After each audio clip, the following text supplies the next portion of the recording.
Sacré papa, dis-moi où es-tu caché? Ça doit faire au moins 1000 fois que j'ai compté mes doigts. Hey. Dis-moi où est ton papa? Sans même devoir lui parler, il sait ce qui ne va pas.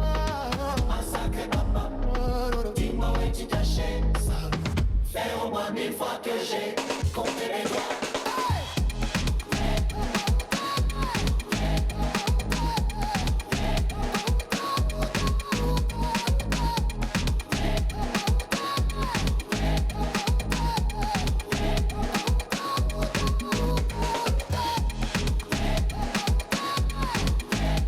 going on, everybody? I hope everyone's having a fantastic evening, afternoon, pre-noon, no matter where you are in the world. I'm Hasan Piker in this house, and our broadcast coming to you live from sunny California, Los Angeles, folks. We're live and alive.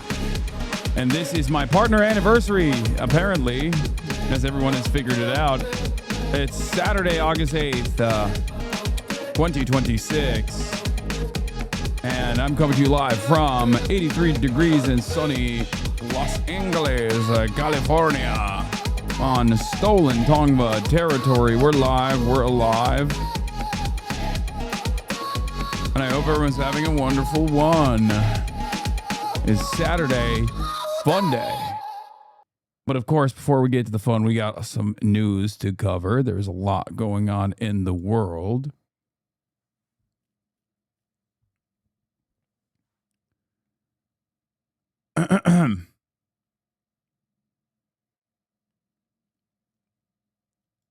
You got to stop your boy. Donnie, I'm here in Prospect Park because a follower said there were drinking fountains there that were taken away by the city. Please bring the drinking fountains back. I'm on it. The heat wave has arrived, but our parks plumbers got here first. They're getting the water flowing so that New Yorkers can safely enjoy their summer days in Prospect Park. Take a sip if you so desire, sir. Absolutely. Delicious. Stay cool and stay safe, New York. It's crazy. He's so goated. He's so good. Anyway, ladies and gentlemen, boys, girls, and MBs, I'm glad that they got the TikTok account figured out because they were kind of absent. Kind of absent for a minute there on TikTok.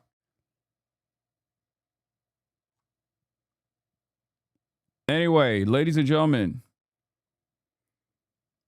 you get your ass beat in an alley, busted lip having motherfucker. No, I'm a skin picker.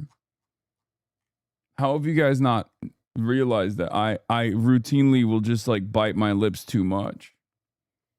Why do you think I'm always doing this? I'm biting my lips.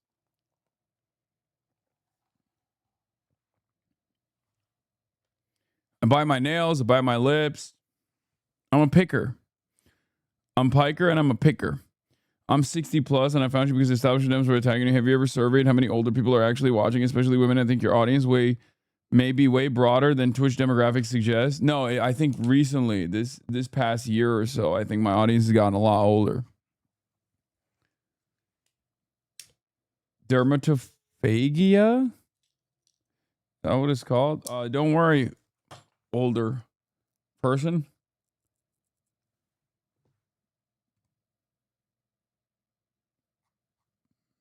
We will figure it out when we do the census. Anyway, we haven't done it yet. We do it every August. We'll figure out when to do it.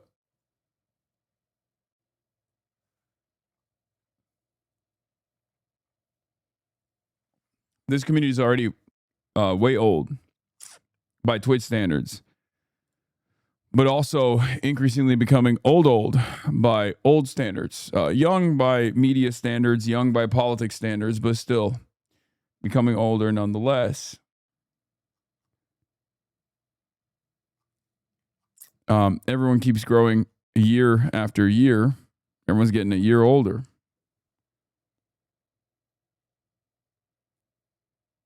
Anyway.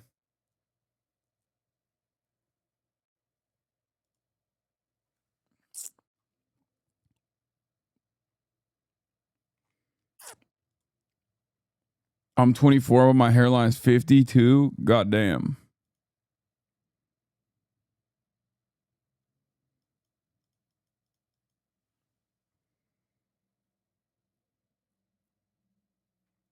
Anyway. Break out the categories above 40 this time, please. I'm too scared to do it.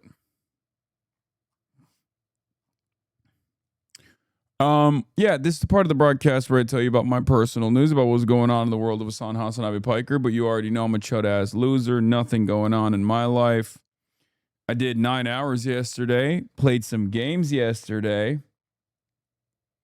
I know a lot of people enjoyed it. Gaming is back in a big way at the HasanAbi broadcast. Yeah. This is a gaming broadcast now.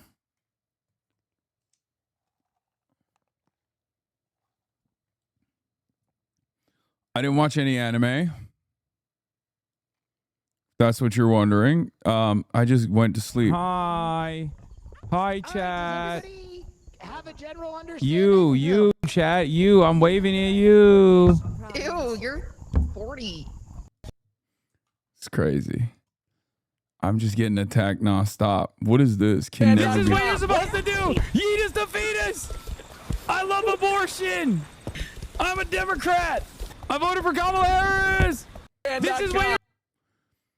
Anti-Fox News overlay. Hyperbole, a figure of speech that uses extreme intentional exaggeration to make a point, add humor, shows strong feelings. It is not meant to be taken as literal truth. Yeah, sometimes I think like I'm too autistic to make jokes, but then also I feel like everyone else is all like hella autistic in their reception of jokes. I also realized something this morning.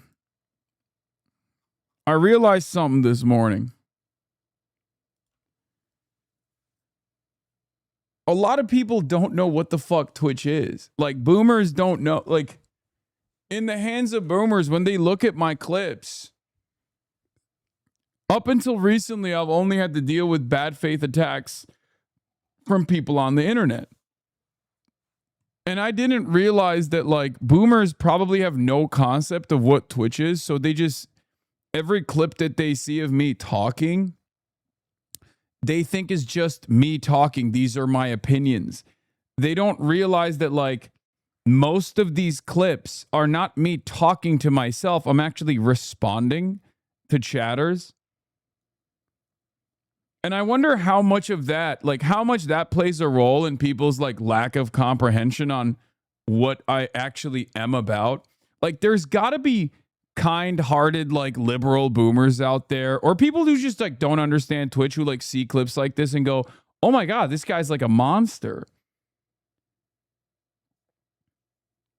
Like there has to be some people like they don't think that this is like heavily edited. I guess they have to think a little bit more and try to figure out why like so many like progressive, black, brown collaborators of mine don't realize I'm this like vicious anti-black, like anti-woman, like I'm this vicious guy. They're probably shocked by it. They're like, well, that's crazy. Wow, Ilhan Omar was asked, do you feel like Hasan is a good campaign manager or campaign surrogate? What does she say? The only one that is true is anti-gay. Yeah. Yeah, that's it. I'm a foe. I can't even like respond jokingly to shit. Jake Tapper setting up your most hater-ass blunt rotation for the show tomorrow too. Oh, my goat. Oh, my God. Corbin is going to have a hard fucking time with this panel. Jesus Christ. I don't know who Kristen Soltis Anderson is. I guess Echelon Insights. That's a pollster, so she's probably not terrible. But we got literally Scott Walker and Neera Tanden. Oh, this is going to be a panel of whoo.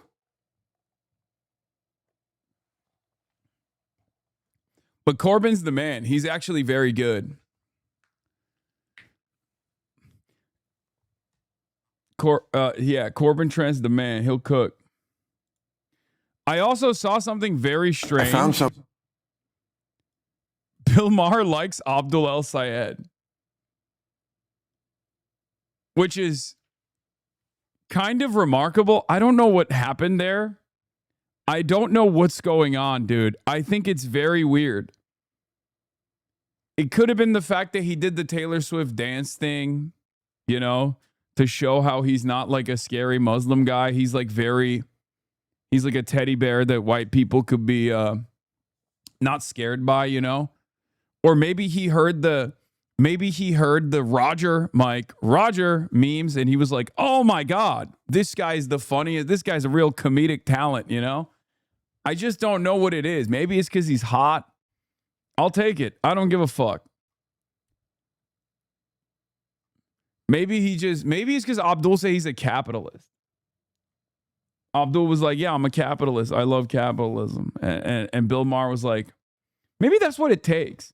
You could just run around and have the Bernie platform, because that's Abdul's platform, is the Bernie platform, right? Which is a social democratic platform. It's a modest social democratic platform. And as long as you say you're like love capitalism, it's just, you know, gotten a little out of hand or something, people are like, oh, thank God. Oh, thank God. Another day, another Every Hasan hour edit of the day, Fox News is talking about us. Fox News is talking about the DSA. Fox News is talking about me, saying that we're terrifying. They have Democratic consultants that they could bring on to actually attack us as well, to make it seem like the actual voters oppose this worldview, to make our worldview seem toxic. It's all hands on deck right now. Do not fall victim to this kind of propaganda. We will win. We will get out on the other side of this victorious, and we will deliver an agenda that centers the needs of the working class in this country. And we'll continue fighting for it no matter what. Every hour of the day. Okay. Are our edits getting better? Is that what's going on? I feel like the edits are maybe getting better. Anyway, top Blanche confirmed. HORMUZ deal. U.S. out of ammo. Straight close. Public enemy #1. Hong Dynasty. Get in now. Saturday fun day is imminent.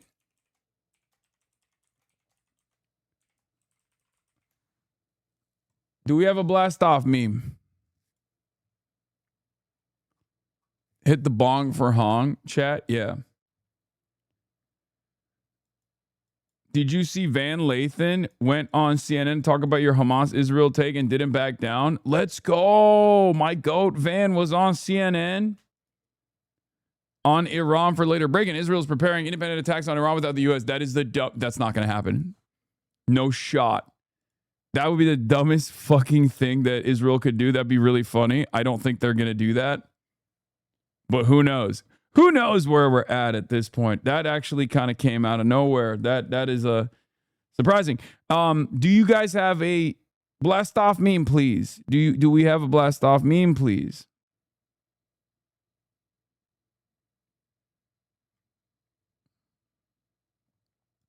Cute blast offs.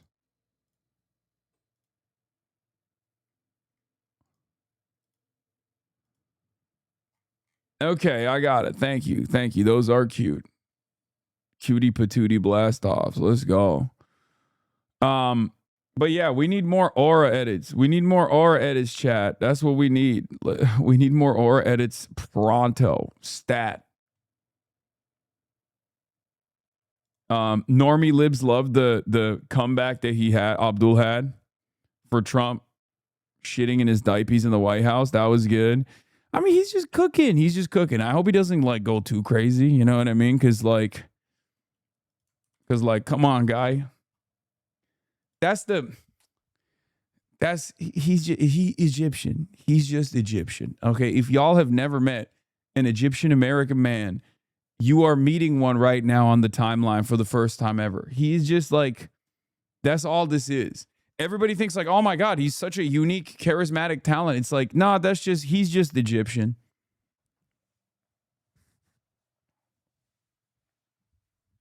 That's it.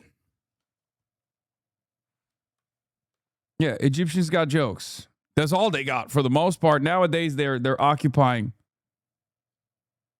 I think the Van Lathan clip got auto-modded. You need to open my logs to see. Huh. Interesting. I don't know why it got auto-modded, but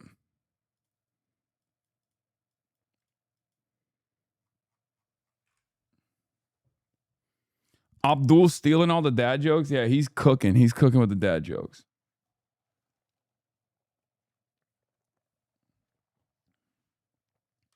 By the way, speaking, our boy is top.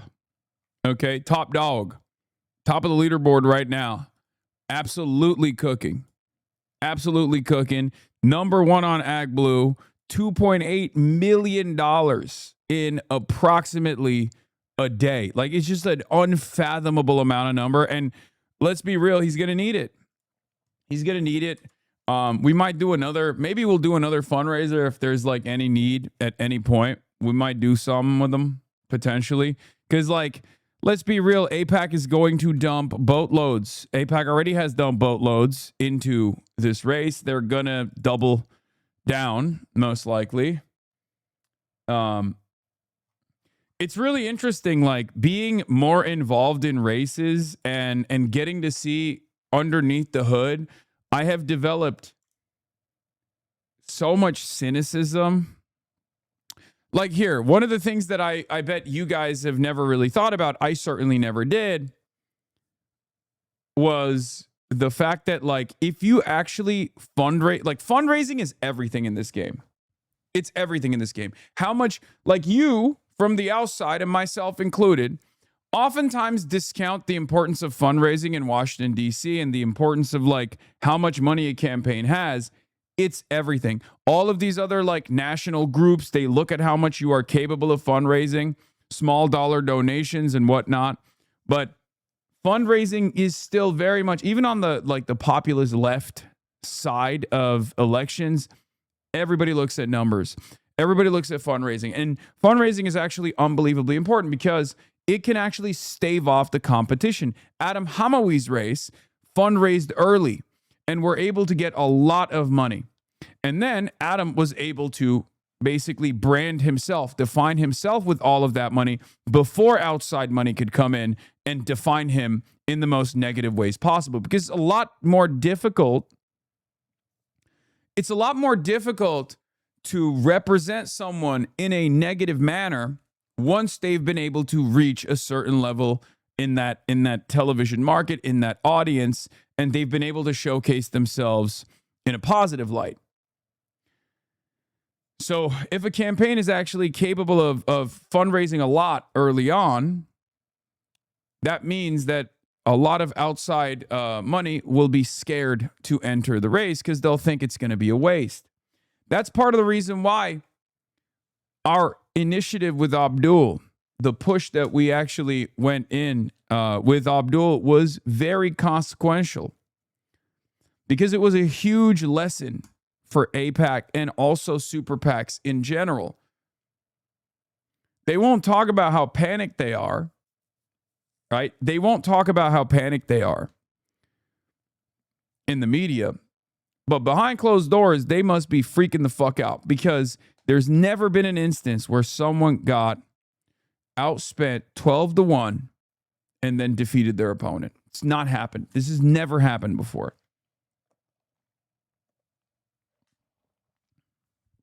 So that's a huge deal, I think, for a lot of others as well. It's so funny that the first thing the media did was immediately go after me and be like, well, you got to let go of this guy. This guy's bad news. This guy's bad news. And it's really funny because it's like, there's a real reason for why they're doing it. I mean, there's a multitude of different reasons, right? Obviously, it's a disciplining operation, right? That's first and foremost because they can't yell at the voters, but they can yell at like someone who is expressing the needs of the voters. And it's really interesting because like the thing is there are obviously outliers, right? There are obviously outliers. But the Abdul race is a great example of like outside expenditures dumping, front loading and dumping as much money as possible into a race, trying to define this opponent and failing to do so because the opponent was a media demon. Abdul was able to get a lot of earned media. Not from mainstream outlets initially, but certainly from places like this one, Breaking Points, Drop Site, Zeteo, many others. We all covered the race early on. We helped Abdul define himself, right? We played a role in allowing Abdul to be able to define himself. Like, not help is not the right word for some of these other platforms because they are, independent media. They're not like affiliated in any way, shape, or form.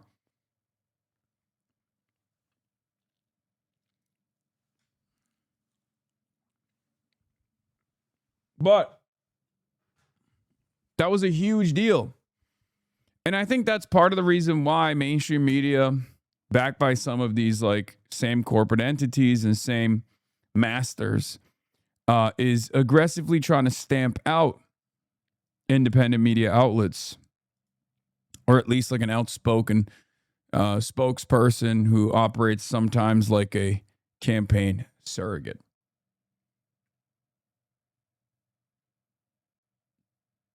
That's it. That's my experience, at least. But it turns out my queen, my champion, Ilhan Omar, was on Caitlin Collins on CNN. And the question that she asked her was, do you view Hasan as a good campaign surrogate for Democrats? Now, I don't know what she said. I have no idea. I didn't even realize. But that's where we're going to first start. We're going to start off here on our journey.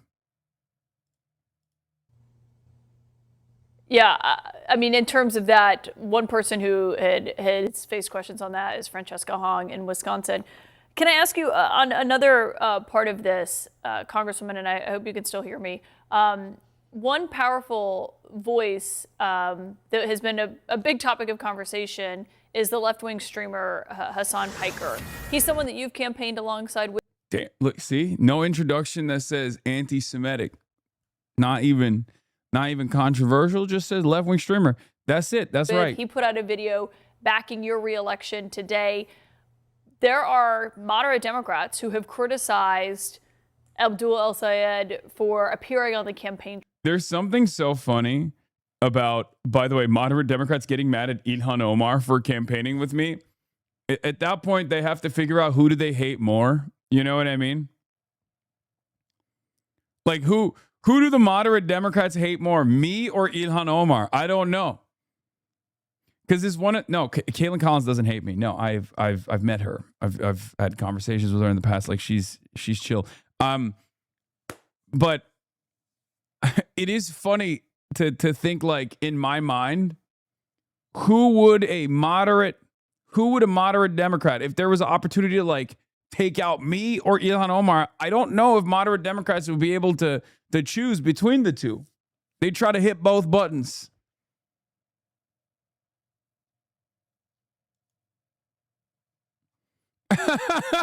Dr. Abdul said, hey, I've worked in public health and I'd like to discuss the inequities in our healthcare system. CNN reporter, is Hasan Piker like your best friend or your second best friend? It is a very McCarthy-style interview, though. CNN anchor, are you now or have you ever been an associate of the known communist and terrorist sympathizer Hasan Piker? Do you disavow Hasan Piker and his known communist and terroristic ways?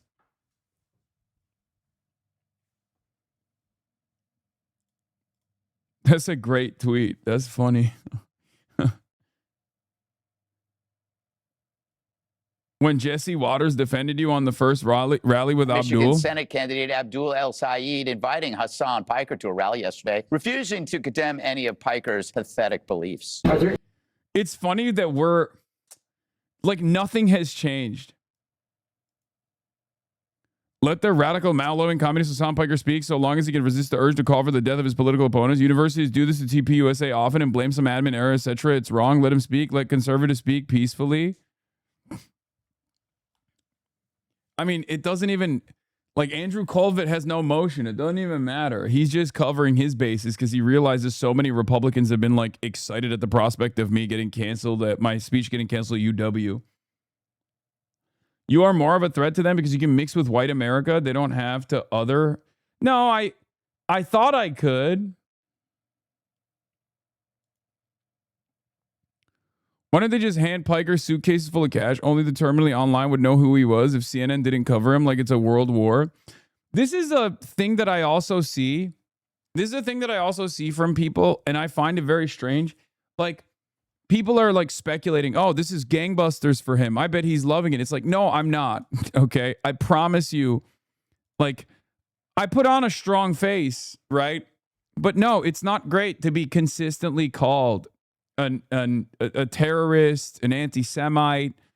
Now they're saying I'm anti-black, I'm a woman hater, like all of this stuff. They're literally on the one hand saying I'm too woke, and also on the other hand, without even stopping to You know, revel in the irony, saying that I'm fucking anti-woke.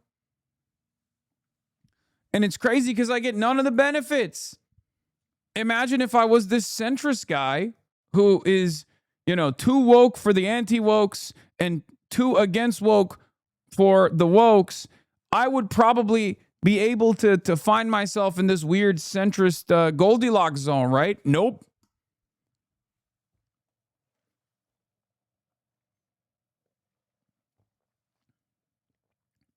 You're only experiencing a pinky of what our Queen Britney had to endure. I agree.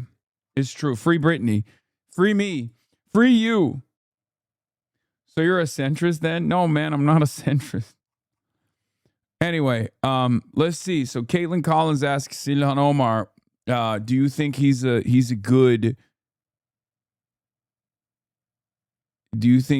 good campaign surrogate? Let's see what she had to say. Trail with him. What's your view of that criticism?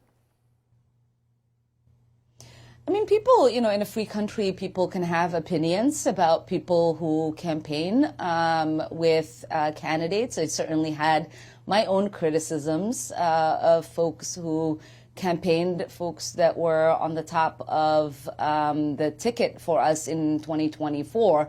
Ultimately, we all put our heads down, try to get to voters, have the conversations that are necessary, because we're not able to have any kind of the changes that we want until we win. And so everybody's trying to do the best that they can to try to get their message out and campaign with whoever that they think can help them do that. Sometimes not everybody's going to agree the kind of messenger that you use, but it's ultimately the decisions that campaigns have to make. I know those decisions are not easy every single time, but they are decisions that are necessary in order for you to figure out what your coalition looks like. Do you view Hasan Piker as a good campaign surrogate for Democrats? Well, I don't know about all Democrats, but certainly for those of us who represent younger demographics, he does have a certain reach. When I was on his podcast, when he was in my district doing Metro Search, and, you know, he will be, I think, back here in Minnesota. People who oftentimes are not tuned in, people who have lost hope in the electoral process, are starting to pay attention and are tuning in. And we see a lot more volunteers coming out to our campaign headquarters because they hear Hasan say it's important for you to get involved. And even though they might have not voted in a couple of election cycles, they are paying attention now. And in a primary, when people just know about November elections, it is important to have as many messengers as possible. Yep. Notice how Caitlin Collins doesn't push back as much compared to someone like Dana Bash or Tapper. Yeah, I mean, because she's just asking the question on whether or not I am an adequate campaign surrogate and why, why, because this is a way to inform the audience. This is a way to inform the CNN audience to be like, why are these politicians still like actively seeking out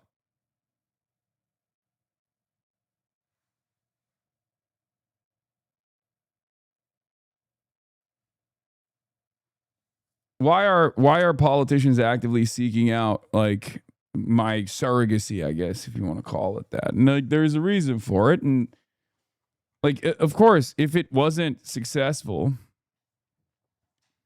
if it wasn't helpful, they don't owe me anything. Why the fuck would they invite me? It doesn't even help me anyway. But yeah, Caitlin Collins is doing the right thing. This is like, asking a regular question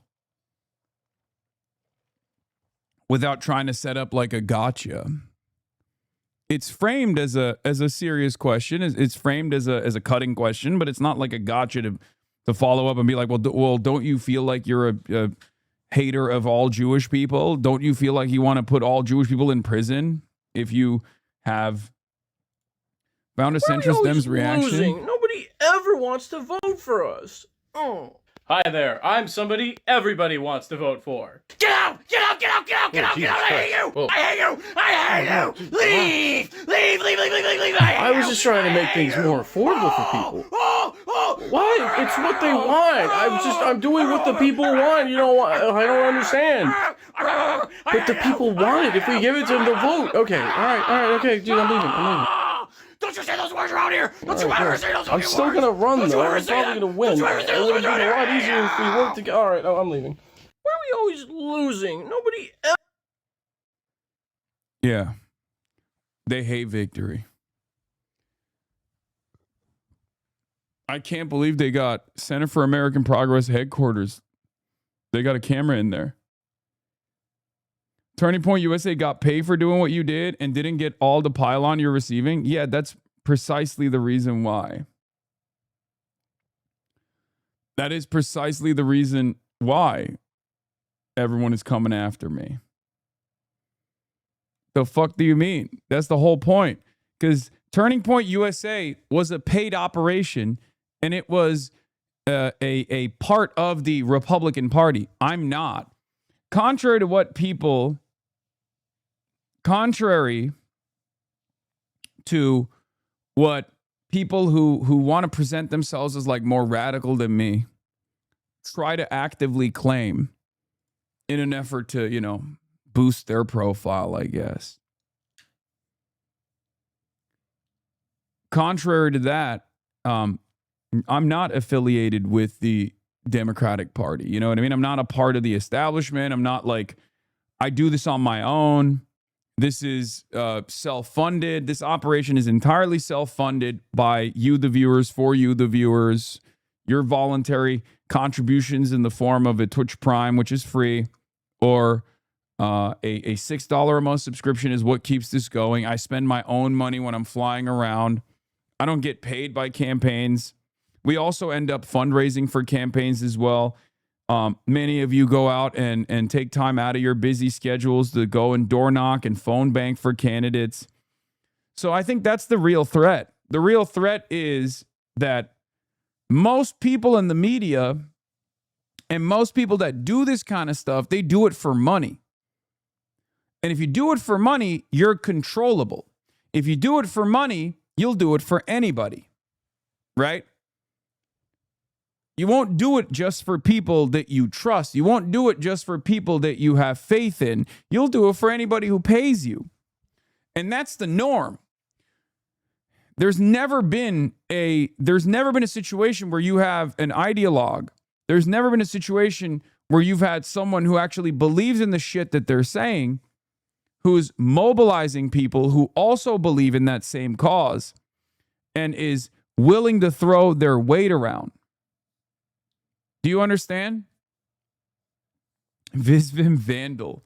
Goddamn. We got fashion heads in here too. Shout out Visvim Vandal.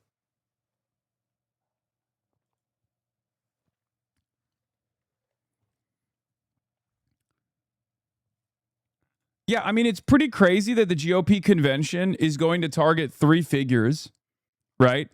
And it's like 2 of these guys are running to bring back the Senate majority to the Democrats, and then the other guy is me. I find that very strange. I find that pretty insane, right? I'm not running for anything. I have no intention to run for anything. But I guess it's all right because, like I said, I can tank it. I can tank it. I can sit here and eat it all day. I have been for years. And I'm drawing all the aggro. I'm drawing all the aggro away from other wonderful candidates that are all around the country. Instead of yelling at their tweets from 2018, they just talk about, you know, my comments, my jokes, my memes, and my very sincere moments as well. And it is very strange. It is a very strange thing that they're doing, and I don't think it's going to work. I just wish that I had a little bit more support from the institutional side of the liberal Democratic Party. This is the next clip that's going to be spread. Yeah, I saw. Elon Musk was highlighting it. This is so funny to me. They're literally taking shit. They're taking shit and like this is something that was peak, right? The Great Replacement. This is me making a joke about the Great Replacement and making fun of people who believe in it sincerely. But nowadays, because people are much more insane on the timeline, they're now like, oh no, he's like revealing his plan. Right? So it's funny. On the one hand, the same Republicans are saying, I'm actually, promoting the Great Replacement. I'm saying like white genocide is real and happening and it's good. On the other hand, they're saying I'm anti-black. And it's usually the same accounts. Now, this one came, I believe, from Rape Tone, generational rapist Tone. I assume it's like probably DGG or someone that gave him the clip, because I don't think he went back and found a clip from 2018 that's like cut this way. You know? But yeah, Elon Musk is, the preeminent cuck fetishist. He responded to it. So old Hasan clip resurfaces, Rape Tone. We want more immigrants to come into your countries, and they're going to fuck your sisters and then your daughters. We're going to destroy the white race, bitch. And it's so funny. They're like, why can't this guy get banned? It's like, well, first of all, that's not how this works. Okay? Perhaps Elon is more mad about this than others, despite the fact that he himself is an immigrant, but a white one, because this hits close to home for him.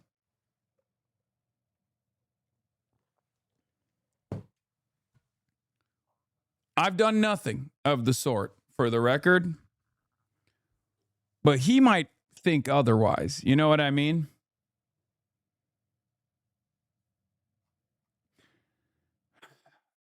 I think they're starting to view you as brown, not white or black. Hence why you hate both races. Yeah. On the one hand, they say I'm anti-white. On the other, they say I'm anti-black. And it's the same account saying it.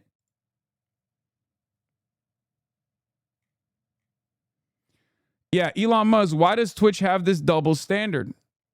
To which I responded with, because I'm making fun of dumbasses like you who think the white genocide is real here and it's not a real concept, whereas Asmongold demanded border police shoot and kill children.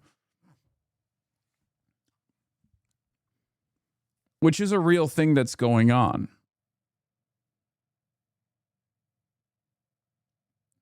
Oh Lord, Hasan is being turned into Indian.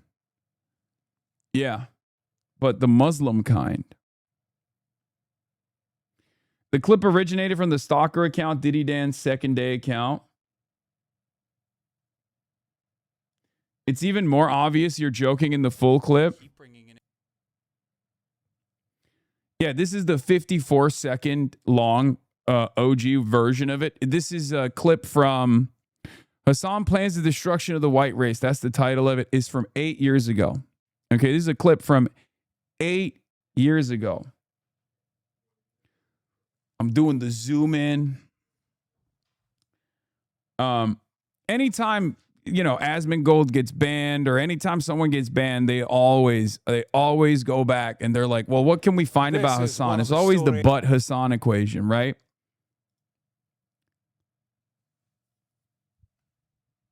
So Hutch is giving you tips. If Hasan actually cared about the movement he's trying to foster, he would text every candidate he appear with, tell them to fully toss him under the bus. It would help them win elections. Wow, thank you, Hutch. That's really good advice, man. That's really good advice. I like that Jose and all of these guys are not even like remotely subtle about this, where they just like search.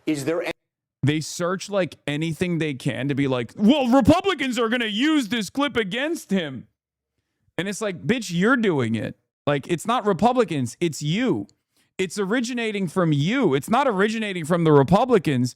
You're the one who's actively trying to find clips so that Republicans can use them because you don't care about anything. You don't care about Democrats winning at all. You've just completely lost your damn mind. You're like singularly focused. It's Hasan derangement syndrome. No, it's not Jose from YouTube. This is another one. This is another one of these like weirdo fucking liberals that has lost their dang minds.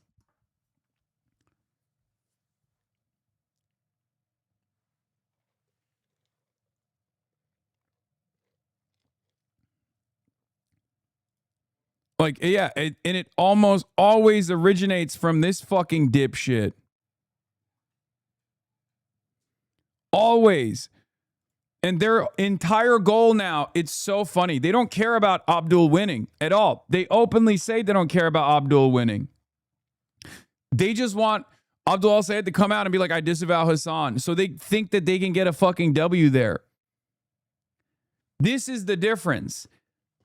They think about eliminating who they perceive to be an op online. I care about this movement. I care about getting people elected that are going to improve people's lives. That is the problem. They will never understand this. These people will never understand this. They don't have any goals at all. They're simple mercenaries. And for some,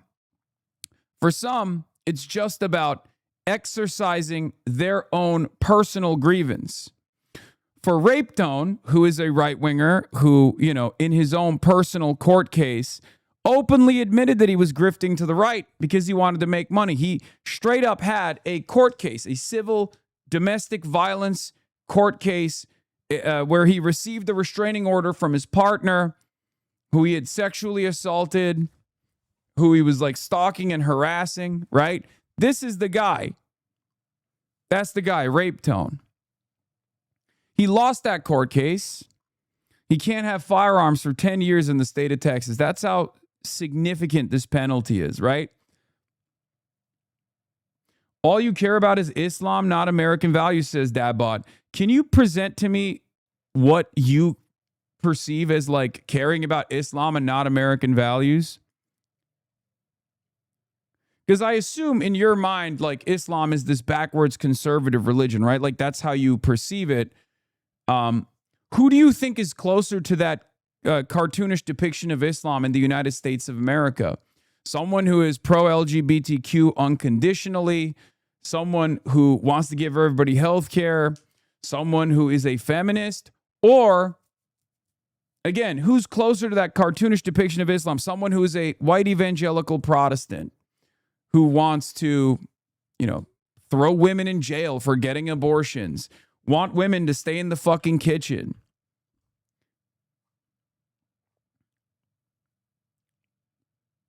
They never are able to respond to this. Like they'll say with Ilhan Omar, they'll be like, Ilhan Omar, it's a religion of hate. Look, it's a religion of hate.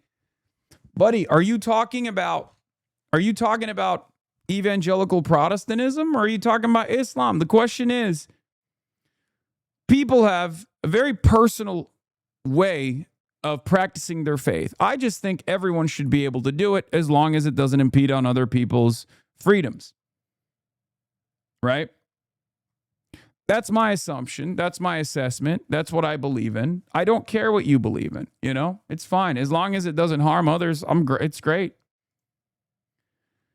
But anyway, getting back to the story, this is the new viral hit, right, from yesterday on Elon Musk's neo-Nazi website. 10-second clip. Let's take a look at that first. It comes from Rape Tone, ironically enough, who is a literal, you know, court-anointed rapist. Just remember that. Keep bringing in immigrants in this country on purpose, just so they can fuck your sister, and then maybe even your daughter. We're gonna destroy the white race, bitch. That's what we're here to do. So that's a clip from 8 years ago. You can tell from my fucking voice. Let's take a look at the full clip. We're gonna keep bringing in immigrants in this country on purpose, just so they can fuck your sister, and then maybe even your daughter in the future. We're gonna destroy the white race, bitch. That's what we're here to do. Does that scare you, dog? Are you afraid? You should be afraid. You should be very afraid. Because the immigrants, they're coming. And you know what? They can actually dance to a beat, unlike your fucking mayo ass. Okay? Irresistible. Irresistible. They will charm the pants off of your mom. They will charm the pants off of your sister. It's over, dude. It's a fucking wrap, dude. So, once again, it's obviously the dancing bit is how I know it's a joke. Come on, dude. It's not a real concept. White genocide is fake. It's not real. The Great Replacement is obviously not a real thing. Okay? It's not. What these guys oppose is miscegenation because they're white supremacists. There's no way to, like, whiteness is purity, is genetic purity politics. And the only way to create genetic purity is if you make it illegal for people to consensually engage in the act of miscegenation. There was a time and place in this country where it was illegal. We had anti-miscegenation laws. We've moved past that point, but these guys want to roll the clock back. That's it. And that's precisely what I'm joking about here, where I'm saying, like, yeah, really? You think white genocide is real? You think the Great Replacement is coming? Yep, that's right. We're deliberately coming to the country and dancing with our salsa hips. You know what's even funnier? Rape Tone's ex is Mexican? Yeah. This clip offends me, but it's due to the cringe level. I mean, it's fine. I think it's still less cringe than believing in the Great Replacement.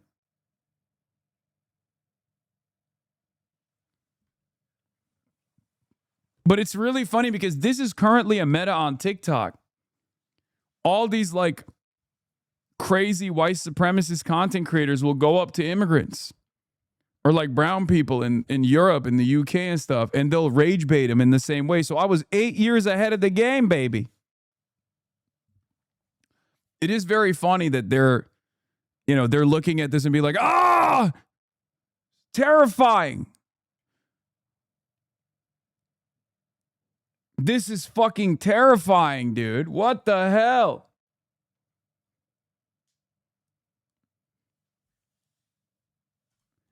For the olds, make sure you say trend and not meta.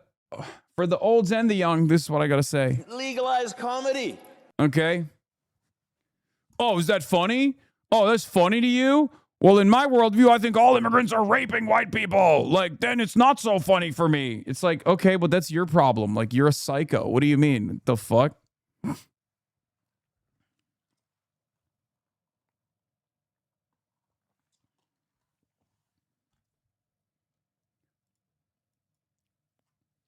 You know what I mean?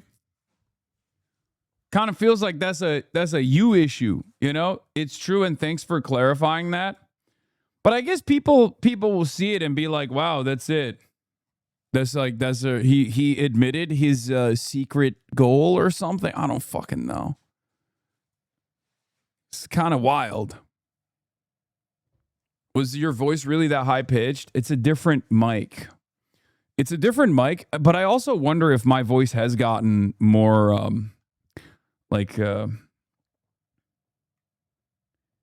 yeah, the Epstein clip complex is supplying Republican smear campaigns to try and hate on you. It's fine. I still think it's going to backfire. You want to know why?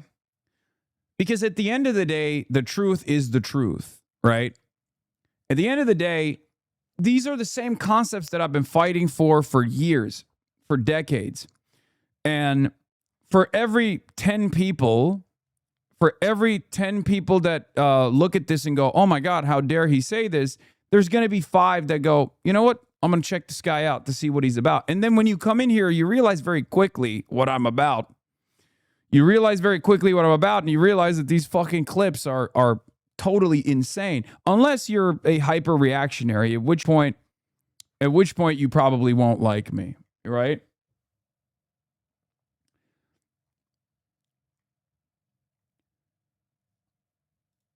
I think part of it is also like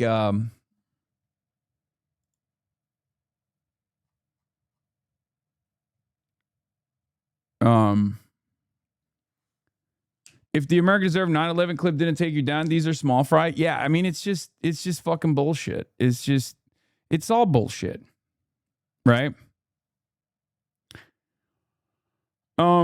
There's no saving you if you're hyper reactionary. Yeah, no, for sure. That's not entirely true. I mean, I work to, solve that problem. Fact checking 3 competitive Senate races. What is this? I've spent years hunting terrorists and bringing Osama bin Laden to justice. Never in a million years did I think I'd be running against someone who believes America deserved 9/11. Mr. Rogers issued an incendiary statement about his opponent, Dr. Abdul al-Sayed. The New York Times was unable to find an example of Sayed stating that he believes America deserved 9/11 attacks, and the Rogers campaign did not respond to questions.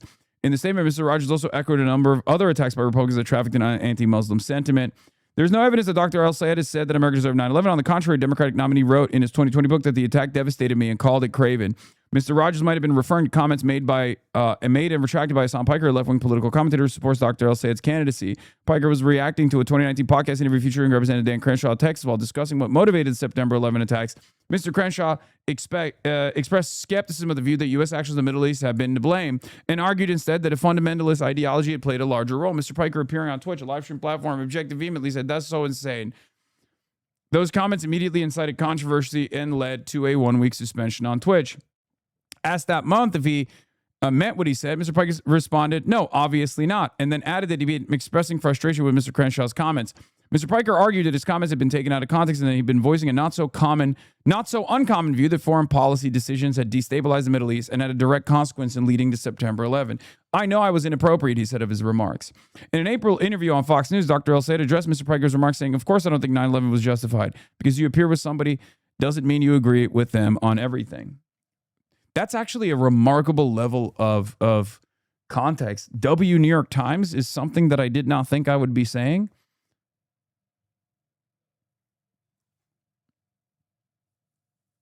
Wow. Truk, I guess.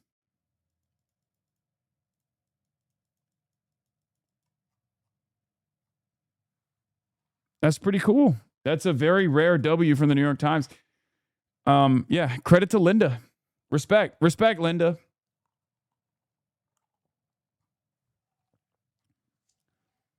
I said we totally did.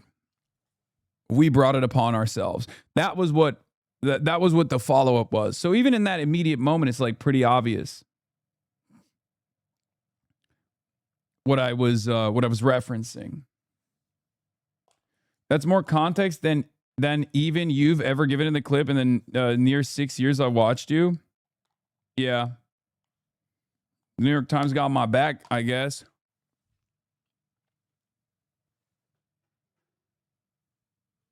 Let's go. That's how you know I'm compromised. That's how you know I'm an op. That's how you know I've turned. I'm now a part of the Democratic Party machine. When the New York Times is no longer leaning into smears. My mother told me months ago she thinks you'll be assassinated. Okay, well, that's an insane thing to think and also, bring out here.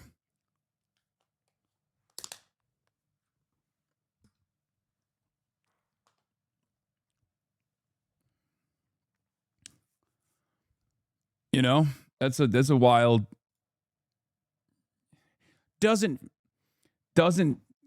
feel great to hear it. That's definitely. Thank you for sharing. I don't know. Yeah.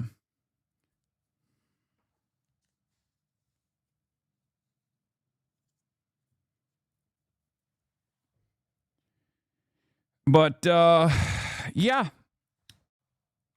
That's cool that the New York Times offered that context. And now you have context for this. If you see this clip outside in the world and people are blasting it, now you know. Now you know where it comes from. Okay? How do I download this clip? I don't even know how to fucking download clips. But yeah.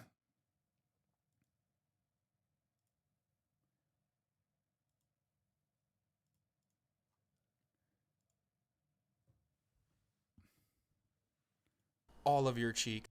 Is not insane at all. What are you guys? Shut the fuck up, dude. Jesus Christ. What the fuck's wrong with you? It's not insane at all. I fully expect you to be assassinated, and I've been freaking out about it. I wish you'd take more security measures. What the fuck's wrong with you, man? Be fucking normal, dude. Keep that shit to your damn self, please. Holy fuck. God damn. Some of these are inside thoughts, okay?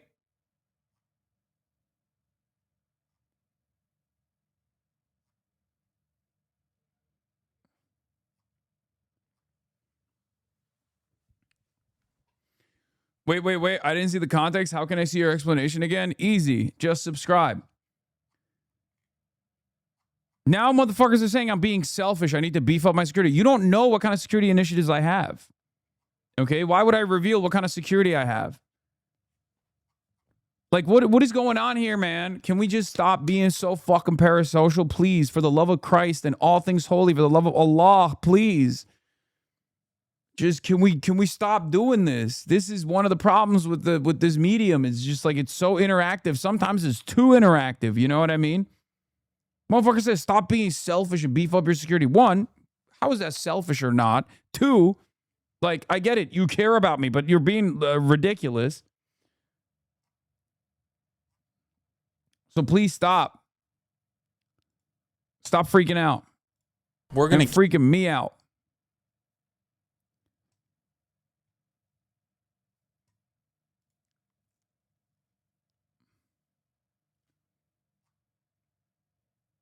Anyway, can I start a petition for Friend Slot Fridays? It was so much fun. I loved Friend Slot Fridays. What happened? Does someone say he's going to get shot? Not someone. Many people. Many people are now sincerely talking about how it's an inevitability that I will get murdered, which is a crazy thing to fucking hear. Not a great thing to hear, okay? Not nice.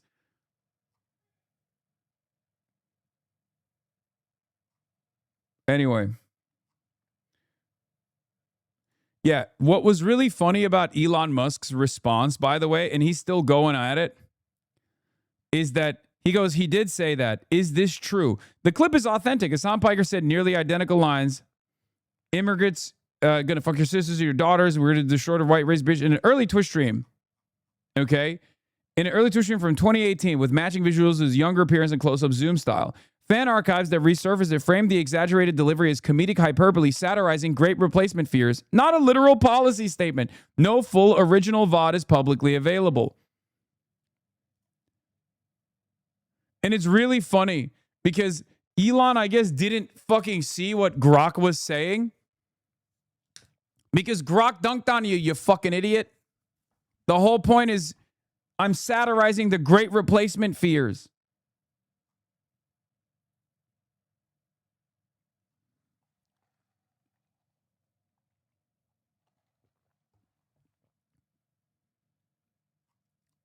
As someone who grokked it and ChatGPT'd it, and Grok was the one who said it's a great satire, and that's what's going on. You know, it's like, Elon, you made the Grok. Why don't you read it?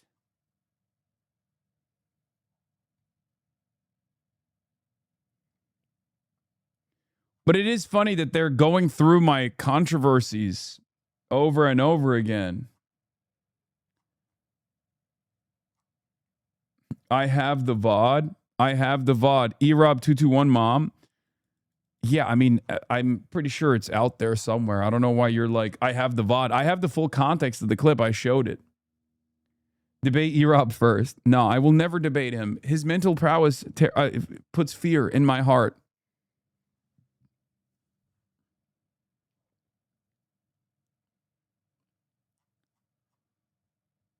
Okay, he will fucking destroy me. He will reveal that I am a charlatan. These conversations happening one after the other in the same exact spot.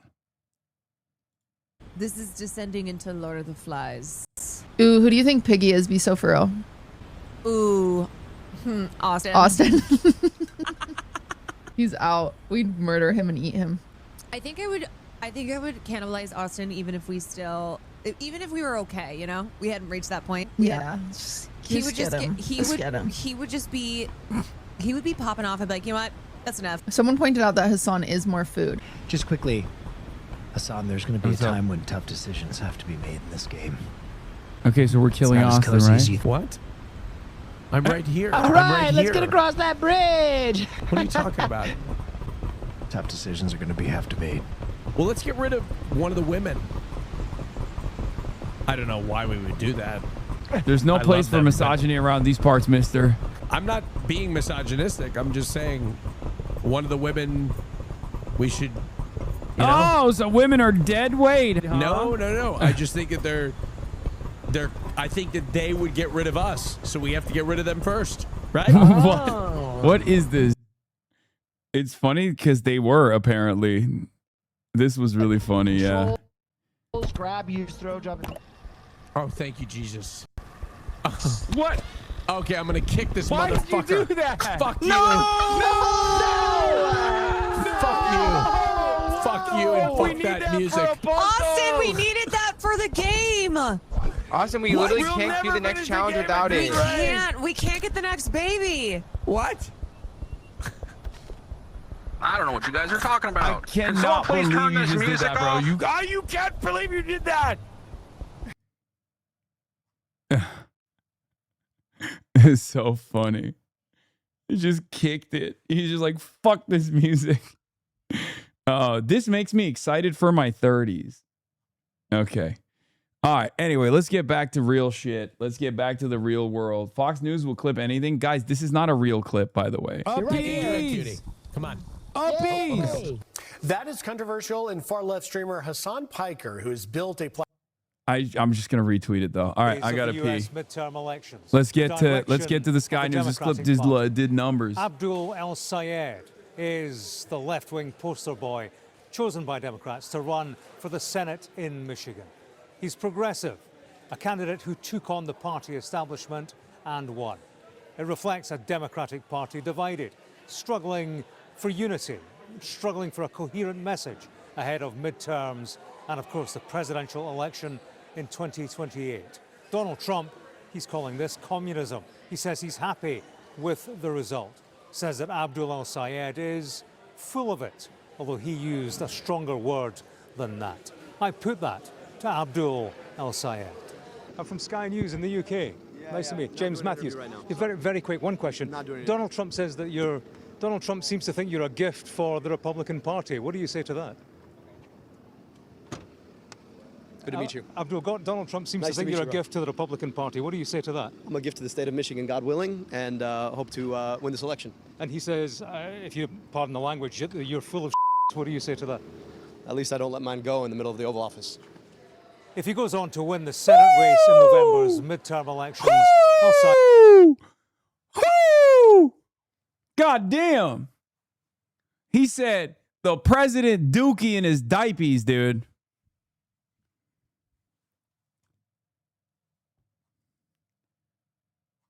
God damn.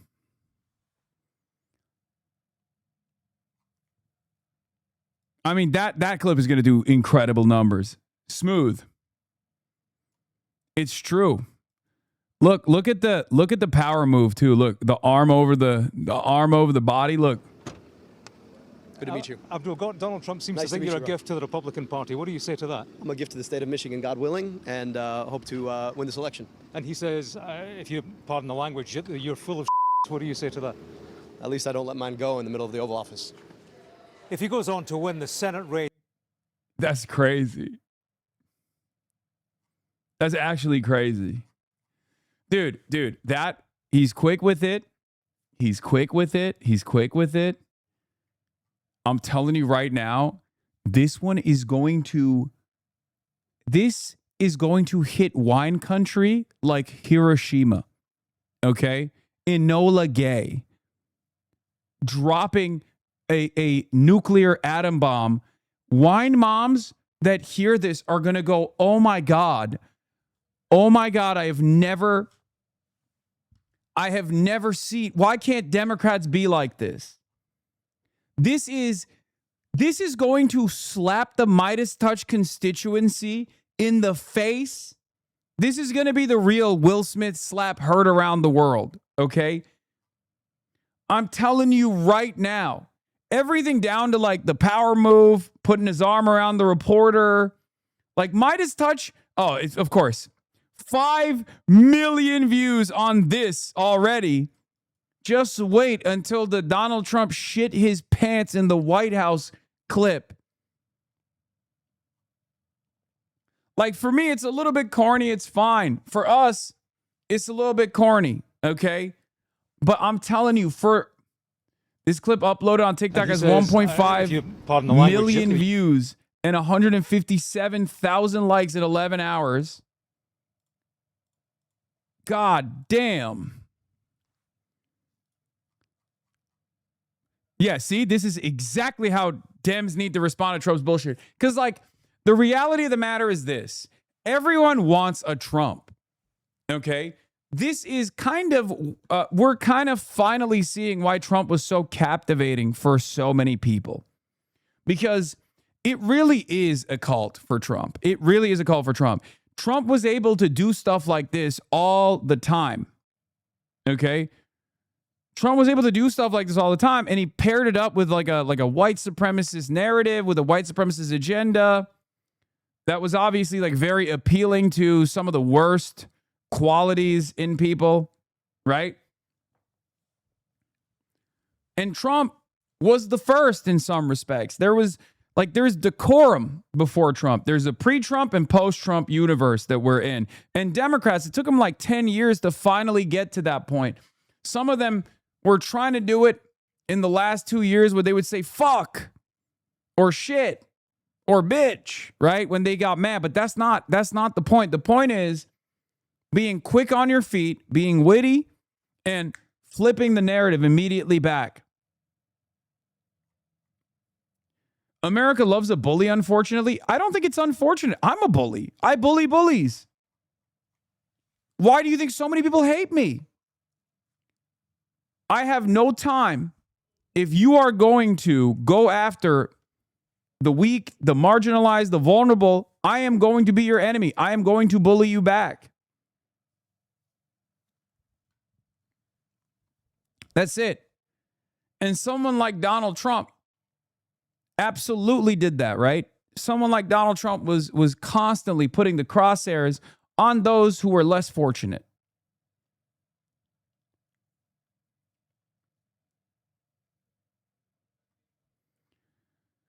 Yeah. When they go low, take it to hell. I support this. Respectfully, being the bigger person has gotten us this shit. This is how all them should behave. Thank you. See? It's refreshing. It is refreshing. And it's also refreshing because this is a juxtaposition. Donald Trump is a television guy, a fail son, real estate guy, right? He's a reality TV guy. Abdul Sayed is a doctor, a Rhodes scholar, someone who worked in public health. So that is catnip for a specific part of the Democratic Party's fedayeen. The fact that you have a Rhodes scholar who went to Oxford, 2 degrees, who's worked in public health, has been a public servant, turning around and just dropping that. It's great. I'm just glad that the person doing it is also a person whose policies I align with. You know what I mean? A person who I trust. He's buff. He's handsome. He's witty.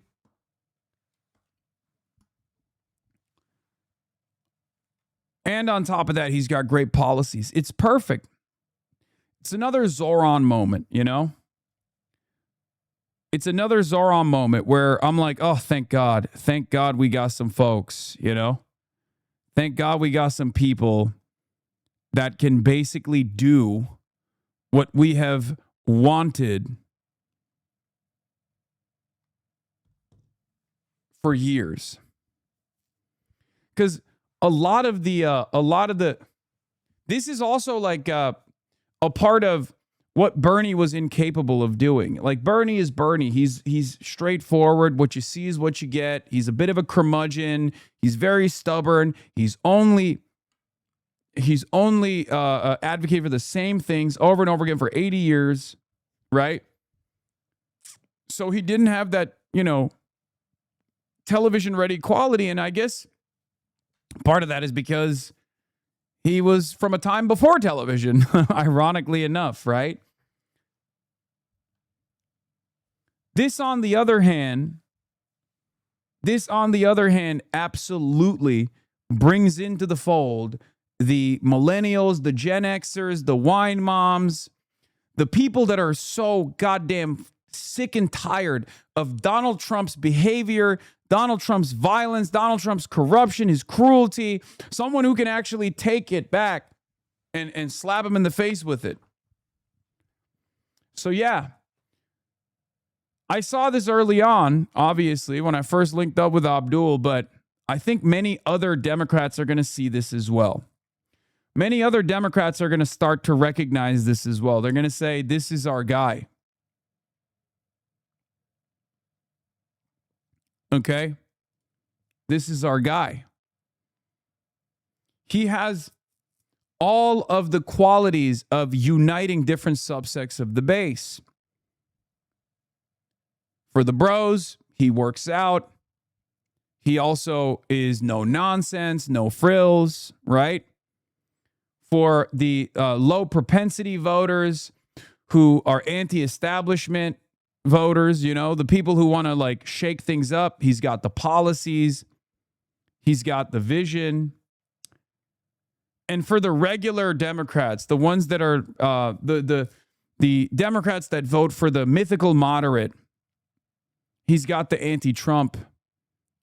He's got all the anti-Trump qualities. You know what I mean? Like he knows how to slap him back around. So yeah, I'm not very worried, but I will say this.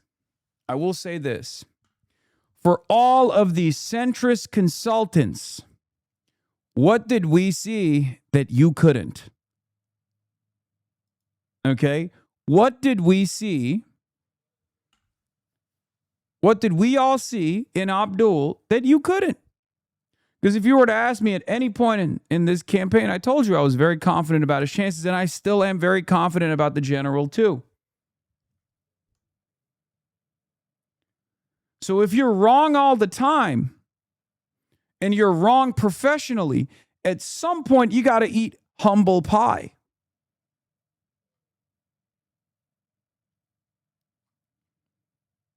Is it the paychecks that you're getting that makes you blind to this person who's able to captivate a unique coalition of voters that is the secret sauce? Same with Zoran. You didn't see it with Zoran. You said Zoran's going to be a failure.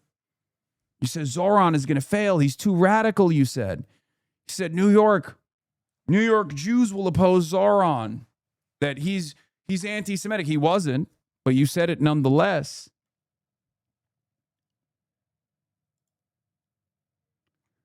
And if you recall, and this Twitter user also recognized it, I said, what did I say over and over again in the primaries? I said, Abdul's holding back. Okay? Because Abdul, in the primaries, was running against Haley Stevens. One, a white woman, and two, a Democrat. Abdul was holding back in the primaries. I kept telling you that. I said, listen, once we get to the general, you'll see a very different Abdul. You'll see him unleashed. Now we're in the general. And now he can take the training weights off. The gloves are off now. So yeah, it's going to get very exciting.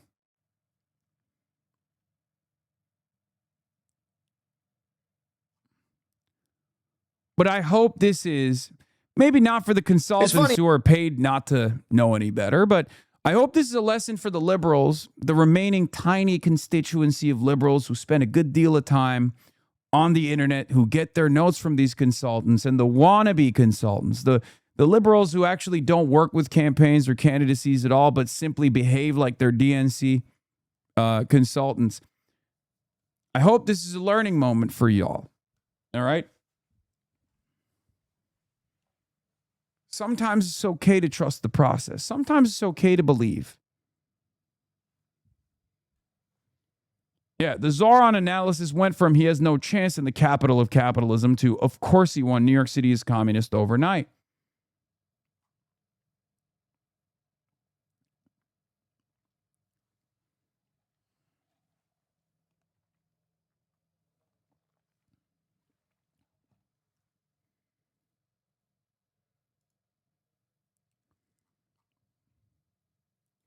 It's hilarious that in the alternative universe of establishment Dems, they didn't lose twice to the weakest GOP candidate in history and only squeaked by in 2020 thanks to a once-in-a-century global pandemic that killed millions. Yeah, their fear. Dr. El-Sayed was paving a path for progressives to seize the party's presidential nomination in 2028 and then go on to lose the general election.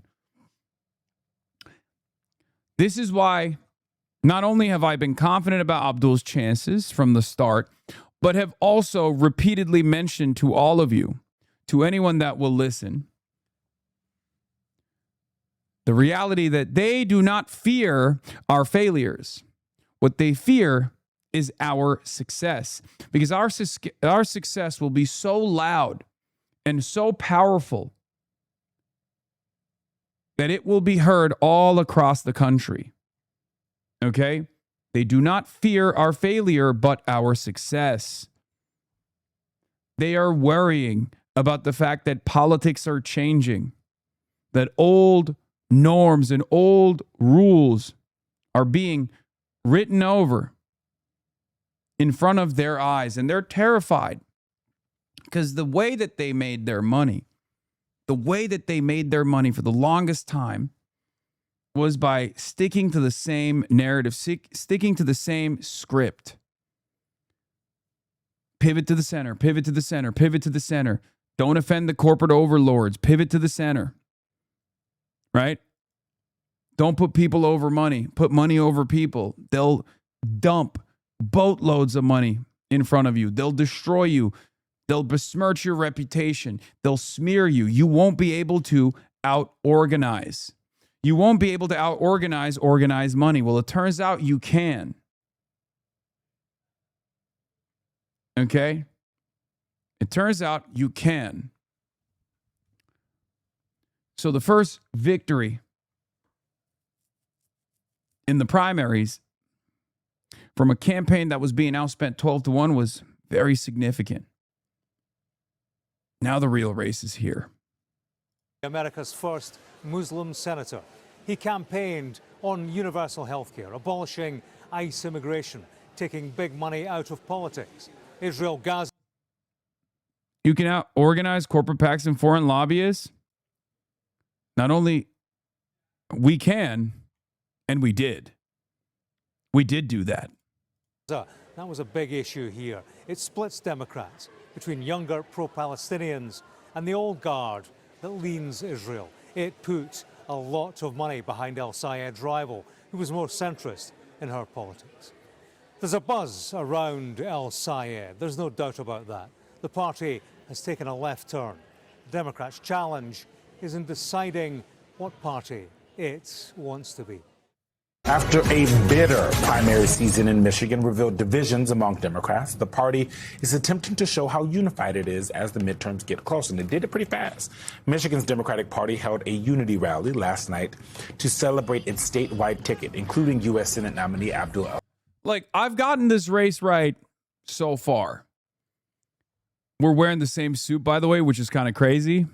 As a friend of the show, we didn't set the suit thing up on purpose like that. That's crazy. We're twinning. So yeah, Eugene HasanAbi, friend of the show, certified HasanAbi friend of the show, Eugene. So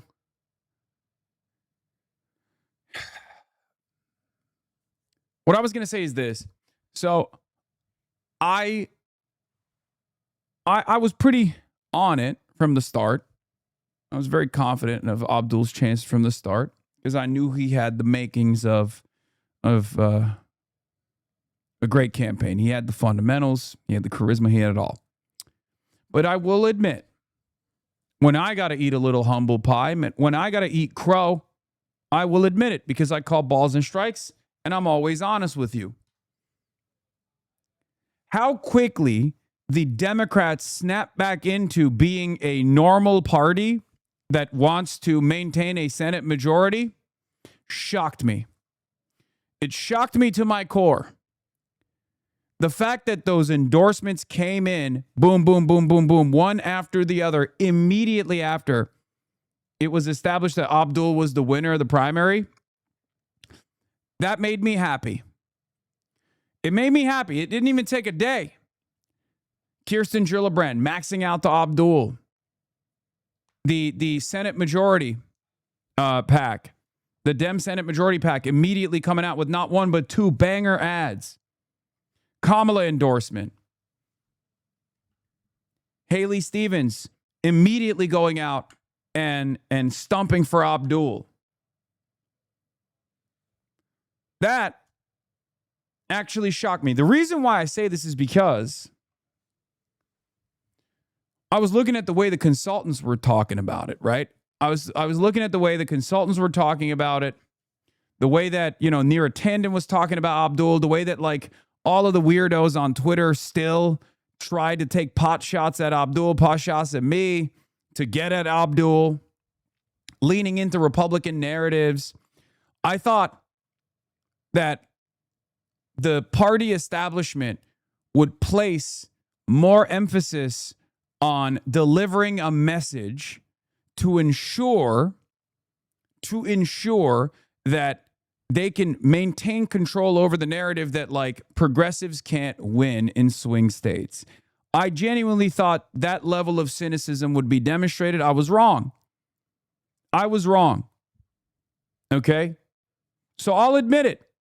Democrats, establishment Democrats, you have shocked me so far because I actually thought that they would turn around and say, nope, we can't let this kind of populist sentiment prove resilient and successful in a state like Michigan because it goes against the last 40 years of narrative building that we've leaned into.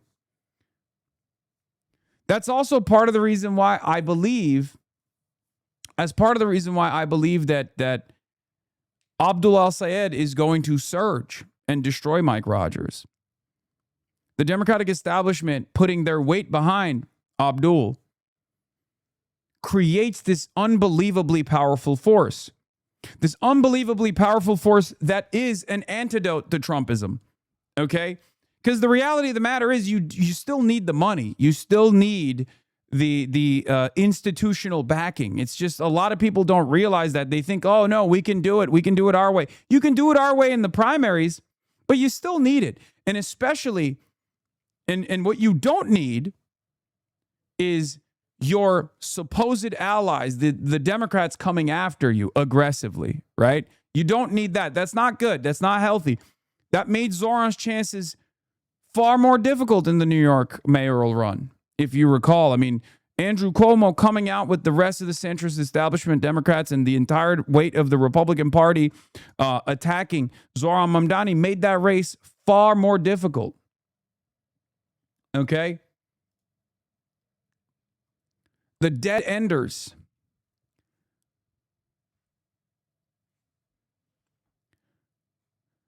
So I'm happy. I'm happy to see the establishment Democrats snap into action and do the right thing.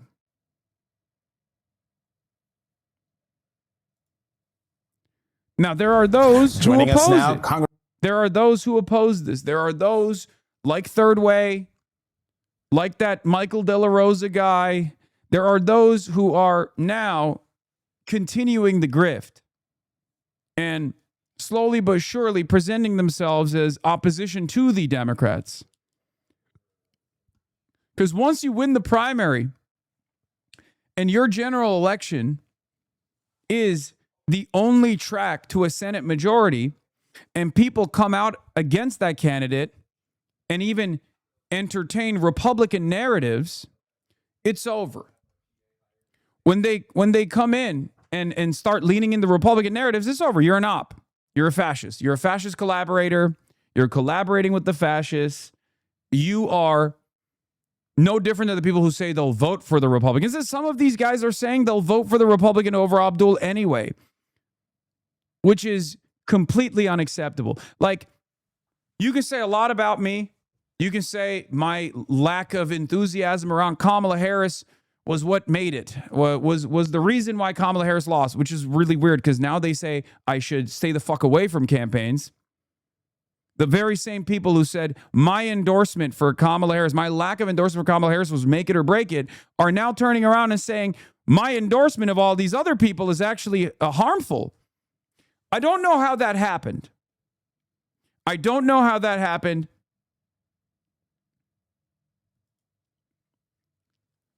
And I don't know why they're saying this now.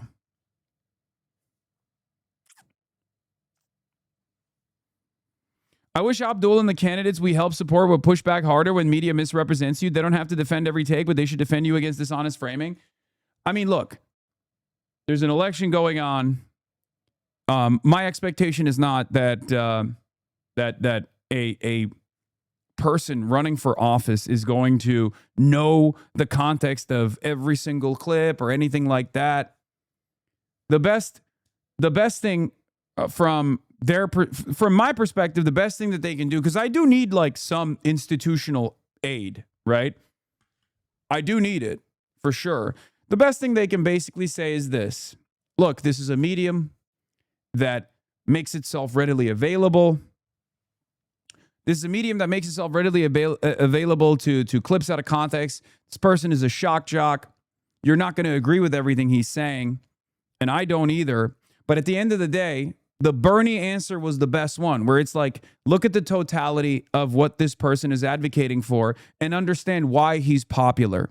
He's not popular because of the clips that you're presenting here. He's popular because he is pushing for the same message that we've been pushing for years and years. And he's been able to cultivate an audience of door knockers and activists and advocates, and many of which actually come from very unique backgrounds. You know, people who were formerly Republican, people who've never voted, people who never thought that they would vote for a candidate are now out there. Very young people in comparison to who normally participates in these primaries. They're out there and they're doing the work. And that work actually led to a candidate that they like that was outspent 12-1, winning against unbelievable odds. And that's it. That's it. That's the best possible thing. That's my expectation, you know. Glenn Greenwald went hard for Hasan. John Favreau suggested candidates should stay away from streamers. There's no way John Favreau said that.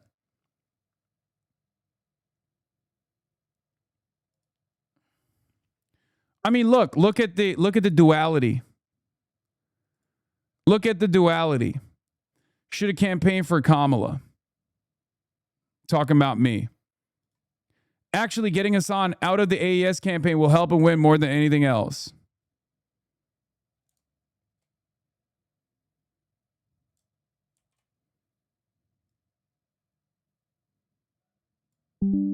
Always wrong. I'm going to clip both of those things.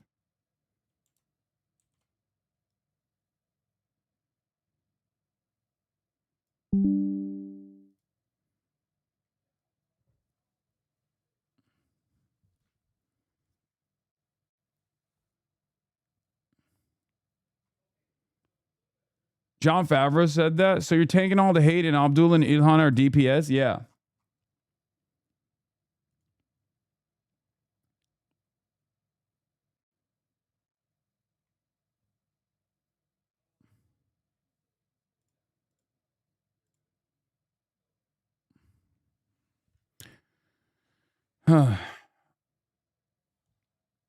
It's just very funny.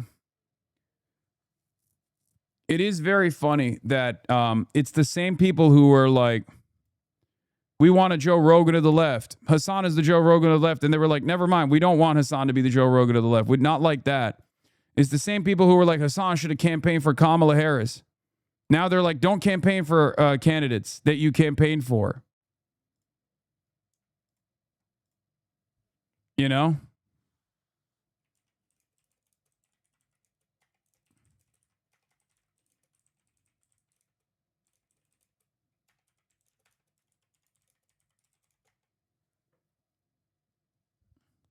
You know?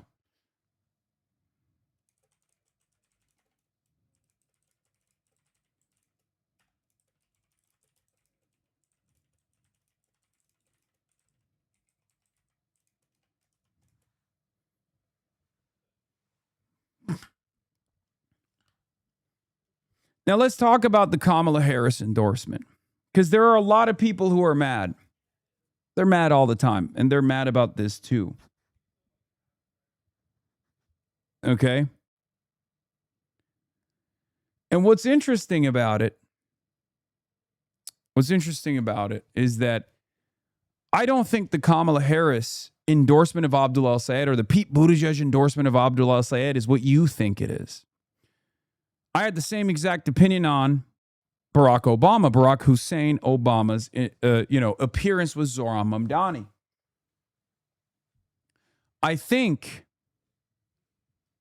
things like that are not indicative of the moral impurity of the likes of Abdul al-Sayed, or they don't signal what you think it signals. For many, they see that and they go, "Oh, these guys are phony, and they're going to betray us. They're compromised."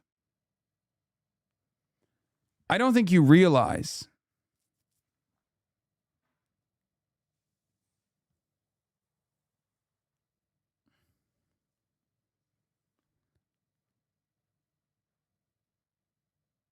law on black. Of course, we are mad living in an anti-black world. Wait, what? No, I'm not even talking about. No, this has nothing to do with black people. I'm talking about like the leftists. Like there are leftists out there who are like very anti-Kamala. I mean, I'm obviously very critical of Kamala myself. And they're saying like, well, Kamala Harris oversaw the genocide of the Palestinians alongside Joe Biden, and you're supposed to be this anti-Zionist. Like, why are you not applying BDS rules to Kamala Harris? And what's really interesting about this is I don't think people understand. It's the actual opposite. The fact that Kamala Harris is endorsing Abdul al-Sayed, one, favors Abdul al-Sayed, for sure, especially in the demographics that Abdul underperformed in comparison to Haley Stevens. But it actually is a role reversal. At this point, it's a mutually beneficial situation, but it also signals that the environment has changed. The environment has shifted so radically that someone who was in the crosshairs of AIPAC is getting an endorsement from an AIPAC-backed former presidential candidate. The environment is the exact opposite of 2024. Things like this are going to continue happening, just so you understand.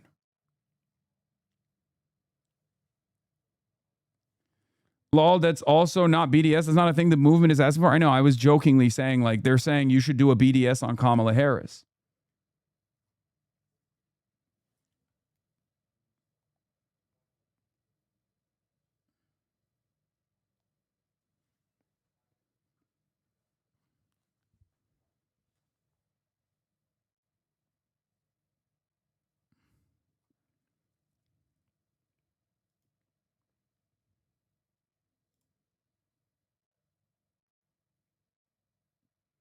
Yep, it shows that Abdul is setting the pace. It only makes sense to treat Abdul as a potential op if he changes his stances. Yeah.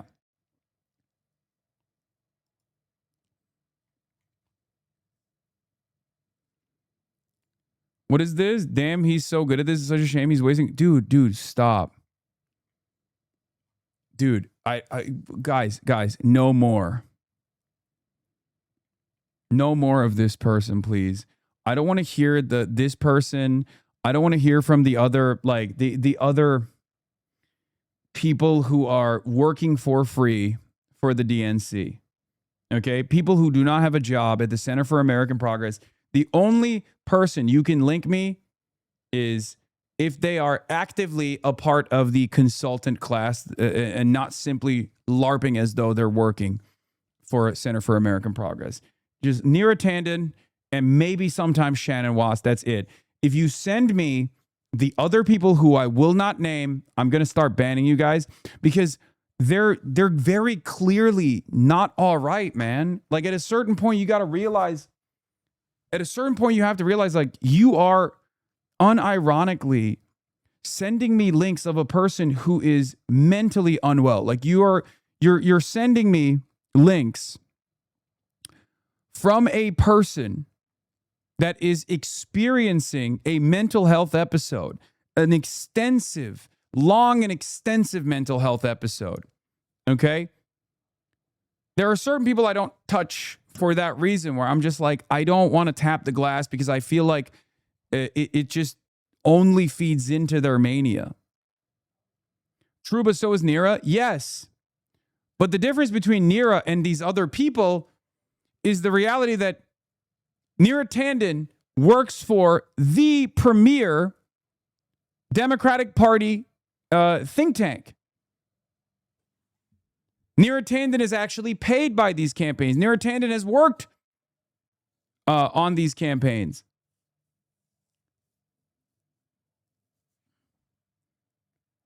Like this person should never be mentioned ever again. I don't think they're not all right. You guys are looping in random Twitter users thinking that they work with campaigns and candidacies. Like that's not the case. Like these guys are in some respects just channeling the same frustrations that Neera Tanden is exhibiting, but they're not relevant figures at all, and it's very clear that they're also not, having a really easy time at it. So I don't think you should pay them any attention.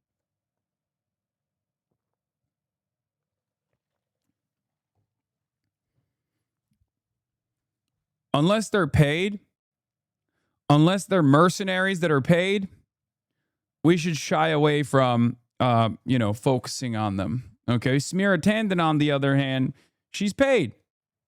She's paid. This is her job. So she commands the attention of very powerful people and very powerful forces in the Democratic Party.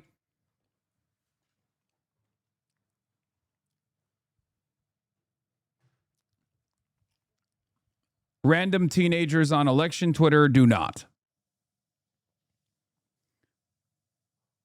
Edit your tweet, you're missing a word. No, I fucked it up. It's so funny that these people.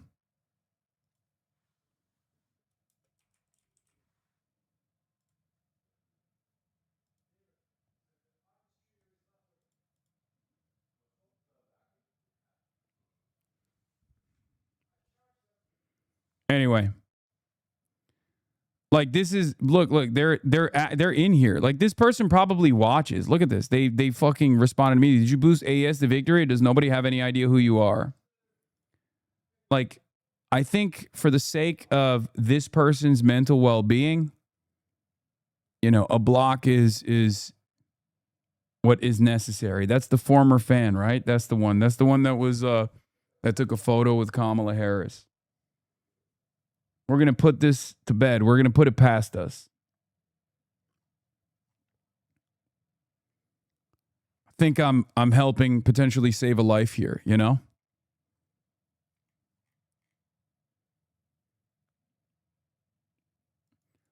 So, we got bigger fish to fry. We got bigger ops. We can't be dealing with fucking random teenagers on the internet,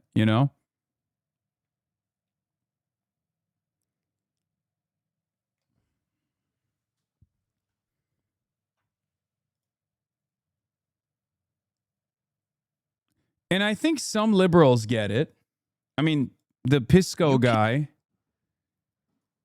I've seen his clips. This is what popped up on my timeline just now.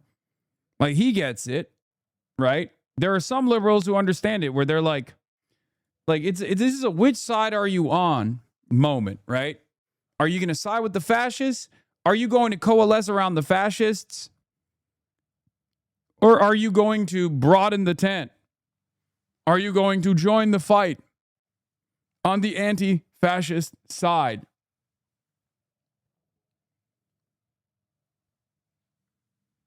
Bro, you're falling for it again?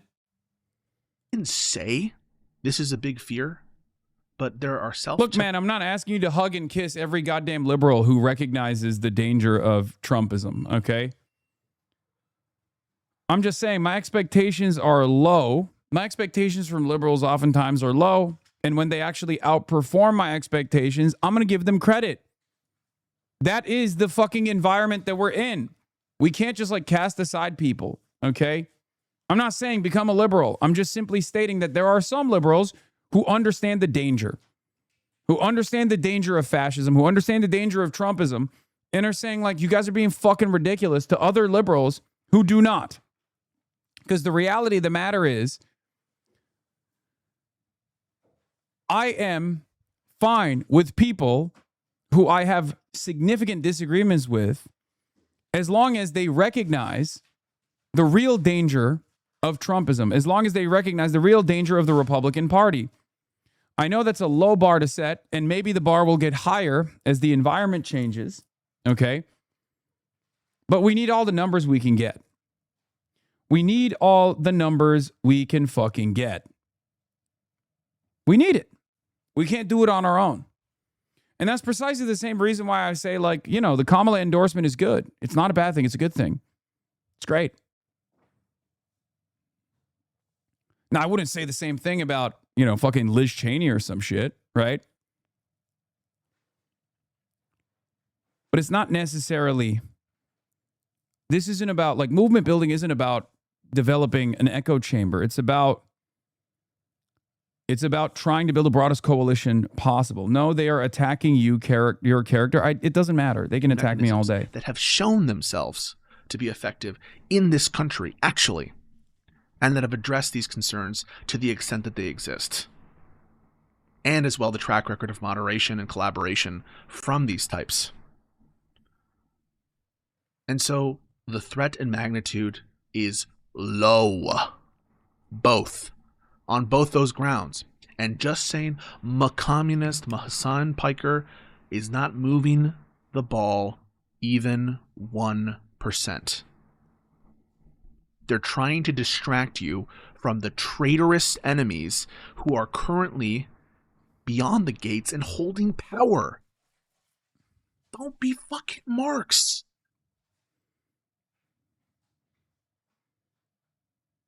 Don't be rubes. Don't fall for it. They're trying to distract you. Don't buy into it. This is not a real significant threat. If I thought it was, I would tell you so.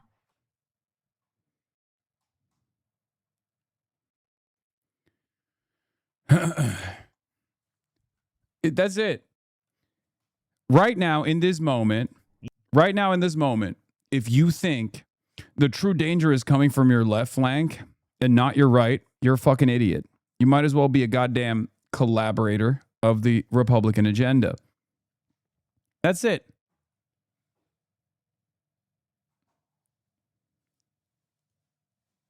It's time to lock the fuck in. We can have we can issue our disagreements with one another later.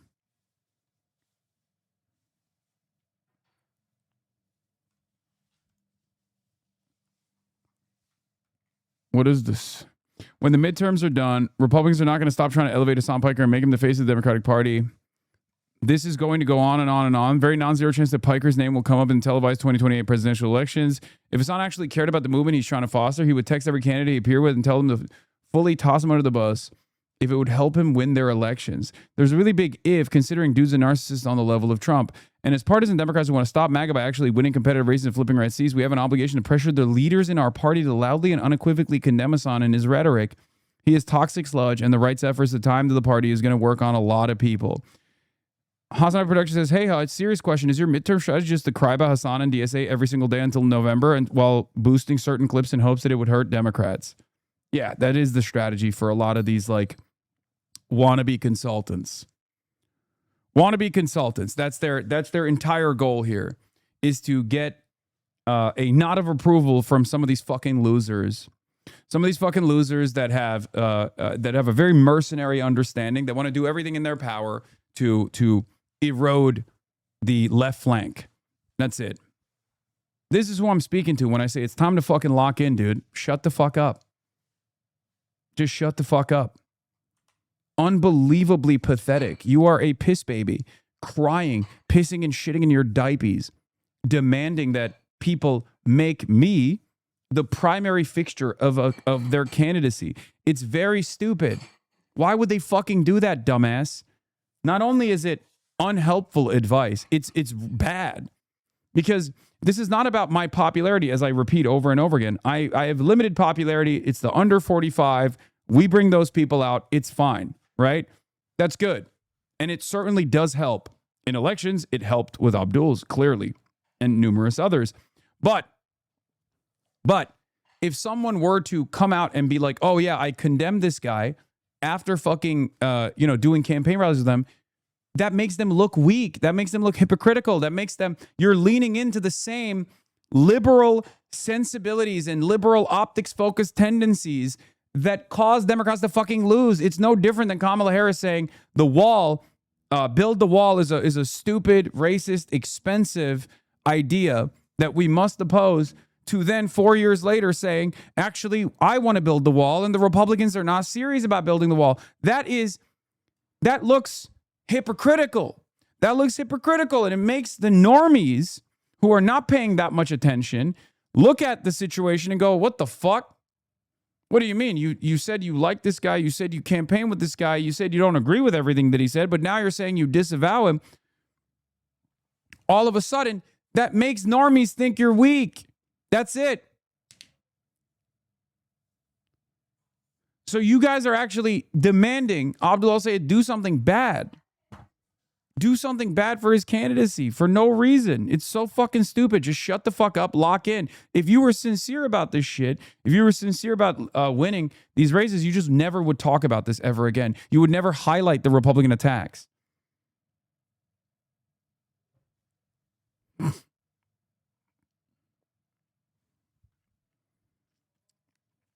Because it's not like Republican media is going to stop using me as an attack ad against Abdul after he says I disavow Hasan. They're just going to double down.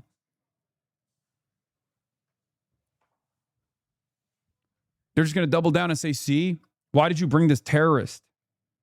Why did you bring this fucking terrorist on the campaign trail if you were going to end up, disavowing him later down the line? I don't think these guys understand. Like, there is a Machiavellian attitude that you can demonstrate that would require you to shut the fuck up about me for 3.5 seconds, but you can't do that because you don't care about winning elections. This is just you entertaining another fucking Twitch streamer's beef. A kick streamer, not a Twitch streamer any longer. These kinds of attacks have shown to be unsuccessful over and over again. You just want it to be successful. That's it. You don't care about Abdul al-Sayed winning, or you are fine with him losing as long as he just fucking becomes another vector of attack against me. It's very strange. It's very strange behavior.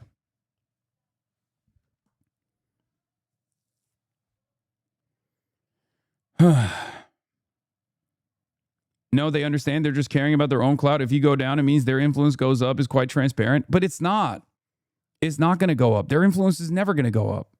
As a matter of fact, their influence stays marginal, tiny, minuscule, irrelevant for this reason. Because while other people are focusing on putting food on their table, and that's their primary concern, and those who are actually interested in politics are looking for campaigns and candidacies that will address those desires, these fucking idiots are locked in on simply just attacking me. It's so stupid. That's the reason why nobody fucking cares about what you have to say, man. And it doesn't matter. It doesn't matter what I say. These guys hate me so much. They 100% hate me more than MAGA. They've admitted it.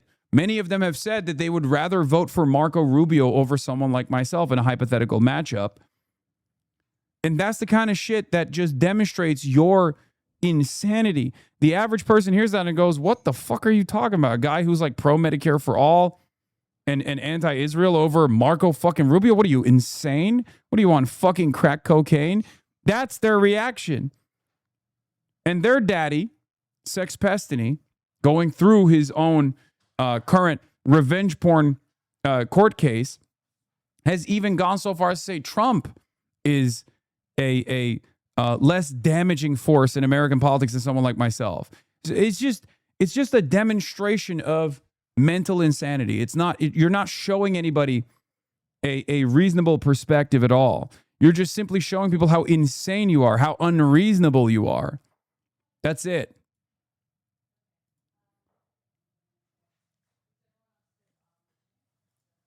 Yeah. When you say stuff like it's a 50-50 coin flip between AOC and JD Vance, you're not going to win any liberals to your side. You're actually not even going to win, you know. I said it's almost a 50-50 split between Peter Thiel's fascist blood boy versus progressive. Is insane. Like these guys just need mental health treatment. That's it. That's what they need. You should have said yes. They need to fucking log off. I do think that you should have said yesterday when Pisco moved it on you, JD Vance or AOC. I think that that's a pretty easy answer. The thing is I don't actually know that. Like, in a vacuum with no political influence, I don't know what JD Vance's political opinions are. Like, the guy was a more moderate. You don't know what JD Vance's political opinions are? He's Peter Thiel's blood boy. That's it. The fuck do you mean you don't know? Don't you think you should know? He's the vice president. Don't you think you should know? You fancy yourself to be a political commentator? Republican type person. But the problem is JD Vance, like AOC, seems to have no capacity to deal with his own side, right? In that he's fully bought on to co-signing whatever crazy dick sucking shit Trump needs. Mm-hmm. So, I mean, like, it's not like I would trust, even if Vance was more moderate, I don't know if I would trust him to govern more moderately if there were extremist voices in his camp. I also don't know how much he is actually like a crazy fucking crypto loony fuck after getting brainwashed and mind fucked by Peter Thiel and everything. So he might be, that might just be like way too far fucking gone. But I don't know for AOC, like, I just don't know with any of these people now, like, given your opportunity to like abolish all private enterprise, and if the people backing you were for it, I don't know what her answer would be there. I'm not sure. I don't know at this point. I'm not sure. But the problem is that since these people I'm willing to take my chances with AOC. Sure. I mean, I guess, yeah. I mean, like, I probably would, but it's a coin flip. How do you have such an extreme view of AOC? It's not like a 90-10. That's like a 55-45. Like, the problem is when nobody... Lemao, I'm out of here. Nobody has the ability to say no to anything. I just have to look and see who's around you that's going to be pushing you into shit, because I'm just going to have to assume that you're going to go along with the crazy motherfuckers on your side, because apparently nobody can say no. Yeah. Geek streamer Destiny crashes out after watching Hasan help candidates win their races and announces he's becoming a conservative, and he blames younger black voters. This is the guy. Oh my God, dude. I'm ready, dude. I'm ready to become MAGA. I want to become a conservative. I just want to become a conservative. At least they're honest about like their racism and everything. Like, I'll never take any of you wokey motherfuckers again. You know what we need to do? This is what we need to do. Brian Tyler Cohen ended up taking down the Hasan post from yesterday after being messaged by D. Wait, really? That's so sad. That's such a fucking sad situation. Epstein is so obsessed with Hasan that he messaged Brian Tyler Cohen to take down a quote of Hasan, which says Republicans Brian Tyler Cohen removed the quote. Oh, I also...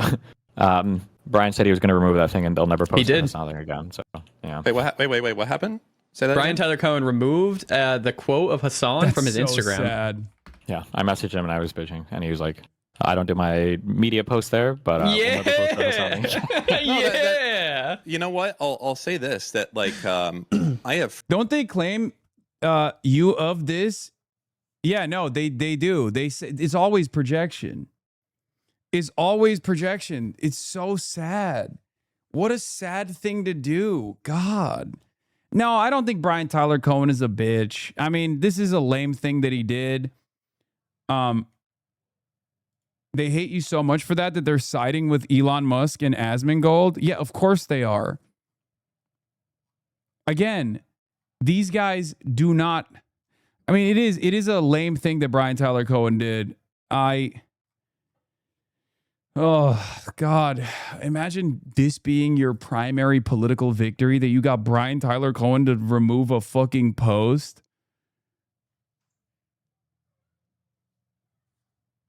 This was the only thing he took down, by the way. It was literally anti-MAGA. No, I know. This is the... Yeah, I said, it's not Islam that's subjugating women in this country, it's Republicans. And he posted that. I think Brian Tyler Cohen is still... At the end of the day, he's not in opposition to Zoran. He's not in opposition to Abdul El-Sayed. He's just a fucking straight up establishment Democrat who is way more comfortable with left flank candidates than these other fucking guys are. So if their only goal, if these guys' only goal is to literally come after me, then that's fine. Who cares? Let him be fucking distracted. Okay? It is also very funny that this was in Epstein's community and it's in Hebrew. I was like, why is this why is this post in Hebrew? And then someone was like, oh, they took this screenshot from the Destiny subreddit.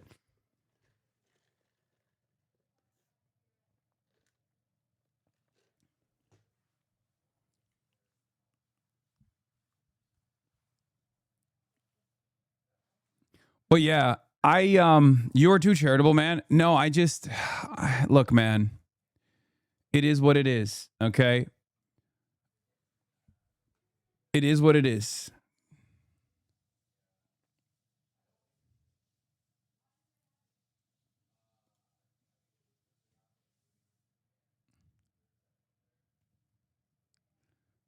Yeah.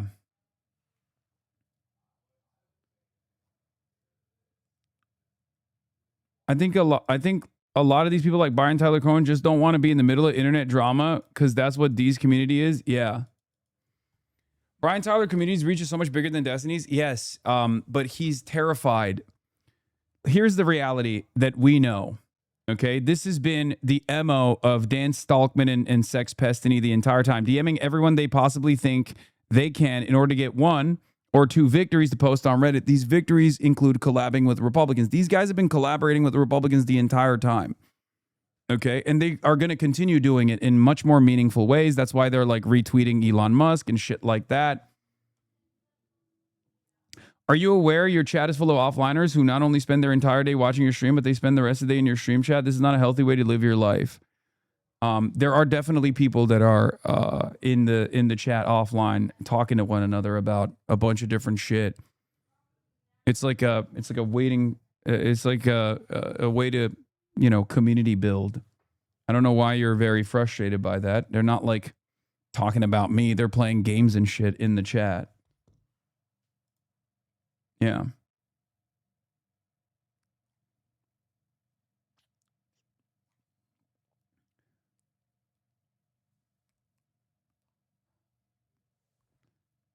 Brian Tyler Cohen and Pac-Man mostly post Trump slop he's done, and that works on YouTube. Whenever you do Trump slop titles, you get similar views. Yeah. We should actually sneakily title all of it like Trump slop style, because that kind of like anti-Trump liberalism works so well. But anyway, as far as the Brian Tyler Cohen situation goes, like, look, I'm fairly certain, as long as he's not a setback, as long as he's not like literally directly opposing candidates like Abdul El-Sayed, which I know he's not because I was in an event with Abdul and he was there, early on, as a matter of fact. So he's that kind of guy. As long as they're not in opposition to left flank candidates, which I know they're not, which I know Brian Tyler Cohen is not, I'm fine with it. It's the same principle that I have for the Pod Johns. I don't always agree with the Pod Johns, or at least all of the Pod Johns. But at the end of the day, I understand that they are invested in a broader coalition, and that's what matters most to me. What matters to me is actually creating some kind of defense against Trumpism. Right now, we have no defense against Trumpism. Right now, we're literally Like, I don't think a lot of people understand this. Like, right now, we only have the courts, okay? And the courts are holding by, the courts are holding on by a thread, okay? If the courts go down, if due process goes down, if the constitutional protections afforded to every American, like free speech or even birthright citizenship, goes down, we're fucked, okay? That's it. We're fucked. We're completely fucked. So even if the pod johns don't like the DSA or, you know, what is this? Maybe quit reporting terrorism that you can counter Trumpism, common sense, you know, hey, but when you talk to a terrorist dog zapper, common sense, not useful. Brother, you couldn't even fucking write appropriately. Like, you can't do that. You can't come in here and try to do a dunk when you can't even fucking spell correctly, when you can't even apply proper grammar. I'm sorry.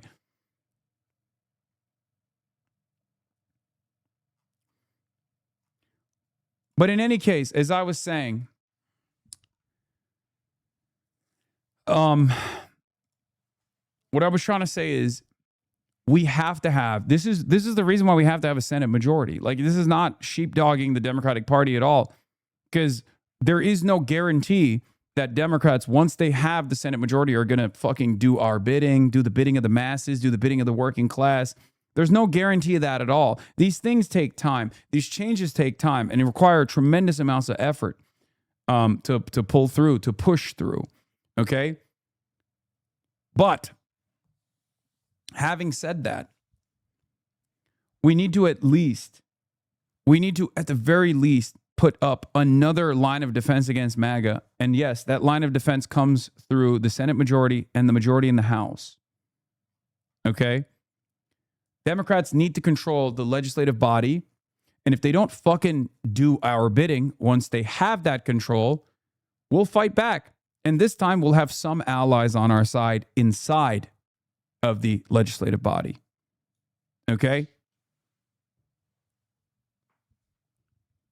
But it's still a far worse predicament not to have that majority. It's still a far worse predicament to just simply hope that the courts remain resilient, that the courts can actually still, operate as though they're working, as though they're functional. We do not have the time, and we do not have the capacity to wait it out when you got the government talking about blacklisting communists, blacklisting socialists, which range ideologically from someone like myself all the way to fucking Karen Bass. When you got the Trump administration utilizing the FEC, utilizing the FTC, utilizing the regulatory bodies as a way to never really do their regulatory purpose, but instead to attack critics of the administration. It's like, this is a terrifying moment in time that we're in. I don't think people understand that. I don't think people are comprehending exactly how bad things are. This is not about like opposing the dang Cheeto in the White House, right?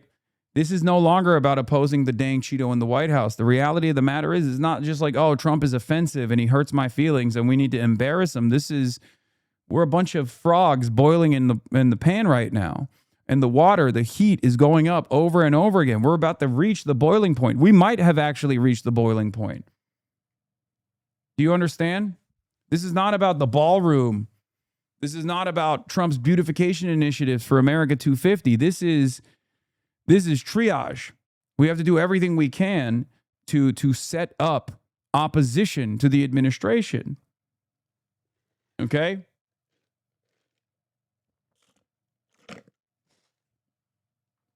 So I hope people understand that. Because I find it very interesting that a lot of people who would be in the crosshairs first and foremost do not recognize what time it is. They do not understand how bad they will be burned. I'm not just simply saying this to scare you. I mean, it is a scary time. I see it. I see it every day. Perhaps I see it a little bit more clearly than many others do, especially those that declare themselves to be far more radical than me, because I'm in the fucking crosshairs every goddamn day, right?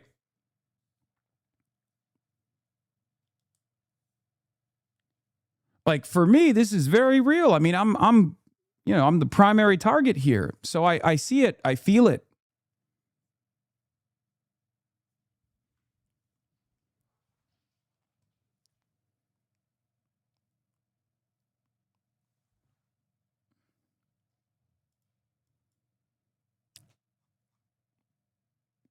Anyway, Brian Tyler Cohen not shedding his association with Sex Pestini despite clearly knowing who he is and being aware of his in progress civil suits and his red flag sexual deviancy. Yeah, that's not great.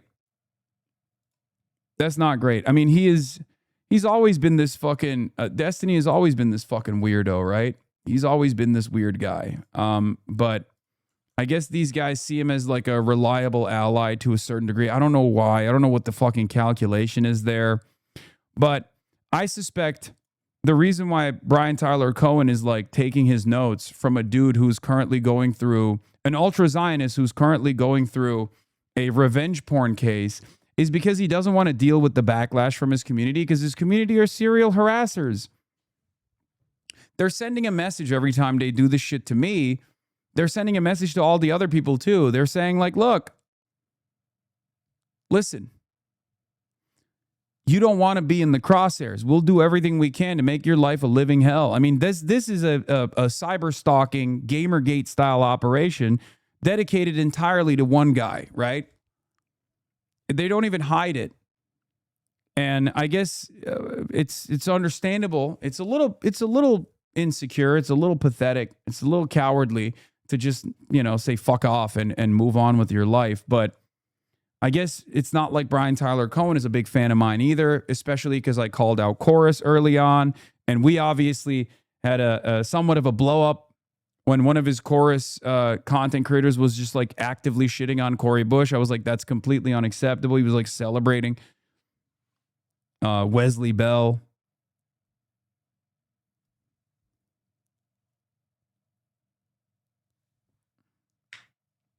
Cohen removed the quote of Hasan from his Instagram. It's just sad. I messaged him and I was speaking, and he was like, I don't do my media post there, but you know what?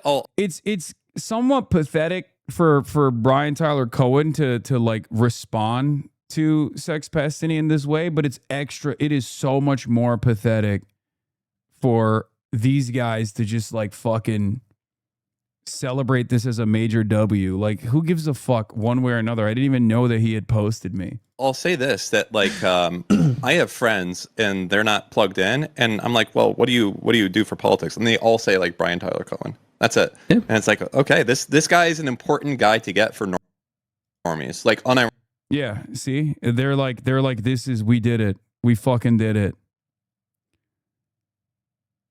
We fucking did it. Major victory for you guys, man. It's so fucking sad. Anyway.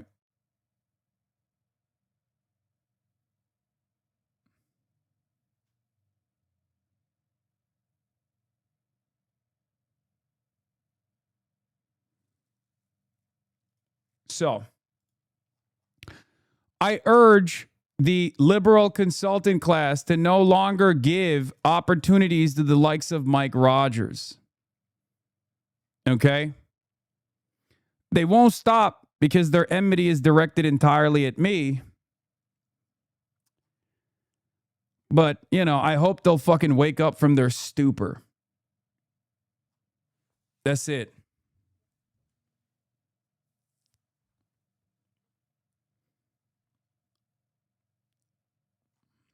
That's it.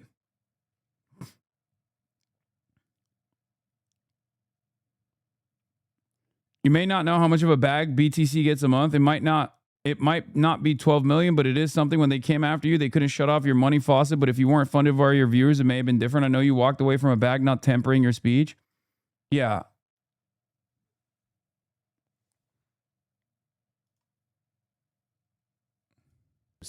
Donald Trump was called a pedophile on Fox News by a guest who the Fox News host had on for a segment. And then after this guest absolute Chad, by the way, started calling him a pedophile protector, talking about the Epstein files, his possible involvement in the Epstein files. The host then quickly rushed to try to get him off center stage. I want you guys to take a look at this clip. I'm actually just going to go ahead and play you the short form video that I posted. If we're going to talk about children being raped, then we need to hold this pedophile president, Donald Trump, accountable. Holy shit. I want to know who this guy is. I think we all need to know who this guy is. Apparently, he's a Democrat running for some office somewhere. We need to find him. We need. That's crazy.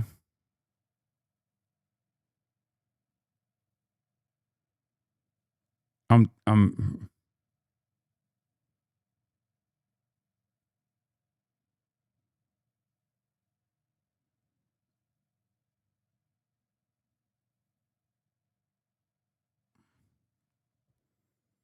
to know his name, and we need to know where he's running. Okay, because let me tell you, his name is Oliver Larkin. God damn, he just knows like every fucking minutia. He knows every goddamn anti-Trump. Yeah, he's running in Florida 25. Now listen, he's DSA endorsed. It's Oliver Larkin. He's running in Florida 25 against one of the most right-wing Democrats in the country, Moskowitz. But what's wild to me is he's so fucking knowledgeable about every little thing that Trump has done, down to the fucking wire, down to the goddamn bone. But then he's just like so oblivious to the left flank candidates that he would be actually very, very well aligned with. Told me maybe 5 years ago that Trump would be getting called a P3DO live on Fox News. P3DO, Jesus. Fuck, I don't know if I would have believed you. So, yeah, really, really interesting. You could just see how that host was freaking out. You could just see how hard his question backfired. He doesn't get paid to know about these people. Okay, guys, stop being so cynical. Okay, these are people we can again bring on to our side. Okay.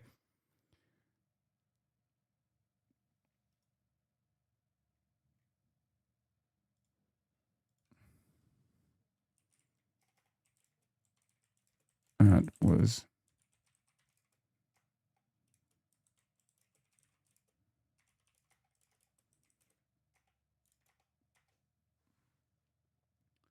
Get Asmongold's name out of your mouth, you fascist. Wait, what? I wasn't even talking about Asmongold. What the fuck? But you're an Asmongold fan? You're an Asmongold fan who uses fascist as a pejorative? What the fuck? Dog, Asmongold is literally aligning with fascists openly. Like Nick Fuentes. Like he openly says, anti-fascist Asmongold fan is such a funny bit. I have to hear what this guy is about. I mean, Fossabot clapped him, but I need to understand. I need to scratch the surface here a little bit. But it's really funny because I wasn't even fucking talking about Asmongold at all. You have Asmongold in the mind for some reason, but this is a new guy. China is fascist. You are to you. China fascist. You are fascist, dude. What do you think Nick Fuentes is? I feel like if China was fascist, Nick Fuentes and Asmongold would be fans of China. Considering their united soft spot for former fascist developments, former fascist countries, historic fascist movements. You and Nick Fuentes are on the same side, kid? Wait, what? All right, someone roll the clip. This guy just doesn't know. Someone roll the clip. I need to hear him respond. Give me the clip. Give me the clip. You know what I'm talking about. You know the one I'm talking about where Asmongold openly says, like, I love Nick Fuentes. I'm just like funneling my viewership to Nick Fuentes. I agree with Nick Fuentes because this guy hates Nick Fuentes, it seems. Okay.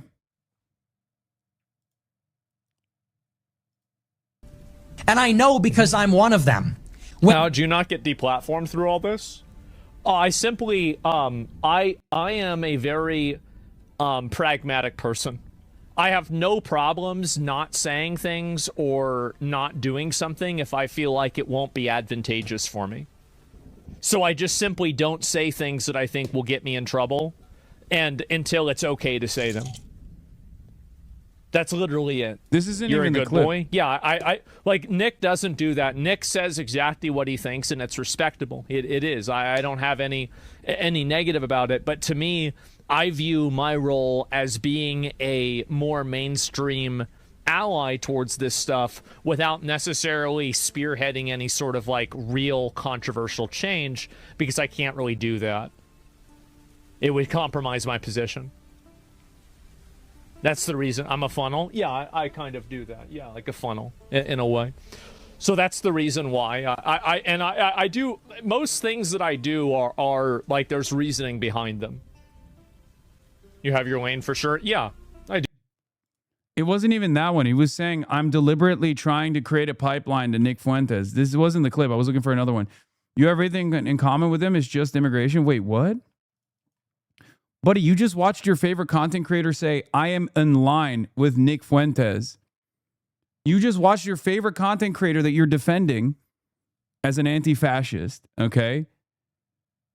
He's a Sweden Democrat according to his name. Yeah. Asmo Gold mogs you, kid, money-wise, not hairline-wise. Yeah, look at this. French fan sent $20. You simply are the GOAT. Asmongold is shilling hard for Graham and John Really? Boyd. By the way, sad. That doesn't Shilling matter. hard for Asmongold Graham. is a great ally. Him and I are on the same team, and he's the GOAT, and I will never attack. Lysol sent $100. Who do you think is closer to Nick Fuentes? Me, a guy who fucking opposes Nick Fuentes every step of the way, finds his ideology to be toxic, odious, completely wrong, completely reactionary, or the guy who is in line with him 100% and openly says he loves Nick Fuentes? Thank you for It's crazy how obviously Nick understands it and I understand it, but very few other people understand it. Like, no, we're not going to let people who want to subvert us try to divide us and make people enemies, so it will be easier to rule over them and to subvert them. Like, it's pure subversion. And Nick knows this. I know this. It's obvious this is what they're doing. Like, it's so clear. Like, it's so fucking obvious. And, yeah, there it is. So not divide us. And, well, they've successfully done that in a lot of cases. They have. I mean, W to Nick. I love Nick. And so, yeah. Yeah, I wonder how this guy got banned. Like, I wonder why this got banned. This guy got banned. Oh, that's right. He got fucking banned because he was advocating to murder children. I'm done, dude. Contrunio, you patches little China stream kid. Okay. No, I don't blame Israel for everything. I don't know why you are saying that. I blame Israel for the things Israel deserves blame for, whether it be doing a genocide with our tax dollars or subverting American democracy by dumping, millions, tens of millions of dollars into pro-Israel candidates without ever mentioning Israel once. I like that you're running away, though. I mean, that's funny, I guess. You went from trying to defend Asmongold and saying that your Benjamin Netanyahu is the GOAT. Man, put some respect on his name. Okay, buddy.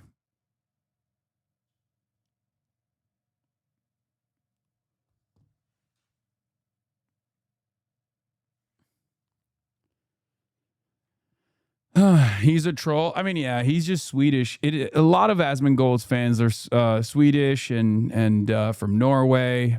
It's very strange.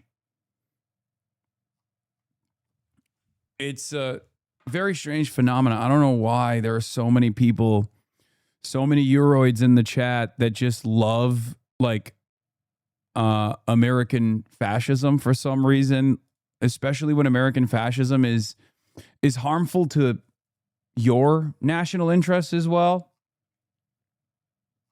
But hey, to each their own, I guess. European white supremacists. Yeah, but I don't think European white supremacists understand that like American supremacy is from the perspective of Americans, like they don't think about European white supremacy at all. Like, if American supremacy means overtaking Europe, then so be it, right? So what a lot of European white supremacists fail to comprehend is that when Donald Trump says we're going to take over Greenland, and that violates European supremacy, American white supremacists and American supremacists don't give a shit about European supremacy. They don't give a shit about European sovereignty. And they're always shocked when this kind of thing happens, where they're like, how could Donald Trump do this to us? How could Donald Trump treat us like we're, a brown country? Americans, deep down inside, don't think about Europe at all, or the ones that do understand that Europe is a vassal. And through that process of vassalization, in the aftermath of the Cold War, Europe has actually experienced tremendous downturns. The European economy is in tatters largely because Europe has been stuck between these different forces. But as a continent, as a coalition that hasn't been able to develop any sort of significant sovereignty, Europe has experienced tremendous austerity. Europe has experienced tremendous privatization initiatives. And Europeans have experienced that economic struggle. Americans don't care about the struggles of Europe. Americans, like the American government, doesn't care about the struggles of Europe. We've basically used Europe in some instances like a tax haven, and in others as a holdover state, putting a buffer between ourselves and the other poles around the world that we care about, that we worry about, other spheres of influence, other spheres of power. That's it.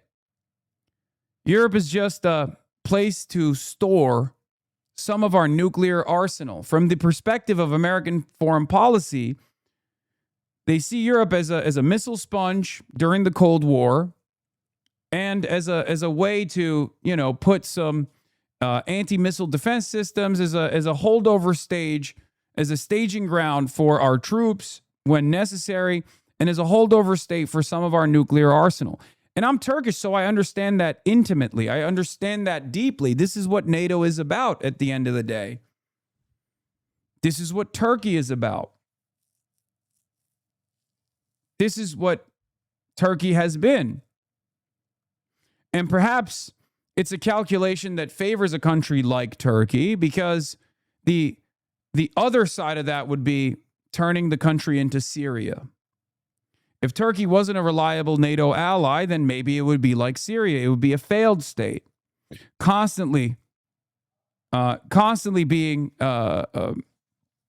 constantly having its political process be interfered with by Western forces. But if you're Europe, European sovereignty is a real threat to American sovereignty, or to American hegemony, rather. So I always find it strange when European nationalists and European supremacists actually find themselves comfortable in this vassal state, or they're just open about being vassalized to American interests, to be servile to American interests, where your interests are secondary. It's very interesting. You can't even do nationalism correctly, which I find extra cucked.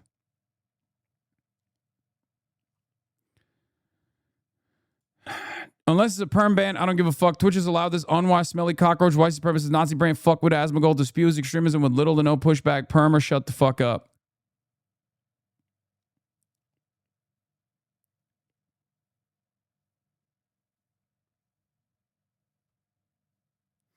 Some German hogs even do that with Putin.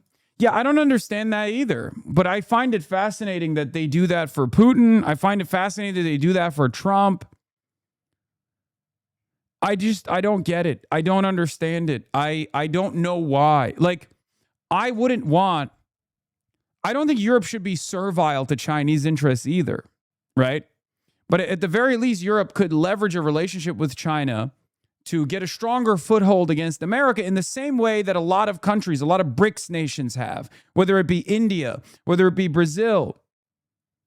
It's just the more logical play But Europe and European leadership can't get away from their, Western supremacist ideology that is now a genuine impediment. Now, of course, there's also the economic interest here because Europe wants to maintain its manufacturing, and obviously China is the manufacturing hub of the entire planet.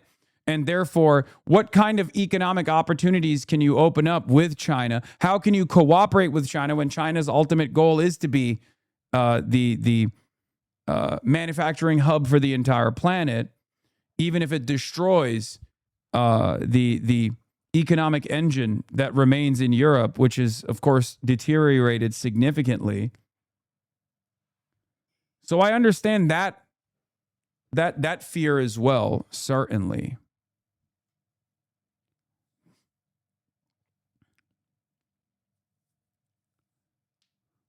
But ultimately, it makes no sense. It makes no sense to be a European nationalist or a European supremacist or like a European right-winger who wants sovereignty, who should want sovereignty, but instead of developing sovereignty or demanding sovereignty, European right-wingers find themselves under the banner of MAGA. And when I say MAGA, I mean literally make America great again. They wear the hats. They wear the merch. They watch Asmongold. They like what Trump does, even if Trump's actions are actually putting them in harm's way, putting their economic interests in harm's way. Look no further. Look no further than the actions with Iran. Donald Trump's actions with Iran are only beneficial to one party's short-term interests, and that country is Israel. It's not beneficial for America. It's not beneficial for American capital, and it's certainly not beneficial for Europe. And yet people ride for it. They're like, oh, great, you're bringing Iran to heel. This is a terrifying country. All the while, Iran's retaliation against American militarism and its primacy, the establishment of its primacy over the Strait of Hormuz has actually destroyed the European economy further. It's caused tremendous instability. It's made it only worse. So the Europeans that hate Russia, for example, for invading Ukraine cannot comprehend that America's actions in Iran is hurting them all the same. And it's backfired spectacularly. And yet, the European far right still rides for MAGA. Very strange stuff. I don't understand it. It's not, I mean, you have no self-preservation at that point, you know? You have no self-preservation whatsoever. Anyway, let's get back to the Michigan race now. What El-Sayed's win means for the Dems' battle against Trump's GOP. Sayed and gubernatorial nominee Jocelyn Benson. Both of them will be on the show. The current Michigan Secretary of State. They gave rousing messages to voters last night. Listen to this. Who do you want Michigan's leaders to work for? The people or the powerful? Right? The people. Well, you all know who I'll work for. All of you and every Michigander in this state, not the highest bidder, not corporate interests, not Donald Trump, you. We fight for the families barely able to put their groceries in the cart and check out. We fight for the mom who's worried about the child care she needs to be able to work a job that barely pays enough. We fight for the folks who are afraid about what happens if they get sick. We fight for each other. They will be here along with Congresswoman Haley Stevens, who lost to El-Sayed in the Senate primary. And a reminder, Michigan is just one of the battleground states that is key to the fight between Democrats and Republicans for the Senate majority. Alex Eisenstadt of Axios and Jessica Taylor of the Cook Political Report are back with us. Jessica, I think a lot of reporters and folks who care about this a lot and pay attention a lot, last year was kind of rolling my eyes at some Democrats who were saying the Senate was going to be in play. And including you, I think. No, not me. Okay. He's like, I didn't say it. So we were all wrong. But it seems like there's a real sense not just among the Democrats, but actually the number crunchers, people like you and the folks at Cook Political Report, that there is something happening around the country. And I guess if you had to pull out a couple of themes that are you're seeing. Europeans genuinely have an insanely neurotic level of race solidarity. They're willing to burn their entire continent and sacrifice themselves to prolong American/Western hegemony. Yeah, I don't get it. Because Western hegemony and American hegemony are two entirely separate things, because European hegemony is undermined every step of the way. America doesn't give a fuck about European interests.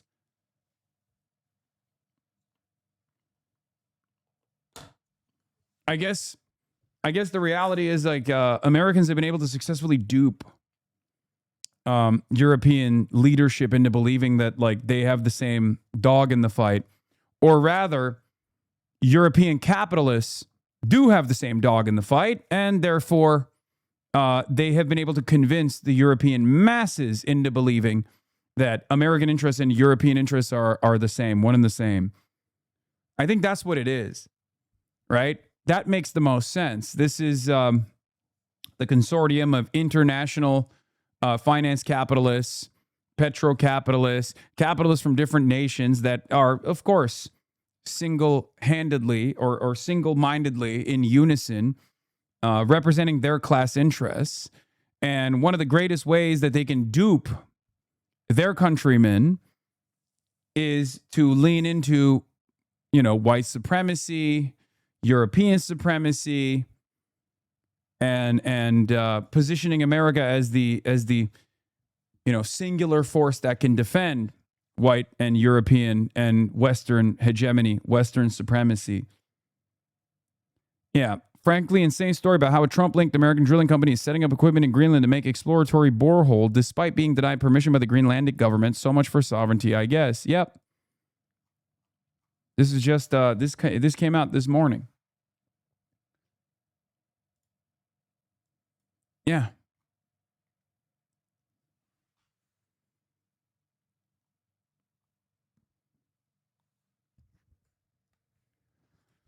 It's really interesting because, like, it's obvious that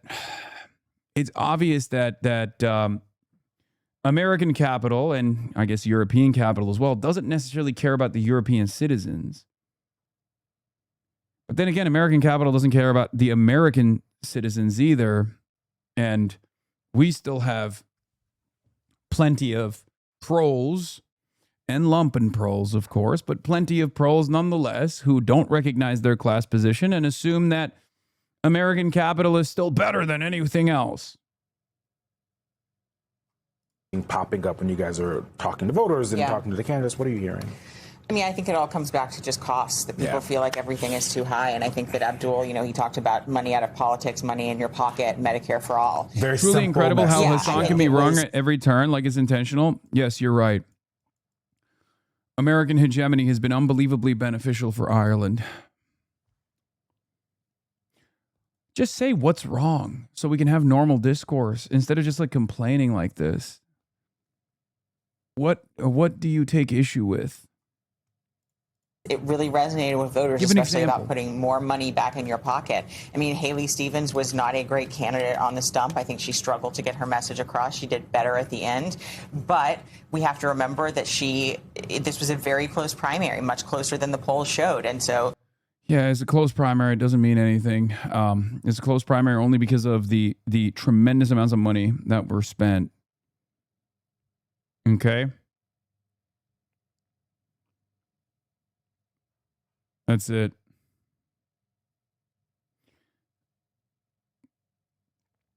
American cultural and institutional hegemony, particularly within the imperial peripheral core middle zone, is genuinely quite underwhelming and deadly.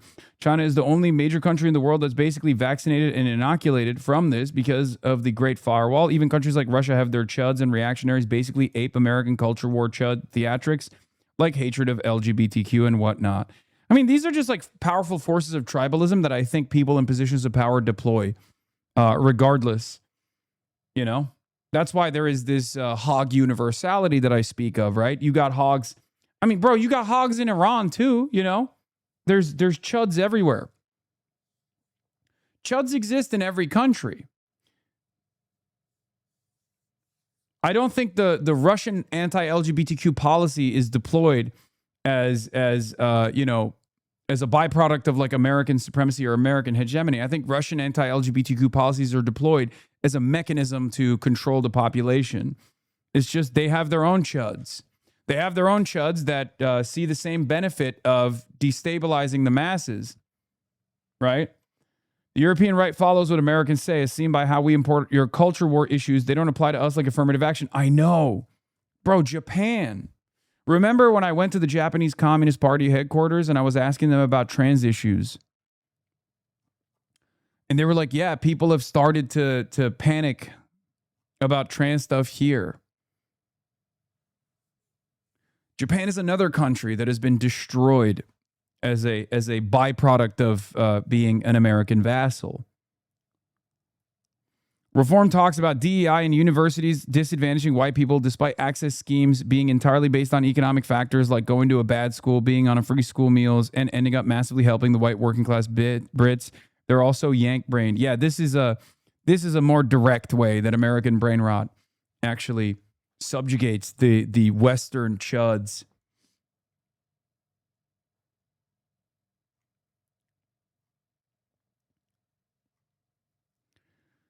It is a fascinating phenomena to observe, though. Like, there is this chud universality, this hog universality in every country that America touches in a meaningful way, where the chuds in your countries have become Ameribrained. It is a chud hive mind. It's a hog hive mind, where it is this ironically international American nationalist movement. Fascinating stuff.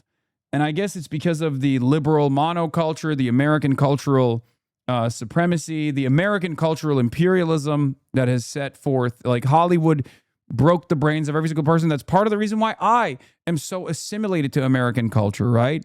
That's why I sound and look so American, because I grew up with American culture. I love American culture. I consumed all of the cultural artifacts. I think that this unity breakfast was clearly a first step in trying to unify the party, but do those voters that she won, you know, she won more reliable Democratic-based voters, like black voters, older voters, white working class voters. So is Mike Rogers able to pick those off? This is why I still thought that Stevens was the stronger general election candidate. And, you know, there's a real attack on his association with Hasan Piker, things about 9/11. You know, does he continue to appear with him? That is where. Yeah, dude, you're right. Mike Rogers is hitting Abdullah Syed on 9/11 because of his association with me, and not because he's an Islamophobic monster. And Abdullah Syed is Muslim. Yeah, that's why the Republican Party immediately in their media hit, in their press releases, started calling him Abdul Rahman Mohammed El Sayed because of his association with me. Like, why are we playing dumb? I mean, I guess it's because, you know, she's white, she doesn't understand it, she doesn't care about Islamophobia, or might have those same exact concerns, okay? These are, like, you have every opportunity not to lean into the bigotry, to be like, well, this bigotry is actually a pretty valid line of attack because I agree with it. It's crazy. Don't say it's fucking concerning. Call it out for what it is. Who else was on those ads? Zoran Mamdani, Ilhan Omar. They were on those ads too. Abdullah Syed's own statements were on those ads, also out of context. I find it really disingenuous, and it sucks because media figures are not equipped with the appropriate knowledge or the appropriate talking points to counter this kind of thing, where they just sit around and they go, yeah, I guess you're making a good point. She's not making a good point. It's totally ridiculous. He is really vulnerable, and Republicans are not being coy about this. They're using his full name in videos and things. Is the Hasan Piker thing a real thing on the ground? It is one of those things that I'm unclear how much it breaks through to actual voters, because I think most people don't actually know who. Like, this is a pollster saying yeah to that question. It's not. is not a real thing. Hasan Piker is. I think we know. I think the people on the internet know. I think the average voter who is dealing with the high costs, who are dealing with lost their health care because of the Obama subsidies weren't expanded. Like, do they care? Like, I'm just not convinced that Hasan Piker is going to be an actual on the ground. Well, issue. I think if you put $30 million behind an ad in Michigan that says that, you know, he associated with someone who's called 9/11, you know, that it was justified, I think it's going to be a real problem, especially as we even if he's apologized for it. Even if he has, but you still have the clip out there. That's what goes in the ad and different things. Well, speaking of the ad and them using Dr. El Sayed's full name, he's going right at that. And Mike Rogers, this is an ad, or no, this is him yesterday at the rally in Michigan. Let's watch what he had to say about that. I'm up against a guy named Mike Rogers. And Mike Rogers, well, he's decided that he wants to focus on my name. I got some opinions about his name. See, it's very fitting for him, Rogers. Because that's his answer every time a corporation or Donald Trump tells him to do something. Mike, we need you to put a data center in the backyard. Roger. Mike, we need you to hike their prescription drug prices. Roger. Mike, we need you to rubber stamp this war we shouldn't be fighting. Roger. Mike, and this one's Donald Trump, I need you to lick these boots. Roger. Not the boots. I mean, not the boots, but I mean, that what we just saw there sort of exemplifies, I think, why El Sayed is so good. He's a great communicator. That Roger bit was very good. But the other piece that Eugene reacted to is that he's not afraid to go there. And he's sort of giving voice to what Democrats, what we've heard from around the country, they want people who are going to fight. And that shows fight. We're going to see how good a candidate this guy really is, right? Because Mike Rogers is not going to be a pushover. Right, and Republicans are going to spend a lot of money in this race. And they're going to dump a lot of opposition research on Abdul's head, things that maybe we haven't heard about yet, but we can only might not even be true. Stuff that we don't know what's coming down the pike, right? But we're going to get a sense of how good a candidate he really is, and that's what separates, who ends up winning is what separates the Major League Baseball players from the AAA players, right? And we're going to get a sense of if he's an MLB player or a AAA player. Right. It's also interesting, Jonathan, because you brought up that clip, the issues that he chose to include in the Mike Rogers name calling. Anti-data centers, hiking prescription drugs, rubber stamping a war, and being extremely deferential to Donald Trump. I mean, those are not communist, socialist issues. Alex, you had a piece this week that the GOP is planning a socialism tele. Yeah, so here's what it is, right? I'm glad that they're finally parsing through this. It's still wrong in the sense that, like, oh, well, there's still the underlying premise that socialism and communism is a scary, bad, Americans don't want it, of course. But they're finally, at the very least, like, not doing the GOP's bidding. Because anytime these guys turn around and say, well, he is kind of radical, they're doing the GOP's bidding for the GOP. And it's actually much more damaging because liberals have the institutional persuasive capabilities on CNN, on the MSNBC platform, on the CNN platform, when liberals themselves are leaning into the Republican attack ads and going, well, he is a little dangerous. We got to hand it to the GOP. That's, in my opinion, far more dangerous than Mike Rogers being like Abdul El-Sayed did 9/11. Because when Mike Rogers says that, every liberal is going to hear that and go, you're a fucking racist piece of shit. You're eating Trump's dick and balls. Shut the fuck up.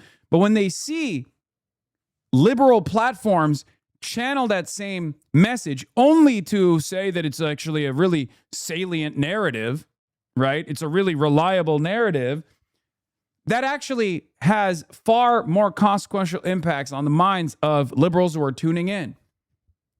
You don't need to do that. You can just say the truth. You can just turn around and say, no, these guys are desperate. They can't talk about the economy, which they did to a certain degree. They can't talk about the economy. They can't talk about how bad Trump is. Obviously, there's nothing to lean into with Trump.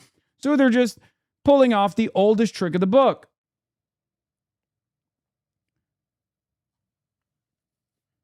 Pure, unadulterated, unfiltered racism. That's exactly what this is.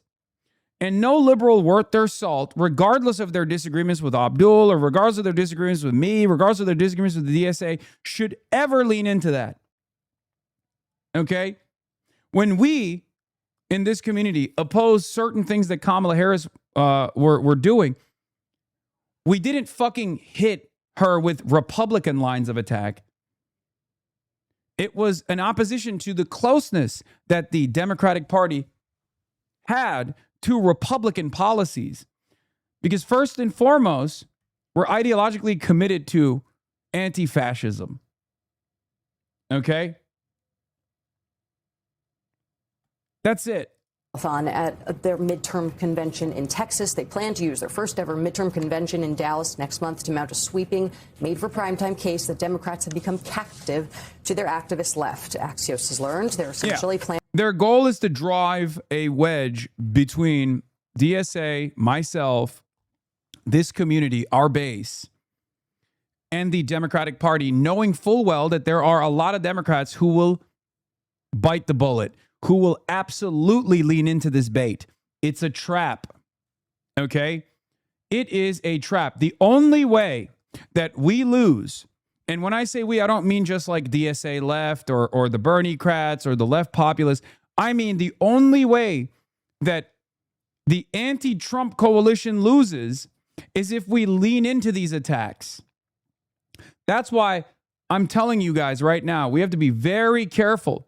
There are a lot of liberals who hate the left more than they hate MAGA, and they are going to lean into these lines of attack as they have done so far. Okay? This is a real which side are you on moment. Are you a fascist or are you an anti-fascist? Are you willing to coalesce around Trump or are you willing to coalesce around as broad of a base as possible of anti-Trump forces? Okay? It's going to get nasty. It's going to get dirty. And there are plenty of those who will readily admit. I analyzed Neera's tweets. Barbarism Critic says, I analyzed Neera's tweets and a whopping 67% of them were attacking progressive Democrats versus just 33% attacking Republicans. Interesting priorities. Someone should ask themselves why she finds those who call themselves socialists twice as much as a threat as fascists.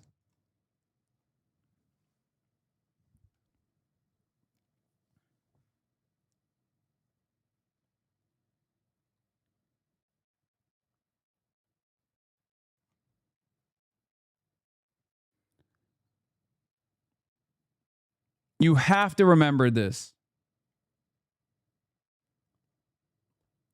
There was never a moment, regardless of my disagreements with the way that Kamala Harris ran her campaign, regardless of my criticisms of establishment Democrats leaning into Liz Cheney, leaning into the Biden dead weight, there was never a moment where I urged my viewership to vote for Trump. And there will never be a moment where I will ever urge my viewership to vote for a Republican. Never, ever. And what these guys are now entertaining, some of them at least, some of them are openly entertaining voting for Republicans. That is completely unacceptable. Okay? Lucky for us, they don't really have a base. They don't have any motion within the moderate wing of the Democratic Party either. I'm sure you know this from your parents, right?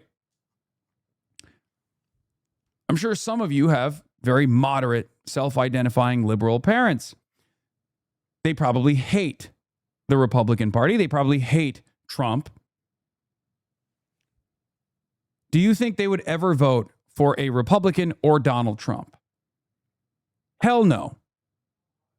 Hell fucking no. No matter how libbed up your parents are, there is 0% chance that they would ever find themselves going, you know what? This Democrat is a bridge too far. As a matter of fact, they probably like Abdullah al-Sayed. They probably love Zohran Mamdani. You understand?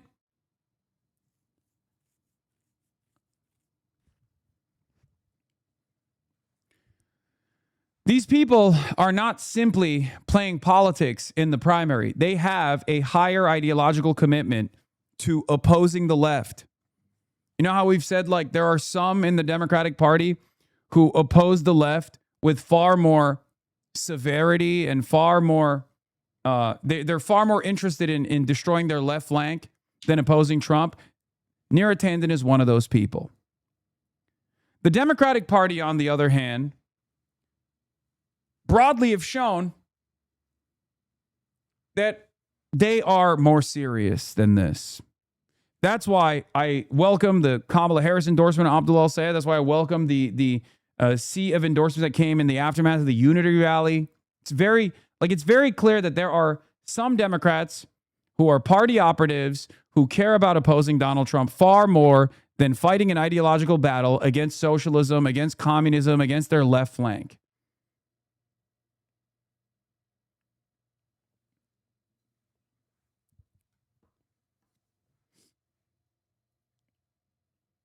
That's it.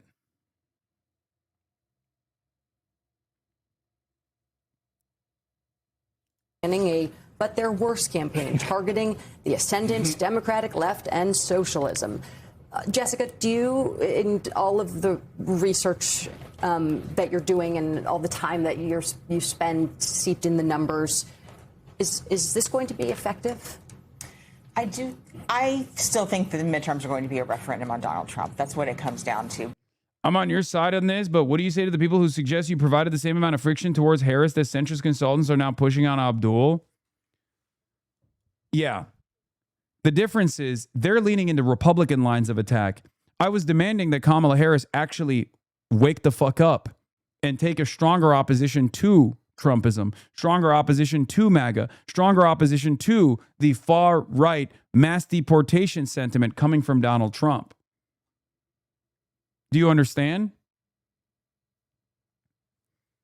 I was demanding that Kamala Harris cut her losses with the Biden administration, which was dead weight anchoring around her neck. Those were good points that I was delivering. And instead, they leaned into this mythical moderate center, this mythical moderate centrist voter, and that's why they lost.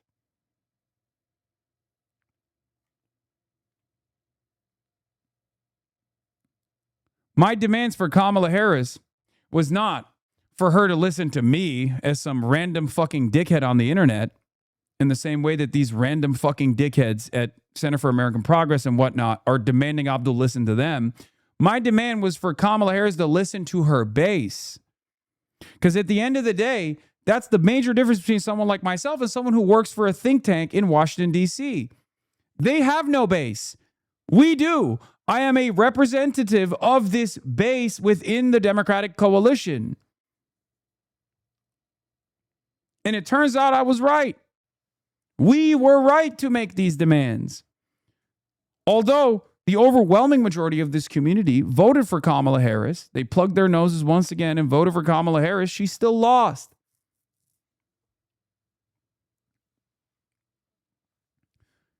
And she lost because she leaned into the right-wing nonsense. She didn't put distance between herself and Joe Biden. She didn't lean into the early excitement that carried her into the DNC. An excitement that was born out of the fact that she was not Joe Biden. But if they can make some of these candidates out to be too extreme, too scary, we saw in 2022 that candidates matter. Do voters buy this language specifically that these candidates are socialists and communists? I think this is a better example. Cory Bush lost, and you will not be behaving like them to Wesley Bell. Yeah, exactly. I hate Wesley Bell, but I'm not going to fucking talk about Wesley Bell. It's over. It's done. He won. He won overwhelmingly. It got carried once again by AIPAC money. And now he is a part of this fucking Democratic Party coalition. when the time comes and he tries to create a hurdle against, legislation that tries to dial back Israel's violence, for example, we'll have that conversation when we get there. Someone like Roy Cooper, they don't buy it for in North Carolina. They don't buy it for a Sherrod Brown in Ohio. But with the more progressive candidates, that's where I think it's risky, because this isn't New York City. This isn't Denver. This is a real test of whether a more progressive candidate can win in a place like Michigan. I mean, I'm watching the Wisconsin primary coming up this Tuesday. You have an actual Democratic socialist. I mean, I think that the language gets fuzzy. They're sort of painting everyone with a really broad brush. Right. But you have an actual Democratic socialist that is running in one of the most quintessential swing states for governor, that I think she really puts that race more at risk. But again, is the wave big enough for Democrats that doesn't matter? That might be the case. That's one reason why we kept Michigan Senate in toss-up. But I think it still is Republicans' best pickup opportunity. And why Wisconsin Senate, even if Francesca Hong wins on Tuesday, we're going to keep that race in toss-up as well. Democrats, what's so interesting about Democrats is often they kind of allow Republicans to declare what the rules of the road are. They let them say what the debate is going to be about. And I've been talking to a lot of Democrats, both moderates and lefties, about why is that the case? Alex, you cover Republicans in half for such a long time. They are very good at saying this is what this election is going to be about, right? This socialism conversation, right? This communism conversation. They are forcing every single Democrat to have to answer that question. Instead of the Democrats saying, this is ridiculous, reporters. They say that on other things, but on this, they're trying to say, well, I don't believe what Francesca's saying in Wisconsin. It's no, you don't live in Wisconsin. Say that. And I'm curious, when you're talking to Republicans, do they feel despite all of the wind at Democrats' back over the last year and a half in different places, how good or bad are they feeling about the midterms, both the House and the Senate? When you're talking to them privately, they'll concede that the winds are at the Democrats' backs. I mean, they'll say that, right? I mean, they definitely think that they've got an uphill path to keeping the House. And they think they're still favored to keep the Senate at this point. One thing, though, to watch as it relates to Abdul, though, and the convention that you just mentioned, is that the convention's timing is interesting because it ends the night before the 25th anniversary of 9/11. And so you've heard Republicans refer to Abdul by his full name. It's going to be interesting to see how they message that. I think so. Yeah, I think it's going to backfire. Abdul al-Sayed is too much of a homegrown America lover. Will it work to a certain degree? Are there people who will hear his name, see the color of his skin, and immediately go, yep, I know exactly what I know about him? Sure, there will be. But elections are not about winning every single vote. Elections are about winning enough votes. And I don't think you can build a very broad coalition against Abdul al-Sayed by constantly just going 9/11, 9/11, 9/11, Islamophobia, Islamophobia, he's a terrorist, he's a terrorist, he's a terrorist. It's just not going to work. I think most people will look at that and recognize it for what it is. Most people will look at that and go, well, I want the guy who's, offering to fight for me, offering to fight against the influence of corporations and politics, offering to put my interests first, offering me health care. That's it. Because the other side of this is, and I said this about Kamala Harris too, if you guys remember, her being a black woman from California was a hurdle. It's a white supremacist country. A lot of people are going to look at you differently, right? But it was a hurdle that she could have climbed, right? I said this about Kamala Harris as well. I've said this about AOC when people say, oh, America's not ready for a female candidate. You're wrong. If Barack Obama, as a black man whose middle name is Hussein, could do it, anyone can. It's just that Barack Obama, and I'm not talking about his governance here, I'm just talking about his campaign, totally separate things. Barack Obama ran a very good campaign. They said he was unelectable too. He was able to muster up these progressive forces and ride this wave. He was the hope and change candidate. They hit Obama with the same exact he's unelectable bullshit.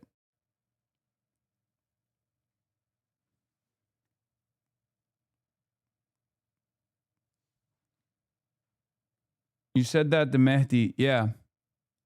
A Democrat. Who would you pick between Gavin Newsom and Rahm Emanuel? Oh, God. Oh, shoot. JB Pritzker. Come on. Lefty. Pritzker or Chris Van Hollen? It's not even a question. AOC is, out of all of the people that you mentioned, like AOC is the only one that I would like. And you think she could win general election? Yeah, in a misogynistic, racist country. Yes, where yes, I people do. Are yes, a lot of 100%. misogynists and racists in this country. 100%. Absolutely. America was built on the foundations of white supremacy and elected a black man whose middle name was Hussein. But you know that the position on Barack Obama.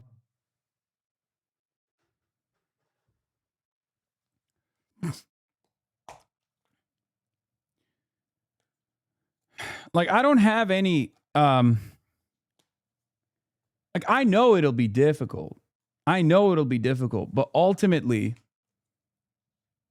in my opinion, it's far more difficult to win on moderation with a white guy than it is to win with good policies being delivered by a brown woman.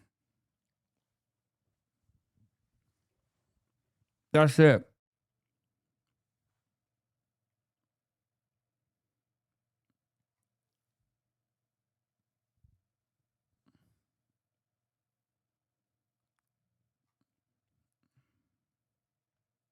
Some racism might be Yeah, popping I up, is think what we we're do. hearing. Real quick, we have to go, Jessica, but I want to follow up on something you just said. You said that Michigan is the best pickup opportunity for Republicans, and that the Cook Political Report still has it as a toss-up.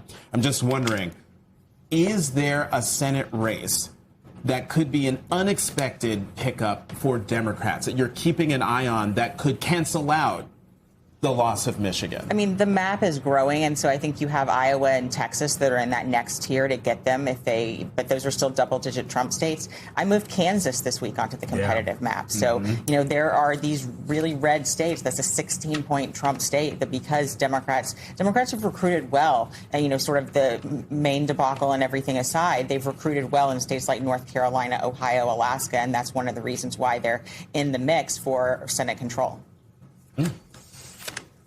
I want to talk more about Kansas next time. Alex Eisenstadt, Jessica Taylor, thank you so much for joining. Michigan's Democratic candidate for Governor Jocelyn Benson, who currently serves as Michigan's Secretary of State, joins us now. Good morning, Secretary. Thank you for joining us, and congratulations on your big week. Thank you. All right, I'm gonna skip the rest of it. Yeah, he's just cooking. He's cooking. Joining. This was interesting. We gotta win a dang election. Representative Stevens is fired up to help Michigan Dems secure wins in November. Yes, now Congresswoman Haley Stevens of Michigan. Congresswoman, welcome to the weekend.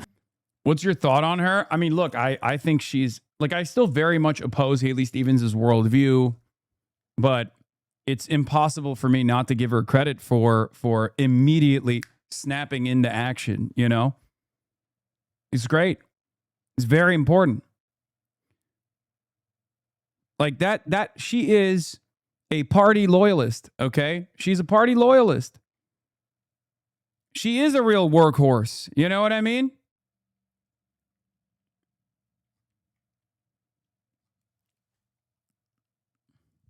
She's giving it, she's doing the stick it to him.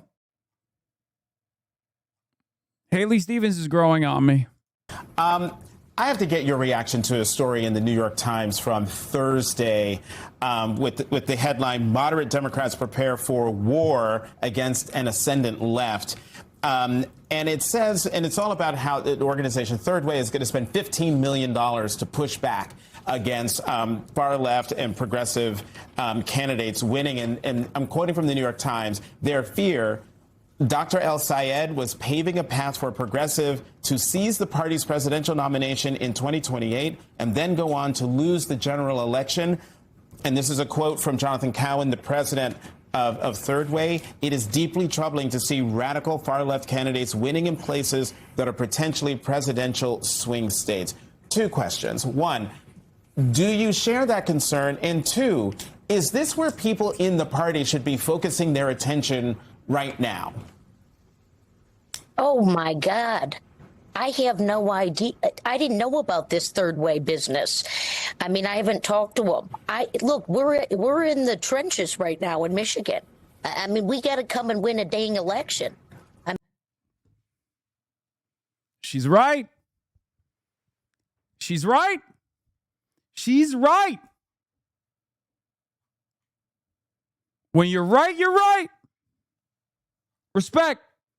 Respect. Do you care about setting up hurdles against Donald Trump or not?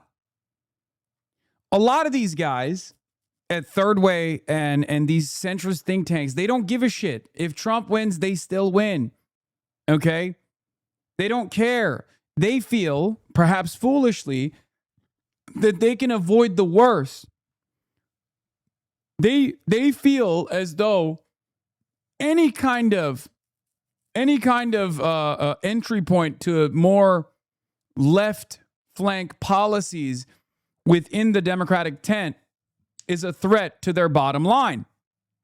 Right? That's it. That's it. That's literally their primary concern. Many of them will become Republicans if they're not already secretly Republican. Okay? So don't be shocked when these third way dipshits a couple years down the line turn into open Republicans. They say, sorry, this is a bridge too far for me. These guys are too radical. The left just left me behind. I've been a progressive my whole life, but, the progressives are far too out of control. The reason why they're doing that is because they just care about protecting their bottom line. They don't give a fuck about Americans being gunned down to the streets by ICE. They just want to make sure that they don't have to pay more taxes. Their job is to control the Democratic Party to the best of their ability, to connect Democrats with these corporate entities. They are the connective tissue between Corpo Dems and the corporations themselves. All they care about is making sure that their bottom line is protected, that corporate interests are protected.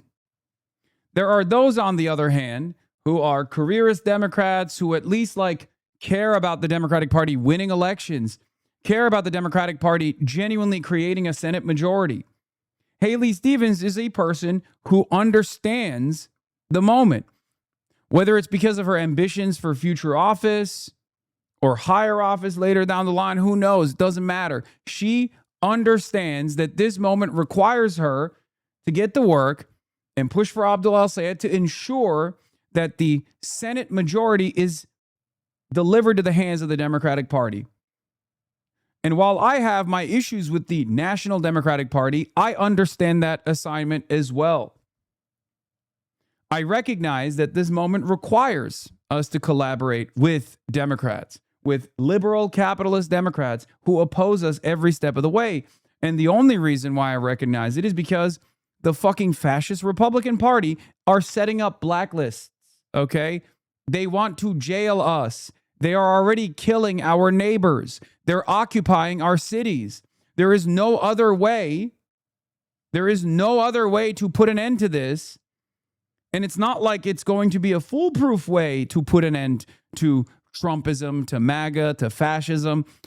But it's at least one additional hurdle. Our job right now is to sabotage this administration's most violent tendencies. Our job right now is to try to set up as many hurdles as possible. We cannot simply sit around and expect the courts to do their fucking job, especially when the courts are in the crosshairs of this administration, especially when the courts have been filled to the brim with Republican psychopaths.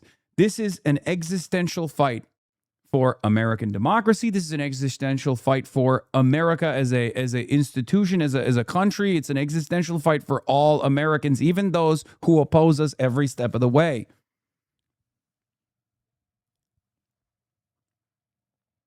If you care about due process, you have to fight for it. If you care about free speech, you have to fight for it. Sometimes alongside people who are unlikely allies. I mean, it's major. I got Congress candidate Christina Hines, all right, running in Michigan 10. She's about to come over.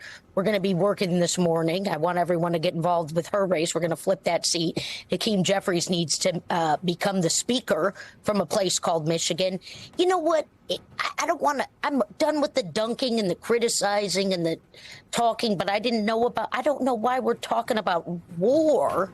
Is that the New York Times words, K-Bert, or is that the Third Way's words? Who's saying war? The war is in quotes, and I'm not going to attribute it to Third Way without having. Yeah, I hadn't seen it. The New York Times practically moved to Michigan while we were doing this primary. I mean, they were here every other day, but geez Louise, we got to look. Everyone's got their different focuses. I am very focused on making sure that we protect and expand Medicaid. I am very focused on making sure that we do voting rights. I am very focused on making sure that, yes, the 19 labor unions that were in my primary with me, that their members are coming out and voting. Look, I was bopping all over Detroit yesterday, and people are fired up. You know, I'm not wasting a minute. I've been knocking doors and being in this party since I was old enough to be in the party. I love being in the party, and there is an existential threat in this country. There's outright corruption. You got the debt growing faster than the GDP, meaning we are bankrupting ourselves. We're about to hit the 2030s. All right, Social Security's going. We got a whole thing here that there's a long leadership. list, Congresswoman, of things, and you are fired up. I love being a Democrat. This is great. You and your new friend Abdul El Sayed. He was just on the. We just had him on the show. Abdul forever. We just had your new bestie. He said he'd be happy to be on the trail with you, and he has your endorsement. How much are you going to be on the trail, appearing next to him as we move forward? Look, these guys all know me. I told the party chair, I told Abdul, I told them all. I said, you just call me. You know, Jocelyn Benson, she was just on the show. We love Jocelyn. It's such a cool ticket. I mean, when have you seen a ticket like that in Michigan? We just produce these awesome tickets. I remember in 18, we had Whitmer, Nessel, and Benson. I called them the real big three. So I told, look, to answer your question directly, though, I'll do whatever's needed. You know, I'm on the team. You know, folks know, they know I'm in the House, right? I'm a Democratic seat flipper, and this is why I'm working with Hines, Christina Hines, Hillary Skolton out in West Michigan. She's a foot soldier, and she's trying to flip Sean McCain, or McCann rather. This is this nice guy who's going to beat Bill Huizenga. He's a real solid Democrat. I mean, we got Callie Barr in the North. I mean, we got a bunch of people running in Michigan who are going to flip seats and give Hakeem Jeffries the historic nomination. Yeah. Congresswoman Haley Stevens, fired up, ready to go. And every person ready for office. Windbreaker. Your windbreaker game. Thank you, man, for coming to the weekend. Vintage. This is my dad's vintage jacket. We love it. Shout out to Dad Stevens. She's actually unironically growing on me a little bit. I'm starting to think that when she's unironically growing, guess AIPAC money didn't hit this week. No, it's over. She's like, primary's over. Primary's over. Time to get back to fucking work. Roll up the sleeves, you know? She's a racist AIPAC stooge. Hey. It's clear to me that there is a higher priority here for Haley Stevens, and it's good that you guys recognize that. The higher priority here is not to maintain the AIPAC stooge position. The higher priority for her is to maintain the Democratic majority, to create the Democratic Senate majority.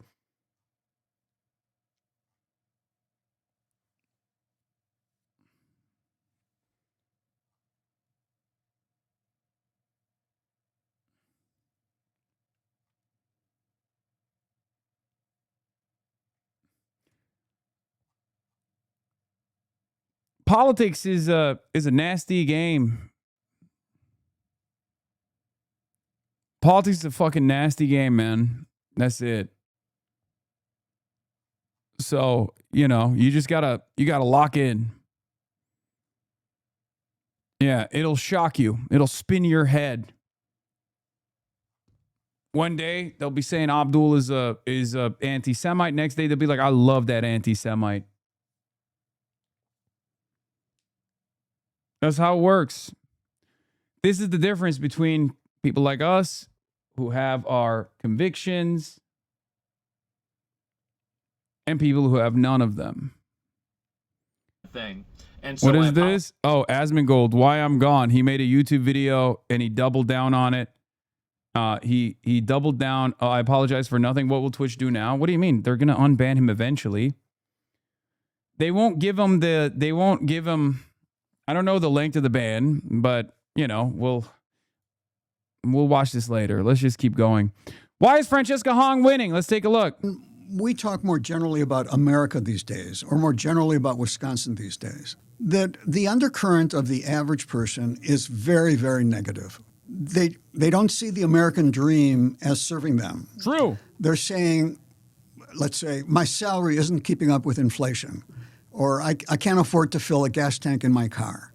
Francesca Hong has tapped into it much better than the remaining candidates. I kind of don't understand why people are absorbing APAC politicians with zero caution. Buddy, I need you to understand something. Haley Stevens comes out and says, I love Abdul El Sayed. I'm endorsing him. If Abdul El Sayed turns around and says, fuck that, she's an APAC stooge, what do you think the media narrative is going to be? You always have to think like, is this helpful? Is this not helpful? Even with the same calculation. Even with the same calculation of like coming out and being like, yeah, Hasan is a horrible monster. Hasan's a horrible monster. I should have never had him on the campaign trail. Is this a helpful calculation? Is this an unhelpful calculation? Regardless of what his own personal opinion might be. You have to be pragmatic. You have to be pragmatic. Yeah, you say thank you for the support and you move on. That's it. I'm saying thank you for the support, Haley Stevens, and we're moving on.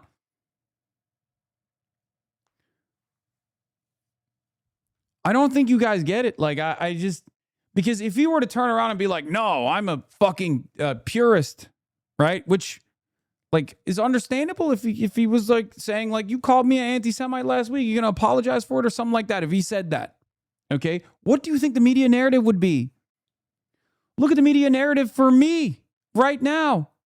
I was yelling at the fucking consultants that set up these Islamophobic lines of attack that Mike Rogers is now echoing, mirroring. Okay? When I talk about the Beltway pundits, when I talk about the commentariat, I'm talking about this blob of people who are mercenaries. Okay? That set up these narratives that don't really change from the Republican hands to the Democratic Party hands. Okay? And what did they do? They clipped it to say, I'm yelling at the fucking voters. I've yelled at the liberal Democratic Party for years for vote shaming. I am not vote shaming there. I am shaming the consultant class.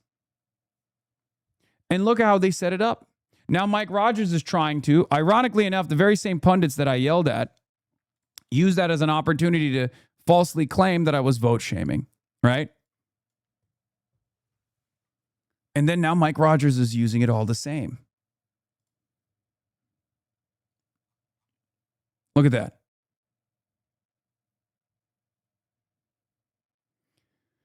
If you're among the majority of Democrats who did not vote for Senate nominee and believe you should work hard to earn your support, his top campaign surrogate has a message for you. I said, I'm talking about DC elites who are very much a part of dipshit. Your first ad was implying Abdul's a terrorist. You all have failed the people. You have no good policies. You will funnel tax dollars to Israel, continue endless wars, and rubber stamp Trump's violence and corruption. Now Mike Rogers is doing the same thing that those fucking supposedly quote-unquote liberal, centrist commentariat did. Okay? Do you see? Because they're like this. They're like this. This is how they are. They don't give a fuck. They're mercenaries. If someone is a threat to their bottom line, they'll try to take them out. And they will not shy away from leaning into the Republicans to do the same. They have no loyalty to a cause. Their loyalty is to the almighty dollar first and foremost. to protect their comfortable sinecures. If the left flank is opposing their comfortable position in DC, they will fucking do everything in their power. It'll be a knife fight. So if someone is not doing that, like Haley Stevens, who's not engaging in this kind of nonsense, I'm going to give them their flowers. I know it's a low bar to clear. Haley Stevens has called me an anti-Semite, called me her campaign's final day. The last 24 hours for Haley Stevens was literally fuck Hasan. So if I'm not offended, if I'm giving her flowers for fucking stumping for Abdul now, what the fuck is it to you? We have to be pragmatic.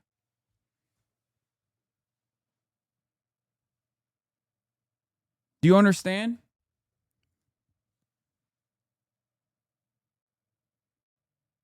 No, she didn't apologize. And neither did Mallory McMorrow. It doesn't fucking matter. It doesn't matter to me because I care about producing results. Do you understand? I recognize how this stuff works. It's a dog-eat-dog world. A lot of these guys are very mercenary in the way that they view everything. Okay? And for them, it's terrifying when they actually meet someone who is motivated by real policies that they want to implement rather than simply advancing their career. Ironically enough, it's pure projection when they try to say like, oh, Hasan probably loves this extra attention. I don't. I don't like it at all. But we have to be a little bit more pragmatic. That's it. Not saying, make Mallory McMorrow or Haley Stevens the leader of this movement or anything like that. It's that simple. I want Abdul al-Sayed to win. And then I want Abdul al-Sayed to deliver on his promises. I want him to fight. Part of that victory is also avoiding a Republican Senate majority, which is important to me, both important to me personally and important to the people that I love. Because I know that if there aren't any hurdles placed in front of Donald Trump with a Senate majority, with a House majority in the hands of the Democratic Party, Donald Trump is going to use his lame duck period to be even more vicious than he has been thus far. We need to set up hurdles. It's that simple. We need to do everything we can to cause hurdles and to gum up the works and to set up impediments and to set up at least the beginning of accountability for this administration's rampant corruption. I'll give you one example of issues that we care about, right? Cuba. With a Senate, with a majority in Congress, with a congressional majority in the hands of the Democrats, the number of Democrats that we've actually helped elect into office who have actually demanded an embargo on Israel or have criticized the Trump administration's handling of Cuba, we can now push them to take the initiative on these issues, to start committee hearings, to be loud, to get this issue in front of many Americans who are also frustrated about it. This is how it works. This is how you build a larger, broader movement. Because right now, Democrats have no power. They have no way of setting up investigations and making a big stink about certain issues. They can only get in front of cameras every now and then and yell about it. Ro Khanna and Thomas Massie have done a pretty decent job with the Epstein files, but that's like not commonplace. So anyone that plays a role in helping this happen, I'm on board with.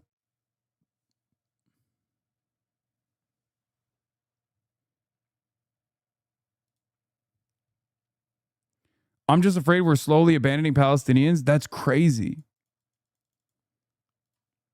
Getting someone like Abdul al-Sayed elected in the Senate is not abandoning the Palestinians. It's the exact opposite. That's why when I see Kamala Harris endorse Abdul al-Sayed, I don't see that as Abdul al-Sayed capitulating.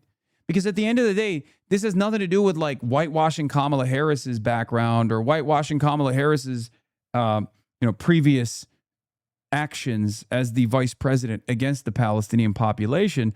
It's actually Kamala Harris giving Abdul al-Sayed more legitimacy without Abdul al-Sayed turning around and saying, you know what, actually, I'm dropping the Palestinian cause.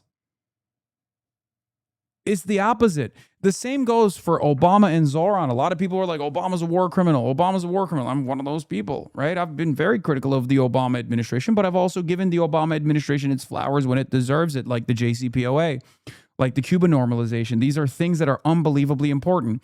These are instances where Obama stuck his neck out in very meaningful ways and got punished for it, right?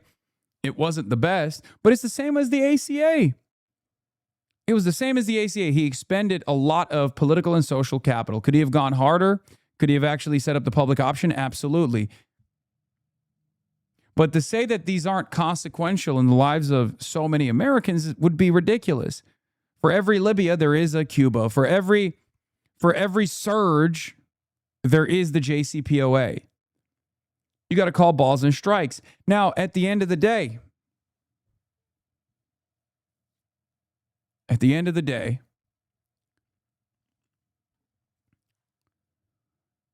Barack Obama appearing alongside Zoran plays a very reliable role in boosting the credibility of Zoran in the eyes of many liberals. Okay? It's protection for Zoran. It's necessary protection. So as long as Zoran doesn't turn around and goes, as long as Zoran doesn't go around, turn around and you know, drop some of his previous positions on these issues, then it's good. It makes Zoran mainstream. It makes Zoran protected. And we need him to be protected. We need all of our soldiers to be protected, to put it that way. Same as we need our media to be protected as well. Many of you get upset when you feel as though the defenses coming from our electeds is insufficient. Why do you feel that way? Is it purely because you care about me as an individual? Or is it because you understand that left media also has to be protected in the same way? A little bit of institutional protection from liberals goes a long way. Right?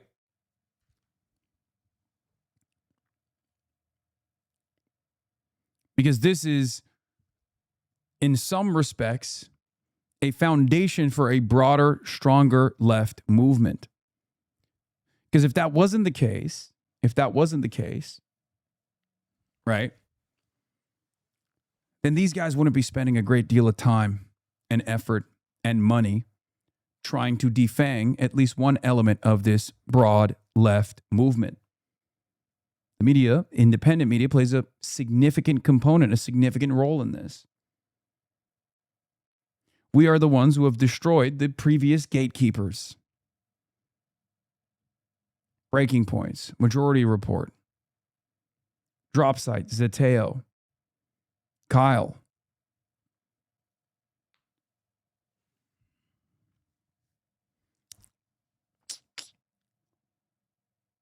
And myself too. Democracy Now! And the more impact we have, the more aggressive the attacks will get. But we can overcome said attacks. But we have to be resilient. That's it. Candidate, that she is really speaking to them in their language. And so we've got this dichotomy. On the one hand, she's a far left democratic socialist who, by conventional wisdom, should not be doing very well in the polls. But is it possible that these unhappy voters, these disgruntled voters who are mad at Trump, mad at the world, mad at the system, are saying, I don't give a darn if she's a socialist? Yep. Thanksgiving flip-flop ignites new controversy in Wisconsin race. Oh, God. So. Wait, what the fuck is this? You will see Beth no more. See Black. That's from Electrical Sparks. It's not safe to use anymore. Goodbye, Beth. You have been a real workhorse. Your namesake still is Hard worker, I will miss you. God, I fucking love Chuck Grassley. It's a sad day at Grassley household. For my 34 years and 15 years before that, at my mother-in-law's home, Beth has worked dependably.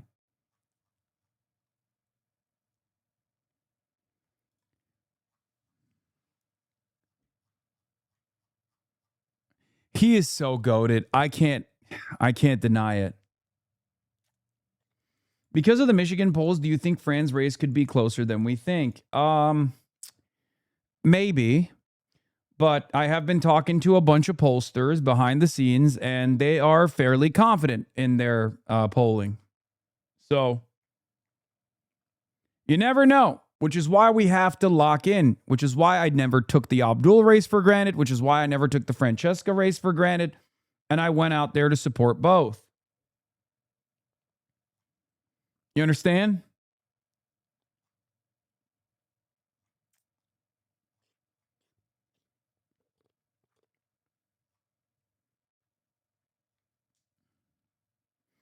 Yes, Francesca's race is an open primary as well. And Republicans, well, I think Republicans actually, I will admit something right now.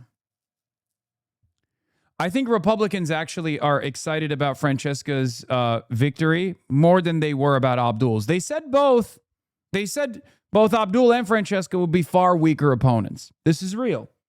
Except they were lying about Abdul. They legitimately believe Francesca would be a far weaker opponent than a regular moderate Democrat. However, they're wrong.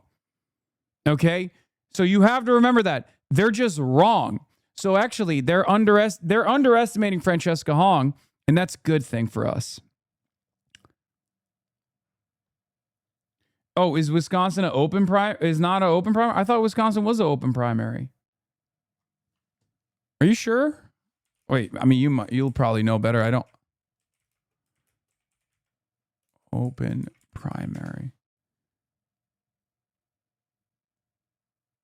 Yeah, no, it is. It is an open primary. Why did you say it was a closed primary? I was right.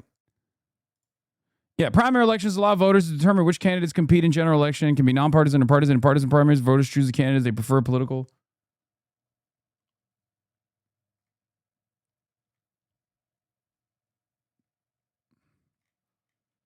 Is it different for the governor race? Wait, now people are saying it is closed.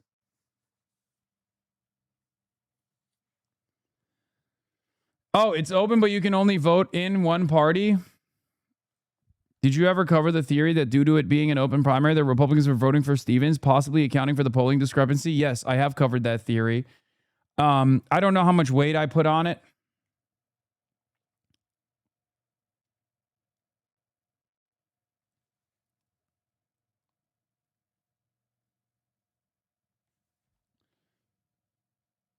It's not closed. You just can't participate in both primaries. Yeah, I just don't. Here's the thing. Yeah, you can't cross-party vote in Wisconsin. But I will say this.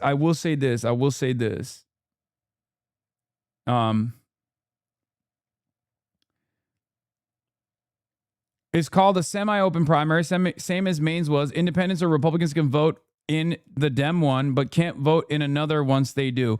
So, the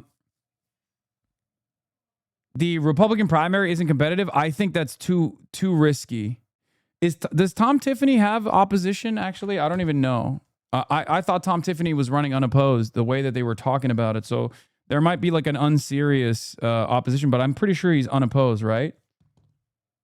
If there's only one Republican candidate, then in a semi-closed primary or a semi-open primary, you could see some Republicans actually lean in the direction of one candidate. Now, here's the thing.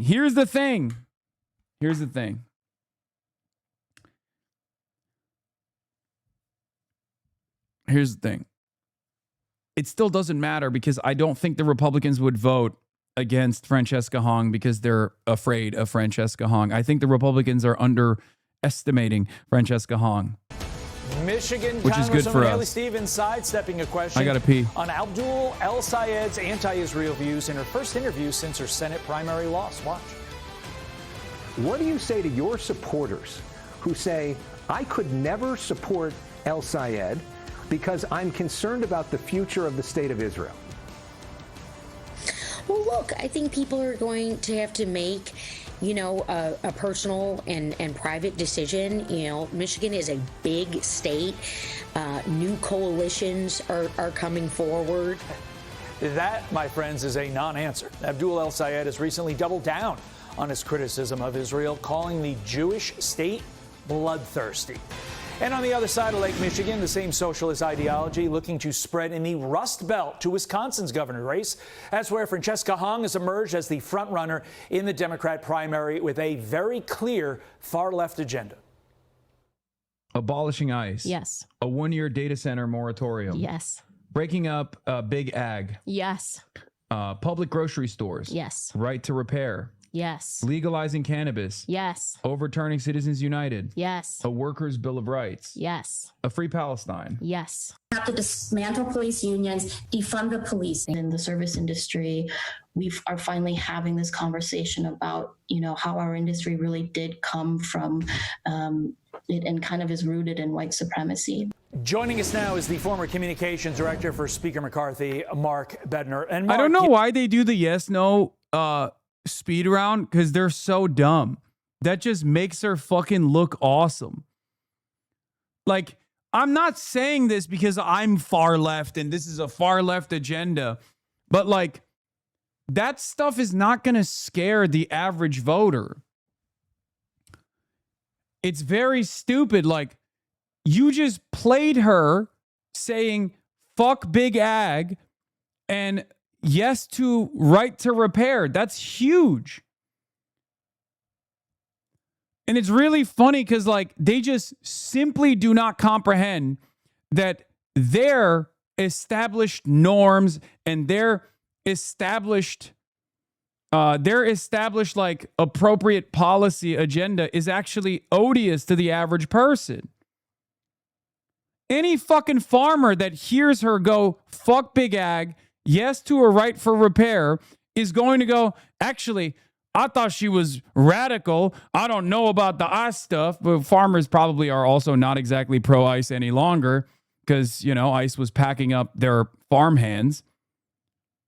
But they're going to hear her say yes to this shit and go, actually, I kind of like what she has to say.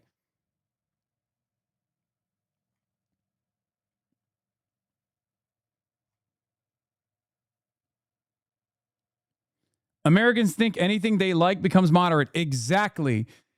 The reality of the matter is a moderate farmer who's watching Fox News is going to hear her say that and go, well, that's moderate. Those are moderate positions.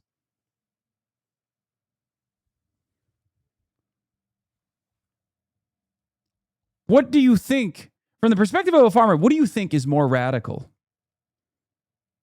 Being pro-right to repair so they can fucking repair their goddamn tractors without sending it to John Deere every goddamn time? Or the opposite?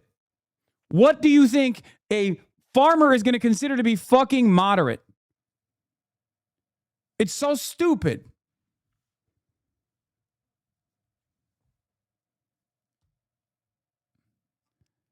That an anti-flock and anti-data center is catnip for the boomer Republicans. They love that shit. They love those positions. That's part of the reason why, as I've said over and over again, there's motherfucking lawn signs with MAGA signs on them. There's motherfucking lawns with MAGA lawn signs on them next to Francesca Hong lawn signs. And yes, this is also very important to understand. If she ends up winning every single age group, can you really call her a factional candidate? We looked at the crosstabs from the State Navigate poll, and the crosstabs across age show Francesca Hong destroying with the under 44 age demographic, plus 54, 30 to 44, plus 69, 18 to 29, and even ages 45 and above. She's either plus 18 up to 64, and with 65 plus, she's tied.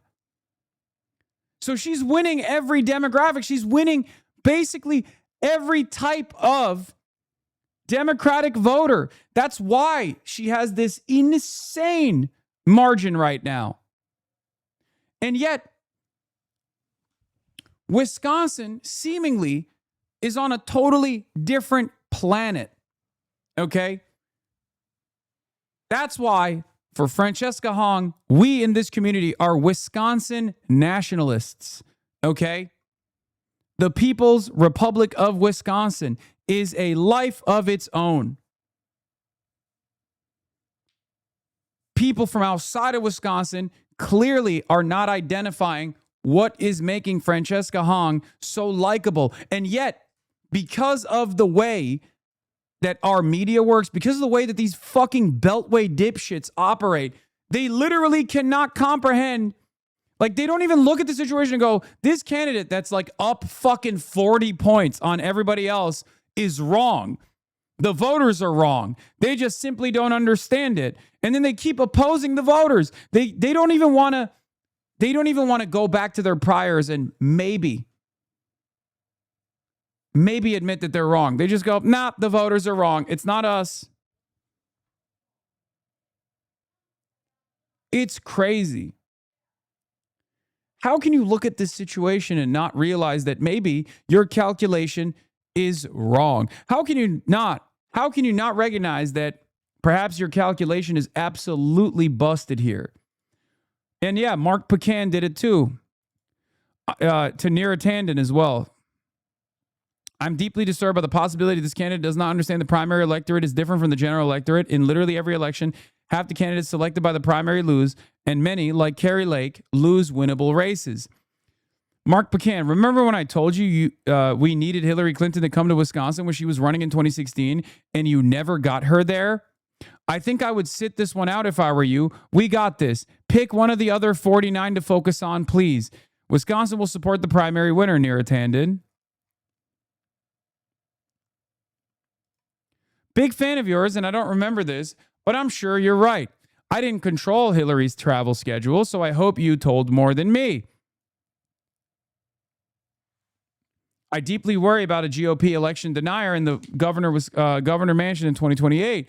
I see data like Marquee Wisconsin poll showing her behind Tiffany as Dems are beating GOP across the country, and I wonder why you're so confident, because in the Senate in 2022, as I recall, you were quite confident Ron Johnson would lose.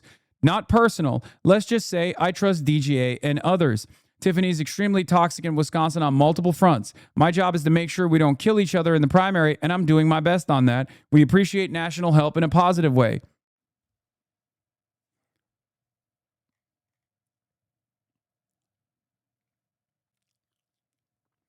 In Wisconsin, the differential is stark. Not a single under 40-year-old has been for anyone but Fran.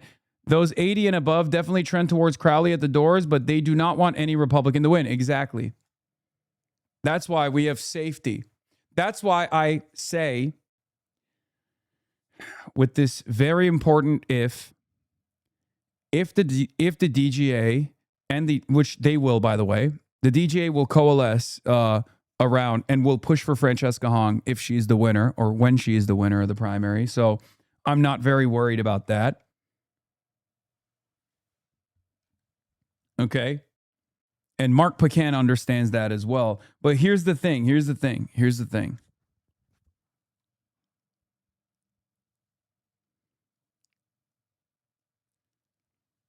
The reason why I always say that these unique left flank candidates have an easier shot at winning, especially when there is populist rage that they can lean into, okay, is because the Democrats already have the lifelong Democratic Party voters wrapped up. The anti-Trump voters are always going to vote for the Democrats no matter what. So in the primary, they might be strong opposition, but in the general, they're on board. They're on board with the process. Okay? Those guys are a lock anyway. So the actual unique candidate, the left flank candidate that is actually bringing turnout and drawing support from unlikely voter bases, like young voters, is more likely to win in the general than a centrist Democrat who leans into the Democratic Party base.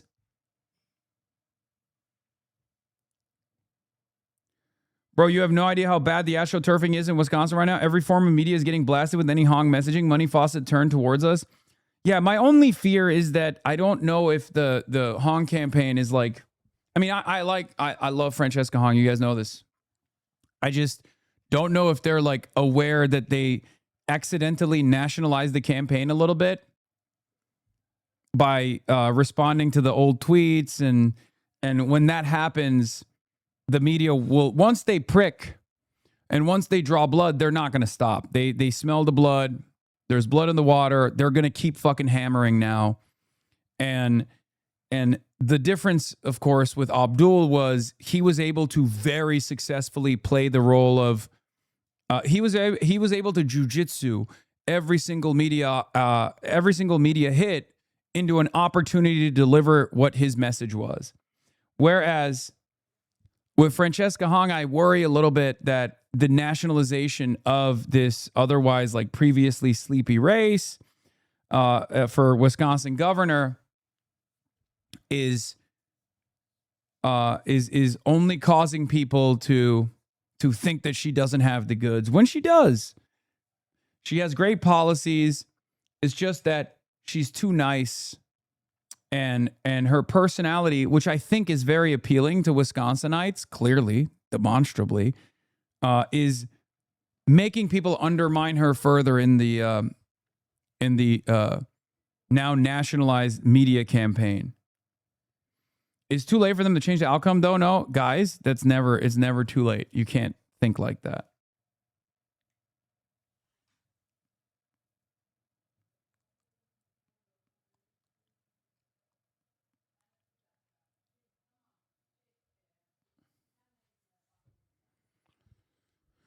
Huh. Like, I listened to the Chapo criticisms of Francesca Hong. And I will admit, there was one thing that Felix actually nailed. They were being far too harsh on her, as always. But there was one thing that they nailed. Felix actually said something that I do kind of agree with. He said the Thanksgiving response that she delivered reminded him of Kamala Harris. It was too wordy. It was too long-winded. It felt like she was trying to filibuster the question. And there's a little bit of truth to that. Now, this is not me being a doomer at all. This is just an area of improvement. That's it. Like, I don't think this is going to ruin her chances or anything like that. I'm not saying that at all. I don't think this is a make it or break it situation for her at all.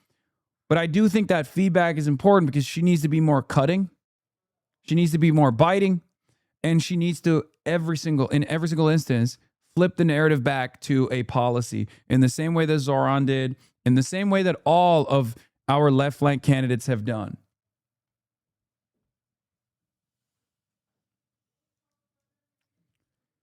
Yeah. There was another candidate who was doing that a little bit. Her name is Julie Gonzalez, if you recall. And if you remember our interview that we did with Julie, I had to stop her and literally tell her, like, you can be more direct with your responses and then get into the explainer. It's always better to be more direct. It's always better to just be bold.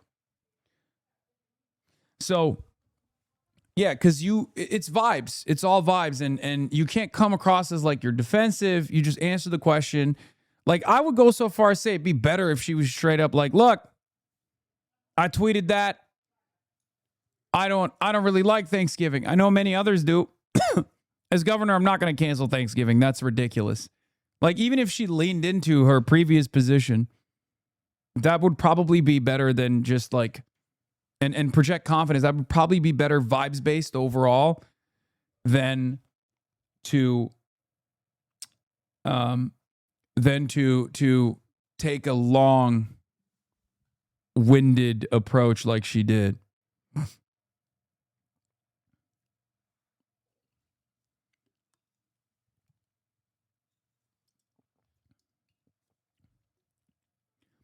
The best answer for her is to just be like, yeah, I love Thanksgiving. Woke 1.0 was crazy. I love Thanksgiving. I'm a chef. And I'm not going to cancel Thanksgiving. Tom Tiffany, on the other hand, and the Trump administration is literally canceling Thanksgiving because the prices are out of control.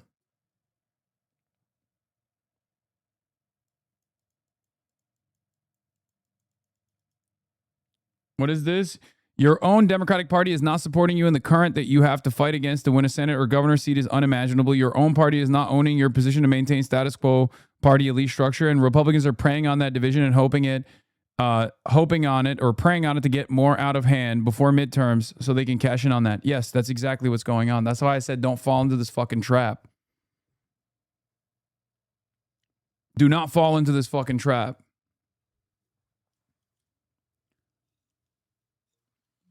Doomer Wojak is correct. The Republicans are preying on the liberal Democrats caring more about defending their comfortable seats and their comfortable positions in the seat of power and the center of the party than defeating the Republicans. And some of them might actually do it. Some of them might actually fucking attack as Neera Tanden continues to do so. Mark Pocan's opinion is the right one, is the correct one. Telling Neera Tanden to shut the fuck up and just focus on other races, please. You saw in that original clip we showed, she was there with every socialist favorite Sherpa, Hasan Piker. Hong is expected, like Abdul El Sayed, to win by huge margins. But as we saw, El Sayed did not win by huge margins. Do you expect the same for Hong? Sort of the big hype and then pretty tight race. Well, Republicans and independents, conservatives of all stripes can't take this race for granted. It's likely that she's going to win. But of course, like we've seen that these polling has come a lot increasingly closer. One thing that's interesting as polling has shown for Hong that younger voters really support her, but it drops off over age. So it's going to be about. No, it doesn't. It's literally even 65 plus is tied. The turnout on next Tuesday, are younger voters, the ones who support her, are they going to turn out in a primary election when typically it's older voters who are the ones who are, higher propensity voting? So she will still likely win, but, Republicans can't just pat her on the head and say you have crazy views and just assume that she's going to take the cake here. Yeah, I think that's an important warning for Republicans. Just saying socialist, communist doesn't mean you get the votes come November when you actually need them.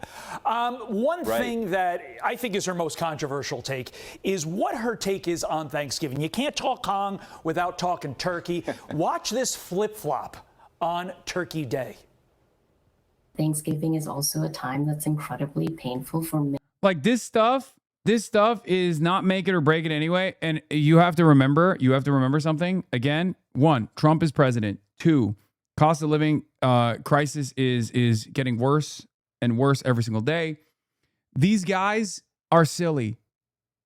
But if our side doesn't have tangible policies that we run on, then that silliness will take over the race as it has done in the past. We must define ourselves before we allow our opposition to define us. And we must define ourselves by our policies.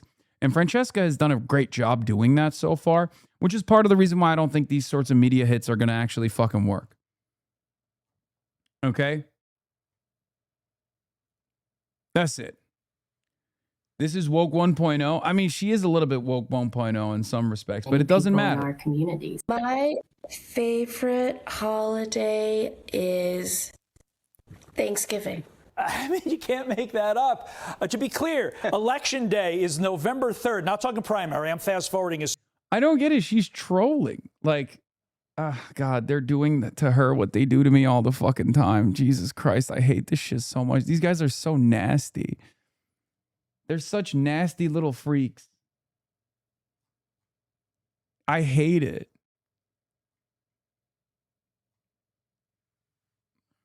I'm not going to sit here and be like, oh, you can't joke. I think she's fine. If all they got is Thanksgiving, then that's phenomenal, It's phenomenal for us. But, getting control over your messaging is definitely very, very important. Okay? Getting control over your messaging is very, very, very important. And a big part of that a big part of that happens when you have, will this line of attack actually work? Fuck no. What are you talking about? Dude, why would it work? You think one of her policy planks is to cancel Thanksgiving, to make it illegal? Going door to door?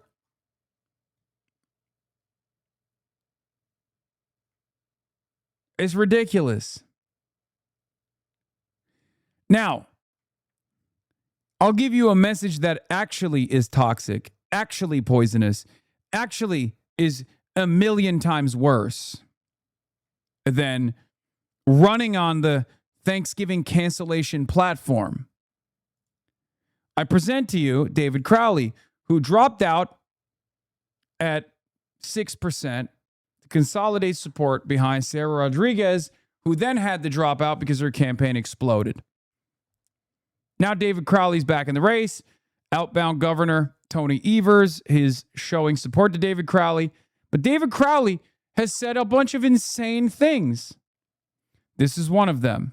I would argue we have to listen to independents and Republicans because we don't have a monopoly on good ideas. I would argue we have to listen to... Yes, we do. You don't. We do. I said this is far worse than a million Thanksgiving tweets. Like, who? What is a good idea from a Republican that you can take on? Can you please explain that to me? What is the good Republican idea? He is so funny because he's such a classic establishment suit. Just the empty establishment suit, which, by the way, ironically, he has said is a slur. Okay. Which is another insane thing that he said. Okay. He said it's racist to call him establishment. But that is such a classic establishment suit take where you're just like bipartisanship for the sake of bipartisanship. Everybody's got good ideas. Like, you only do that. You only say that when you are utterly devoid of any kind of ideas. Okay? Like, this is old school liberal Democratic Party messaging where, like, we got to find bipartisanship. We are in 2026. It's done. There is no fucking bipartisanship. Wake up. And there is no appetite for this vague gesture towards good ideas coming from the Republicans in your base. None whatsoever. It is no longer 1994. We're done. We are living in Trump's America. The fuck do you mean? We got to find bipartisanship. That ship sailed a long time ago. What could possibly be a good idea that we could pick up from Tom Tiffany? That the election was stolen? Is that one of the good ideas? Like, there's none. I don't even think half of the liberals have good ideas. Like, the Republican policy platform is literally constantly changing. Okay?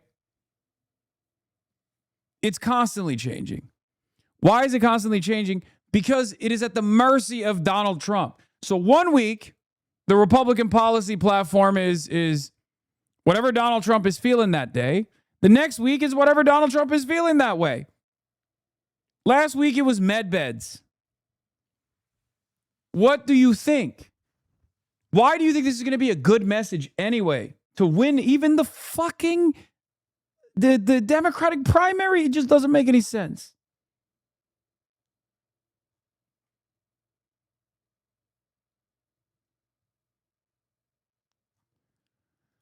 Then he did this. It's time for us to revisit our tax structure.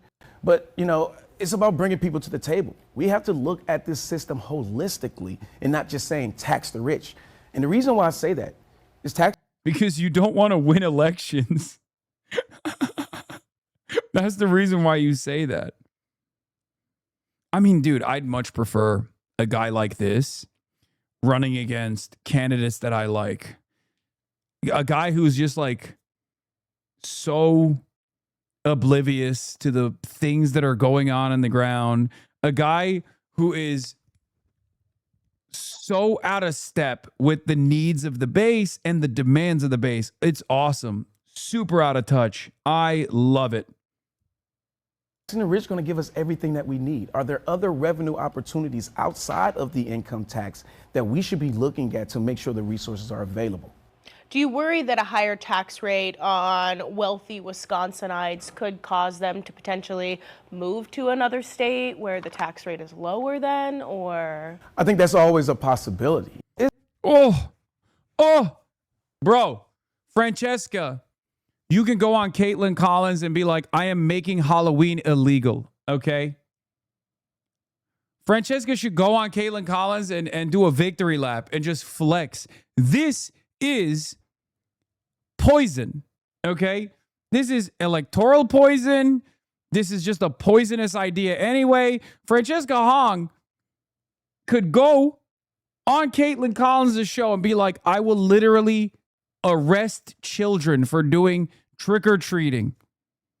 And it would not be as bad as this fucking take. I'm obviously exaggerating. I hope she doesn't do that. I hope that's not a policy position that she has. But like, come on, man. Come on, man. Here's another one. Here's another one. We are not. Just got back from the centrist rally. Amazing turnout. Thousands of people holding hands and chanting, better things aren't possible. Here it is again. Let's see another one. Let's see another one. This campaign on slogans. We are leading with leadership, executive leadership, and being honest to the public about what we can and cannot do. We are not running this campaign. You say that as though you don't know Fran is anti-Halloween unironically. I know she is. I don't know why.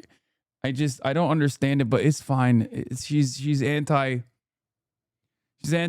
Here's a way to fix that, by the way. She could just be like, look, I'm your governor. I'm going to work through every goddamn holiday so you can have a great holiday. You know what I mean? It's not for me.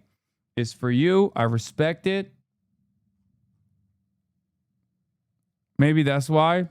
On slogans. We are leading with leadership, executive leadership, and being honest to the public about what we can and cannot do.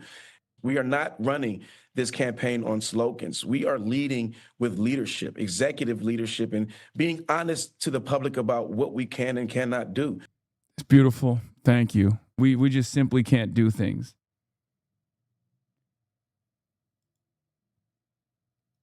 Here's another one. Francesca Hong's opponent, David Crowley, says of data centers that we have to look at the possible opportunity of getting us a piece of it. When it comes down to the growth, we also have to understand that like tech is here, and that is the opportunity that we have to take advantage of. And while we have to make sure that we put guardrails in place, protecting ourselves from these data centers when it comes down to our environment, when it comes down to our energy, I also look at the possible opportunity of us getting a piece of it. When it comes. Now, here's the thing.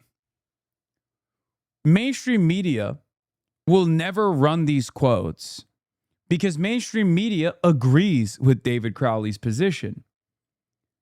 So mainstream media will, of course, run the quotes of Francesca Hong being like, oh, I think Halloween ain't shit, or I hate every holiday that anyone has ever experienced.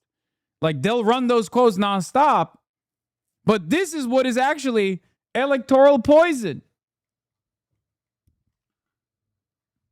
He said, we're leading with leadership, man. And then he said, we got to get a piece of those data centers. You said.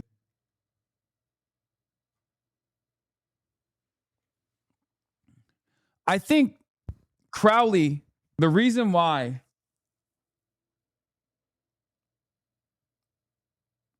what is this? Clavicular was here in EE after you shit on us so much. Have link. You were shitting so much on Estonia that Clavicular was in EE Estonia. Estonia mention.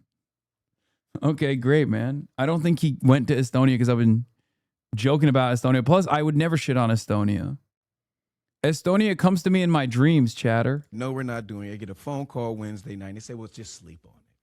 And so actually, me and my wife prayed. And my wife, she said, during the prayer, she said, God, I don't like subtleties, so make it very obvious. And she actually asked to see like a red bird and like was very specific, right? And so, Thursday come around and we're still getting phone calls. And now my wife is actually answering my phone and saying, we're done. We're not doing this. Okay. Because if she's not there, I am absolutely not. Yeah, we know how that works. And so Friday, but Thursday I was uneasy. I didn't go to bed until like 3 o'clock Friday morning. And so I go to bed, Friday morning comes, my wife goes to work, takes the girls to day camp and everything.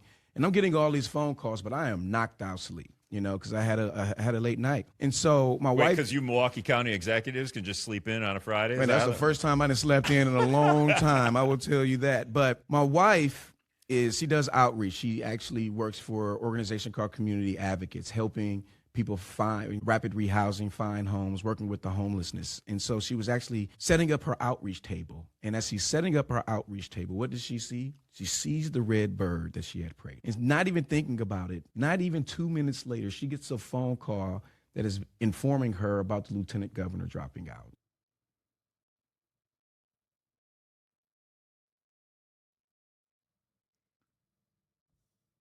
I mean, that one is whatever. I don't really give a shit about it that much. But the other ones are fucking irredeemable. Okay? Assuming she wins next week. Election day is November 3rd. Thanksgiving is November 26th. I'm thinking she goes back to hating Thanksgiving, immediately after the votes are counted. Your thoughts? Yeah, Todd, it's incredible. The fact that the... Wait, what? Asked about his support from some conservatives, David Crowley replies, there's a lot of people who always say, well, we have to fight back. But it's like, okay, they also represent a different community in the state of Wisconsin, right? At what point do these pendulums swing so far? Wait, what? He said he doesn't want to fucking fight back against the Republicans? What the fuck is this guy saying, bro? I've had strong conservatives in the state say, David Crowley is an example county executive who does work across aisles. Is that your separator? I think it does separate me from everybody else, and I think that there's a lot of people who always say, Bro said fighting is not possible. Republicans have good ideas. We shouldn't fight back against the Republicans. Why is he running on the Democratic ticket? What the fuck?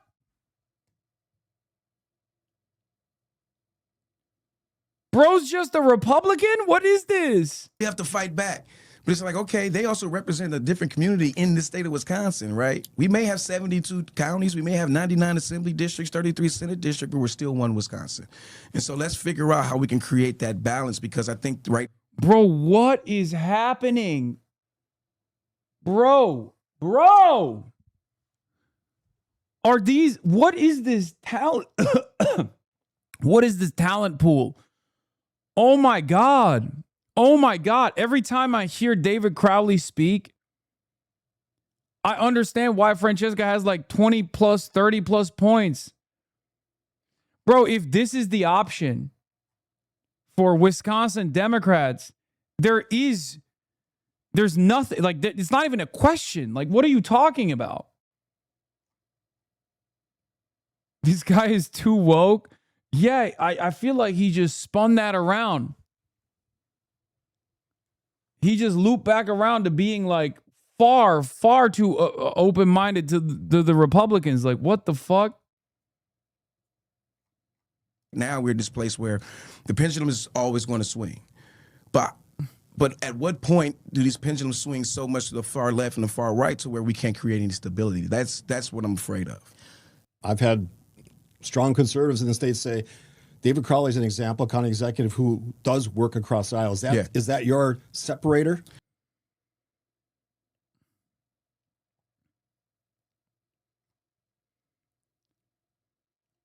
My man, David has moved on the woke 3.0. The Podjons practically endorsed this guy on the Friday show, by the way. Yes, because here's the thing. The Podjons are also still very like optics focused. They're not ideologically socialist people, right? They're just more open-minded to socialists and their left flank, like winning races and maybe switching it up a little bit, changing the game up a little bit. That's it. That's the reason why they like these guys. And I like them. I like the Podjons. I talk to them all the time. I have no problem with them. But if you don't have a firm commitment to a movement, okay? If you don't have a firm commitment to a movement, things like that are going to shake your confidence in a candidate because these guys only care about winning elections, right? And we care about winning elections too, but we care about something beyond winning elections as well. We care about an agenda and delivering on an agenda. I think that's the real difference between a lot of establishment Democrats and even people like the Podjons who are liberal but also agnostic to their left flank, who are not antagonistic to their left flank. Because the reason why they love Abdul El-Sayed, because the Podjons love Abdul El-Sayed. They do. They've been there from day one. Abdul literally worked under the Pod Save America podcasting network. So I will give them a lot of credit, always. They've been there, frame one, day one. Okay, they were big Abdul boosters from the start. But Abdul's not a socialist. But that doesn't matter. Because they love Zoran. They fucking love Zoran. Okay? So here's the thing.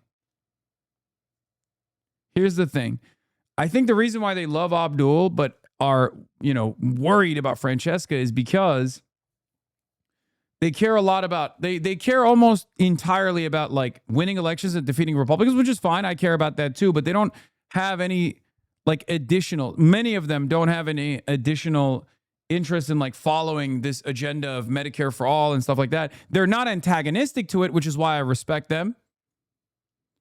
But if your goal is simply to defeat Republicans, you're going to fall victim to the optics arguments all the time. And I think that stunts your analysis a little bit, even when the information, the empirical evidence that you can receive out of Wisconsin is showing you that your worldview is completely wrong. Because, look, here's the reality. If I have a candidate that I favor, that I'm really in the tank for, okay? And the polls show that candidate is unfortunately 30 points behind, okay? I have to really reconsider what is going on there, right? Shoykat Chakrabarti is a great example. He wasn't 30 points behind, but he couldn't win. I have to look at what the voters' demands are. The voters oppose Shoykat. Part of that is because Shoykat didn't have, and I've said this from the start, right? I was very open about his chances. The reason why I was concerned about Shoykat and very open about his chances because he's a centimillionaire. He was seen as a part of the, techno-fascists that the left oppose unconditionally. And not only that, but also Shoykat was not trusted by the institutional left in San Francisco. That's precisely the reason why, as I told you, they went and they chose Connie Chen to run as the institutional left's candidate of choice. And it failed. It failed.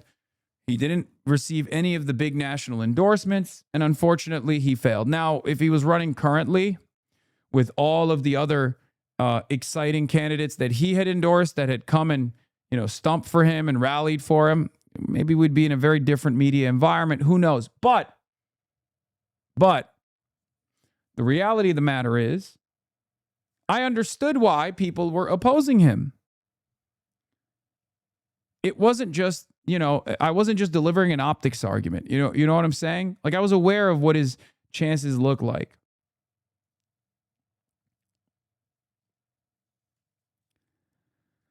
So I think it's more accurate that the left didn't choose anyone. Nobody got endorsed or sought it. You're wrong. You're just talking about DSA. DSA didn't endorse anybody, but DSA members were definitely out canvassing for Connie. Anyway, I don't want to even get back into San Francisco. San Francisco is unfortunately, as it stands currently, busted beyond repair. It's just the techno-fascists own the city completely.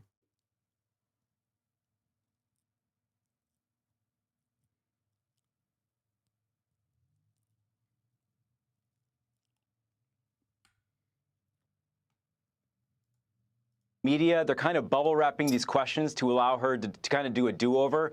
Maybe she has a better answer for a general election audience.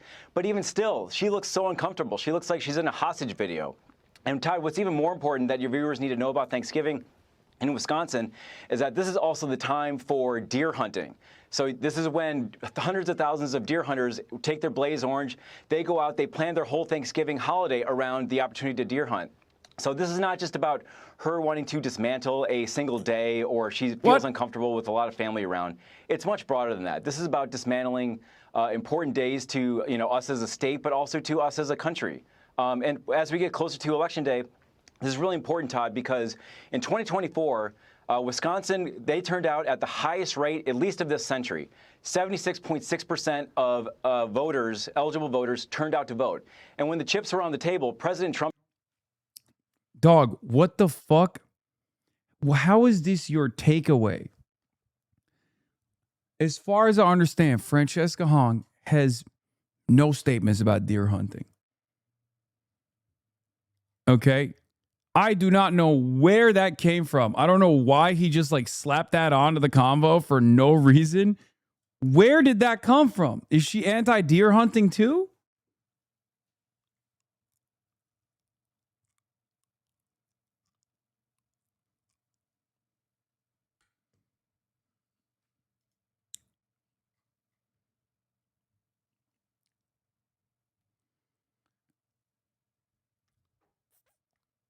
As a Minnesotan, this was very insightful. I found out the gun season for deer is 1.5 weeks in Wisconsin. It's like 3 here.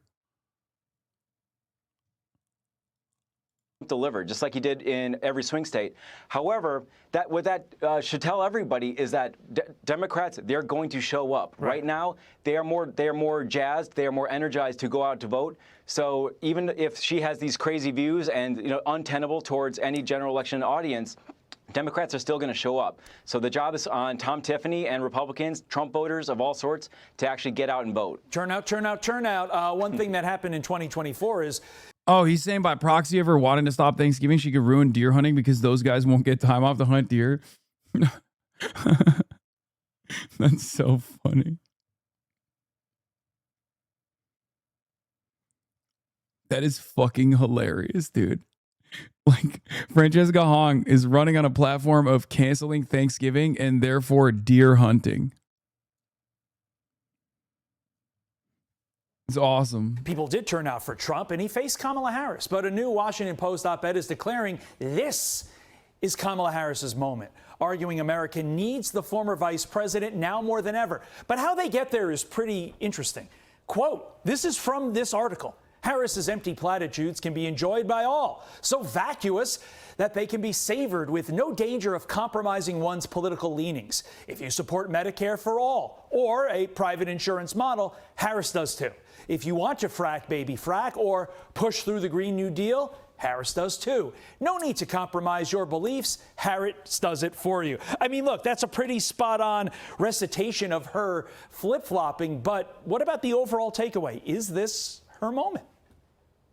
Well, it's truly wonderful. The fact that the argument is basically her word salad is so just off the rails that you can't actually understand what she's saying or what she believes in. I think Republicans would be really pining for her to run again. The fact that she went through such a bruising primary and came out with all these crazy views, much in the lines of Francesca Hong, except on a national level. But also the fact that Kamala Harris, she believes that the only reason that she lost is because she only had 107 days. It's the title of her book. So it's not about her. It's about the time that she had. Her big problem, though, Todd, is that it's not about mechanics of her campaign. It's not about the duration of the campaign election season. It's her as a candidate. She's between her policy positions, her inability to communicate, this stems as her as a candidate. If she decides to win, I think a lot of people will applaud that because it'll offer Republicans the best chance to win in 2028. Covering You Decide 2026, Governor Evers rips into the Democratic frontrunner in the primary to replace him. Yeah, primary day. It is just 5 days away now. Things are really heating up. Jason Calvi joining us in the newsroom with the latest on these big races. Ben and Kim, this is really a national test. The question, can a Democratic socialist win in a battleground state? Francesca Hong with Democratic Socialists is leading the polls. Even an internal poll from the David Crowley campaign this week shows Hong up by 18 points. This week, Hong had to respond to X posts from 2020 about canceling Thanksgiving. In a CNN interview, she didn't clearly retract her past post. Then later this week, she told Politico, in fact, Thanksgiving is her favorite holiday. There were also old tweets I asked her about defunding the police. Now she says she would not sign a bill to do that. Governor Tony Evers today at the State Fair says he's not sure Hong can beat Republican Tom Tiffany. She's in a tough place. She has spent her entire campaign dealing with not with the issues, but what's on the Twitter. And what?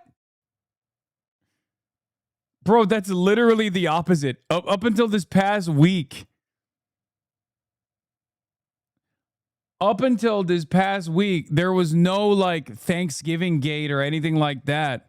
Also, oh my God, Tony Evers is so old. Holy shit. I just find that that's not a good way to beat Tom Tiffany. And if you start that way, no wonder he's done, you know? Spend your whole time doing that instead of having somebody like the county executive here talking about the issues. Now, it is true Hong has talked about the issues, including her plan for a moratorium on new data centers in Wisconsin. We did ask the Hong campaign to respond to the governor, and I haven't yet heard back. Evers has backed Milwaukee County Executive David Crowley. The Crowley campaign says this race is much closer than these polls are suggesting. It points to Michigan, where the primary results this week were much closer than the polls showed. Ben? I don't think anyone's taking anything for granted. This race is really unpredictable. All right, Jason, thanks. There is this age-old theory that in light of how much of a swing state a place like Wisconsin is, that Democrats have to run a so-called moderate, a generic Democrat, which you very much are not, in order to have a chance to win the governor's race. You running a populist campaign, what's your response to that? These are dangerous times. We have fascism growing and economic uncertainty coupled with the growth of AI. We have trillionaires now. The most dangerous thing we could do is do more of the same. We have people right now who are rightful. She's always mogging. It's pretty cool. Hasan with the Macca's order. No, I got teriyaki chicken as always.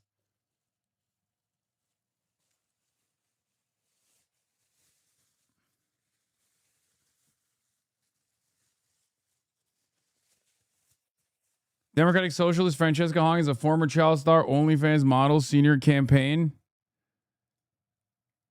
Oh, it's it's Renee. This is Tim Faust's wife. She's fucking dope, dude. She's awesome. She was on the stream. She was on the broadcast. Who gives a fuck?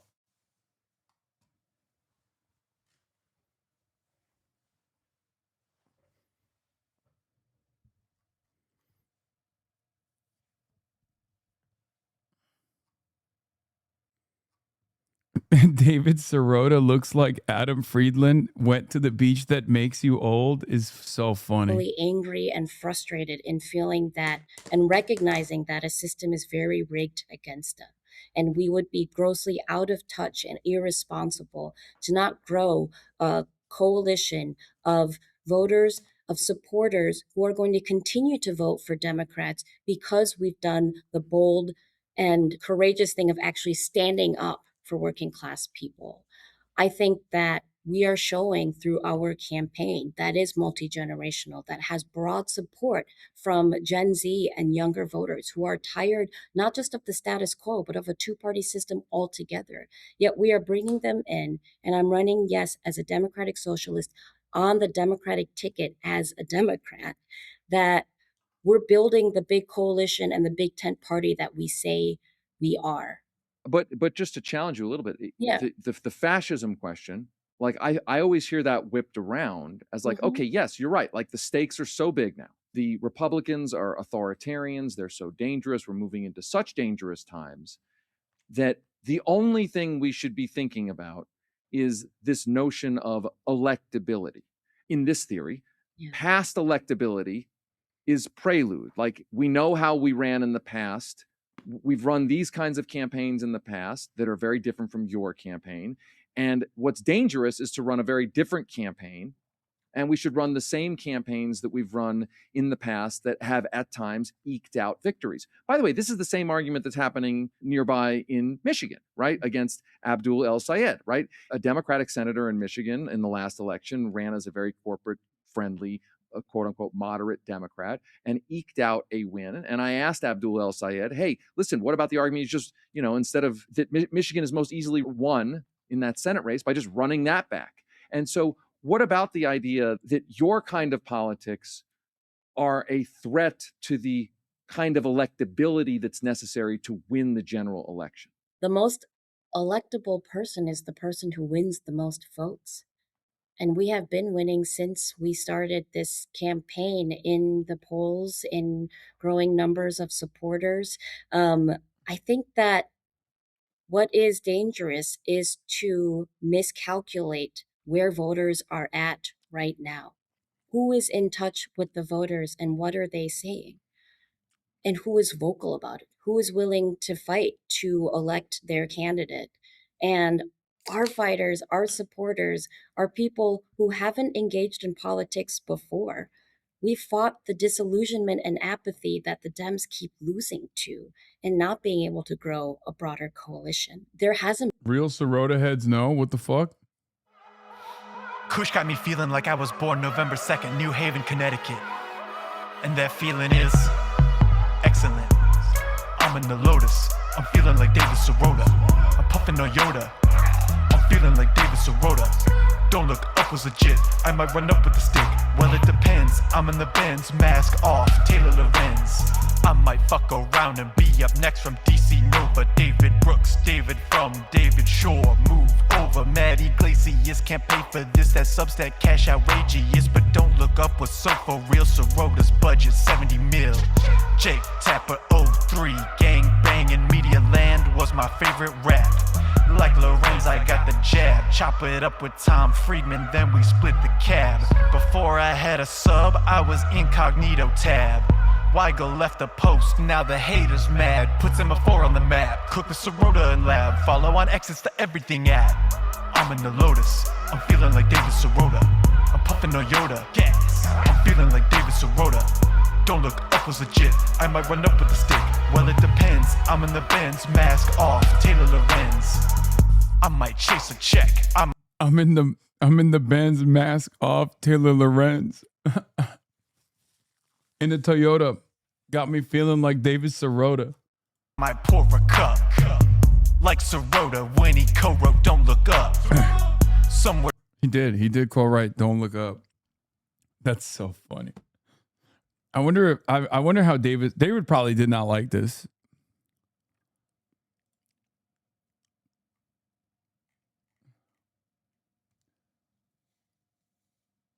Did you see Chris Hedges got a shout out in the Strokes album? Is the song Fantana got dissed on? Wait, really? It's so funny that fucking, what's his name? Julian Casablancas hates Anthony Fantano, but also is a Chris Hayes head. That is pretty hilarious. we're saying flop, but streaming metrics were legit. Oh, it's not a shout out. He disses Chris Hedges too?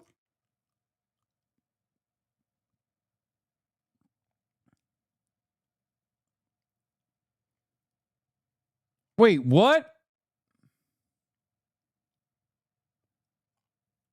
No shot. Also, is it Chris Hedges or Chris Hayes?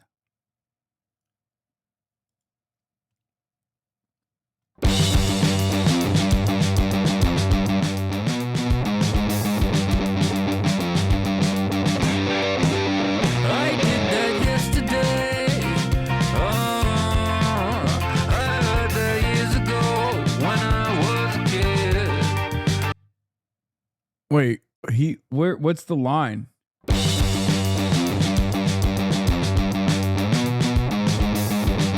Second chorus, what's the time code? I love the show. I used to listen to shows like crazy when I was in fucking high school. You literally don't know how to listen to music, man. I mean, I grew up with the Strokes, man. Fuck you mean?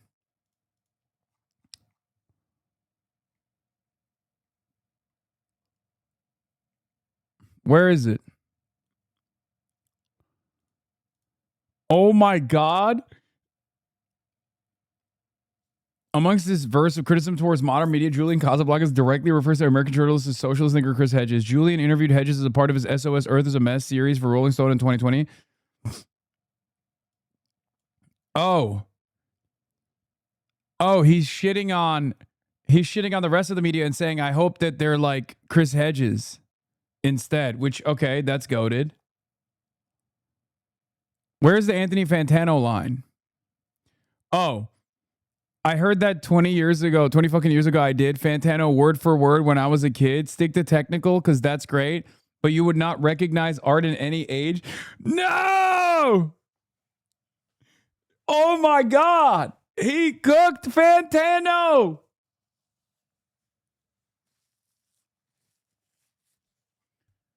Got him.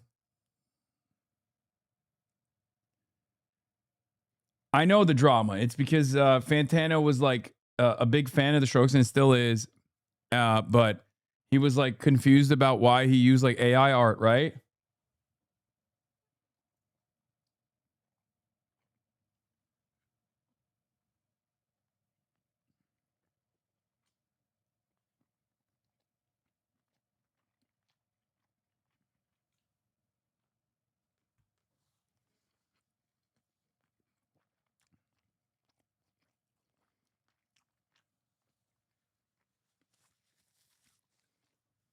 Fantano doesn't like the Voice Julian side band. Hi, everyone. Big Thany named Tano here, the internet's busiest music nerd, and yeah, we got to talk about this. I have once again been immortalized against my will in the lyrics of the brand new Strokes album Reality Awaits on the track specifically Lonely in the Future. Now, I want to let it be known before I say what I'm going to say here.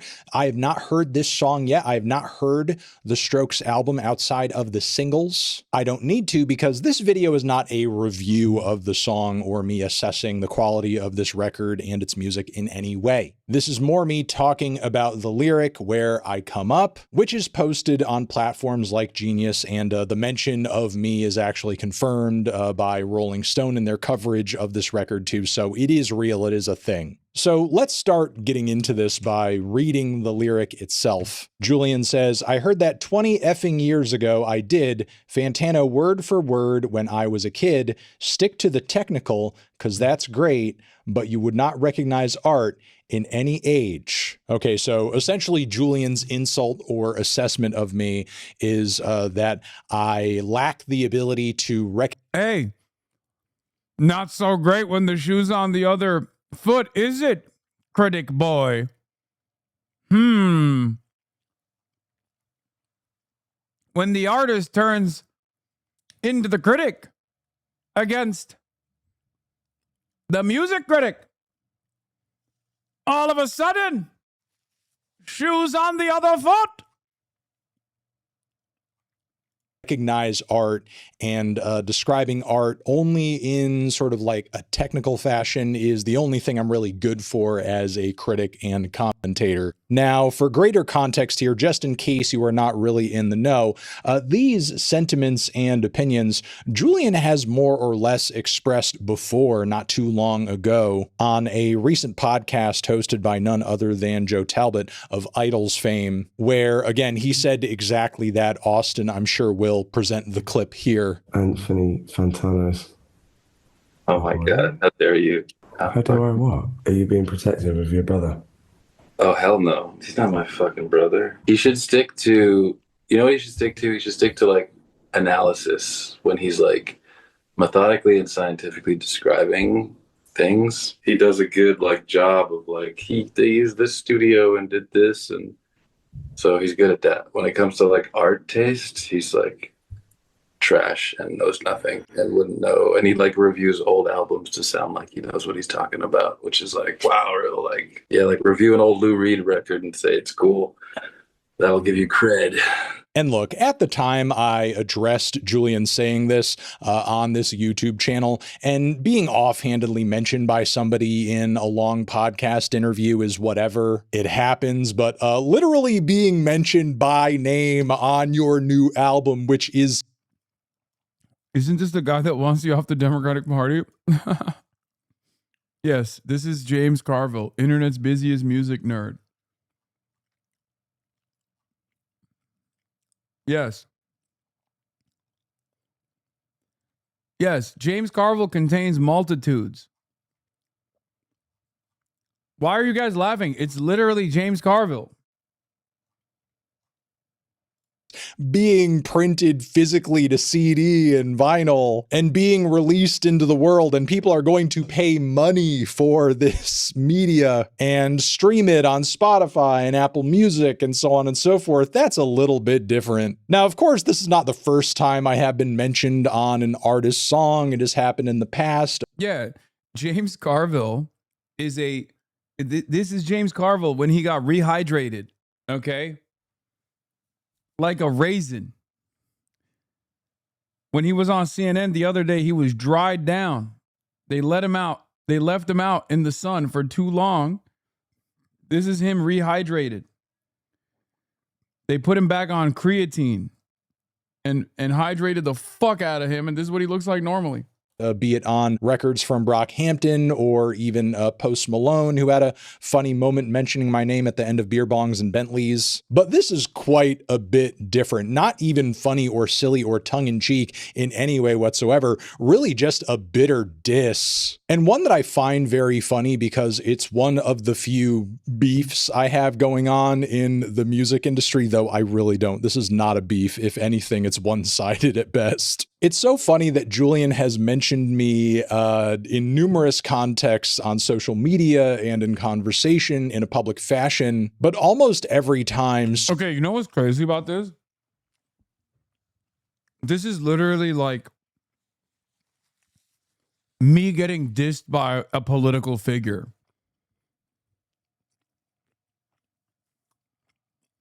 Because it's like, it's not supposed to happen.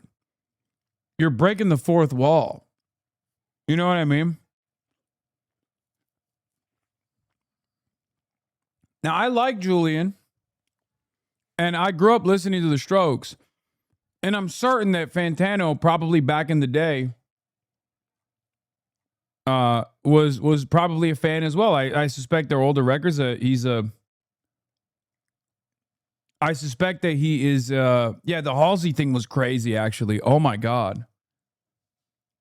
The Halsey one was actually insane. There was like a little bit of woke 1.0 in there too. So many in his audience kind of come away from it scratching their heads because they can so plainly see that, like, I am a fan of the Strokes. I am a fan of Julian's work. The Strokes are easily one of my favorite bands of the 2000s, and anytime I have been critical of Julian's or the Strokes' work, it's come from the place of a fan quite clearly. Like, I'm not out here to actively bully Julian and the band. If anything, I would say I'm a little bit of an apologist, especially given a lot of the glowing coverage I've given to the Voids over the years too. That is except for the latest Voids album, which I've said before, and I will say it again, I feel like is kind of the crux of, you know, Julian's issue with me. Not only was I quite harsh on the music on that record because, I don't know, to my ears, it felt very low quality and demo quality compared to everything the Voids had done up until that point. But I was one among many who was also kind of disappointed to find that the cover art for that album, I guess, had been AI generated. Like, very ironic to be making the claim that I can't recognize art when I see it, when you clearly think nothing of presenting your music with AI art. It's a silly and confusing situation for sure. And part of my reason for wanting to make this video is to come on here and to communicate you guys that this is all as weird to me as it is to you. And despite this kind of pithy comment and mention, my hope is to go into this new Strokes album with an open mind. I think there's something really funny about this community and my personal relationship with Anthony Fantano, that he is Mr. Music and I am Mr. Anti-Music, and yet we are friends. That's hilarious altogether, but it's also very funny that, like, anytime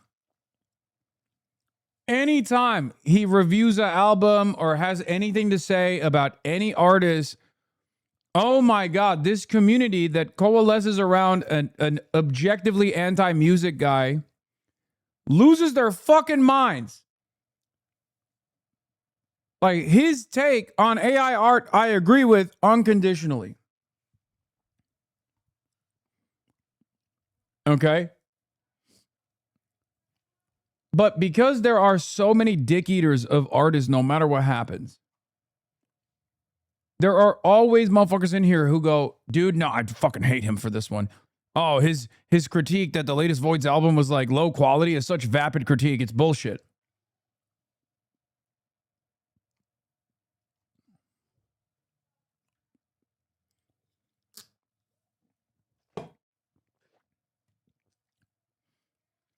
He's your friend, so you aren't unbiased about him?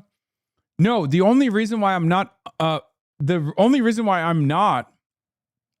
biased about him is because I don't listen to music. That's it.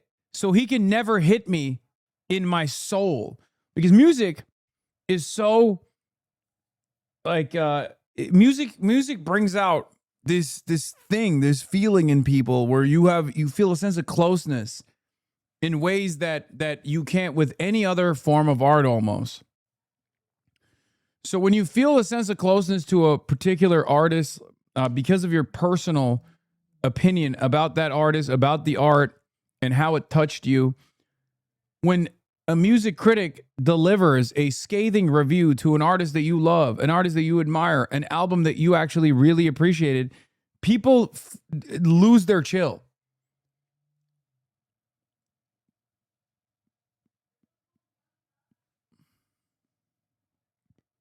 And with hopes to enjoy it, even though I haven't really liked the teasers due to their overuse of autotune, which again is a feeling and a perspective that has been shared by a lot of Strokes fans. Given Julian's singling out of me, I do think it is important to remind people that it's not like my opinions on the Strokes up until this point have been so far and away outside of the norm among their fan base. The last thing I would like to say, though, is I know in the past people have been angry at me or have been upset at me when I have stood 10 toes down for my reviews, for my content, for the legacy I have built up until this point, having done this for 20 years now, because The Needle Drop started as a podcast back in 2007. Because of all that time put in, all of that effort put in, all of the growth that I've seen since those early days of the Needle Drop brand, yeah, it's upsetting and personally disheartening to me when I am am confronted with these,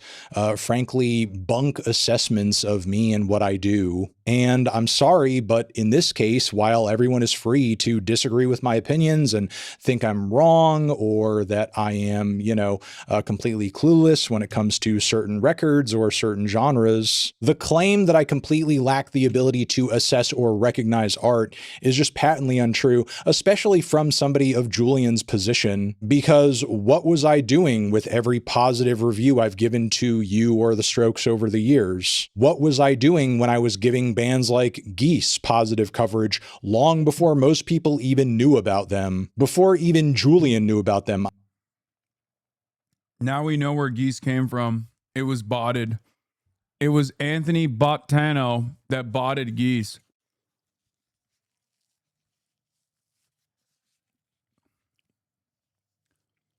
Now we know.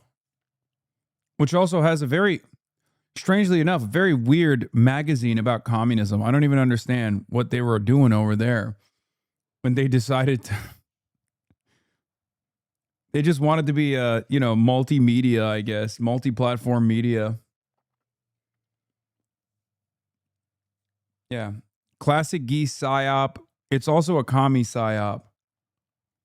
I presume, because I had reviewed them years before he decided to post them up on Instagram. And even in the case of the podcast of the man that he appeared on, Joe from Idols, my reviews covering their work are some of the most popular videos about the band when it comes to any sort of commentary on the YouTube platform, on the internet. I was going pretty hard for Idols much earlier than a lot of people were back when they dropped their Brutalism album, and it's been really cool to watch the band grow and evolve since then. Of course, this is not me coming on to say like, I made these artists popular and they owe their success to me. That's not my argument. Here's my argument. I have a history of being an early adopter of a lot of different musical movements and a lot of artists who have gone on to do really cool and great things. Artists who have gone on to be widely admired by other artists in their respective genres and scenes. I loved these artists and their work and supported various album cycles from them, not because anybody told me to like them or anybody explained to me, behind the scenes that they were really cool and, helped me get it. I heard their music, I saw what they were doing from a distance, and I made that assessment on my own. I've been doing it for over 10. He's just defending his credentials. This streamer, I don't care about. Why is he relevant? He's my friend, and he's getting attacked by another artist that I, grew up listening to.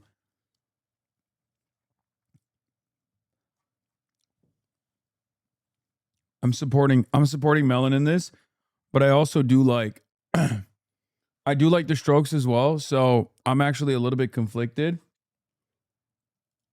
So I hope that we can merge these two forces together and invent woke. Fantano interviewed Olivia Rodrigo, another HasanAbi head. Yeah. Is he actually your mate? Anthony Fantano? Yes. Yes, we've even worked out together. He's visited LA. I almost brought him to one of my events, but he had something going on. How do we know she's a HasanAbi head? She used to follow me back in the day on all the social media platforms.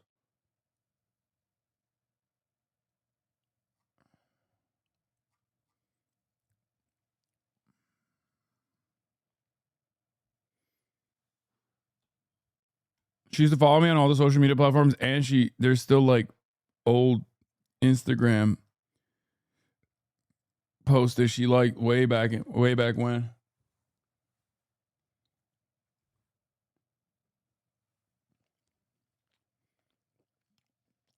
She used to, yeah. I say used to because she deleted all of her followers. She did the mass unfollowing.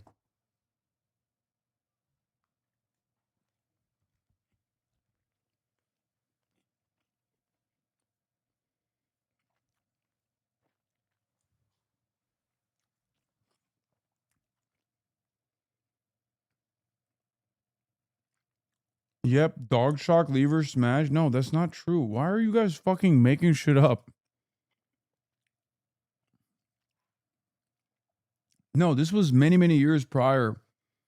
Many, many years prior to this one. Chatters are so funny. They like they hallucinate battles in their minds and get mad all the same. I'm eating teriyaki chicken and rice.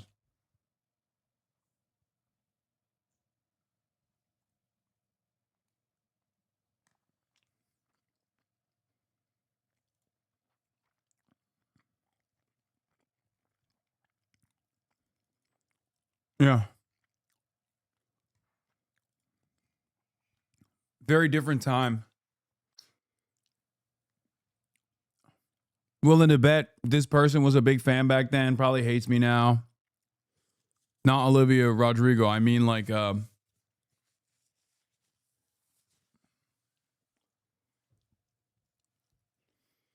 you know what's really funny? Like so many people have gone through the motions of being a fan, maybe even having like having my commentary play a formative role in their like development. Move past the point, decide that they're far more radical than me, decide that I'm a sheepdog for the Democratic Party, come back to the community later.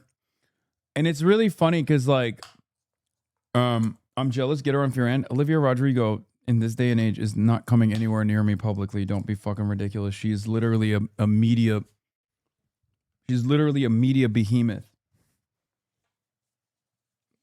She probably has a team of like 500 people. They would assassinate me with a drone strike before letting her come on the stream.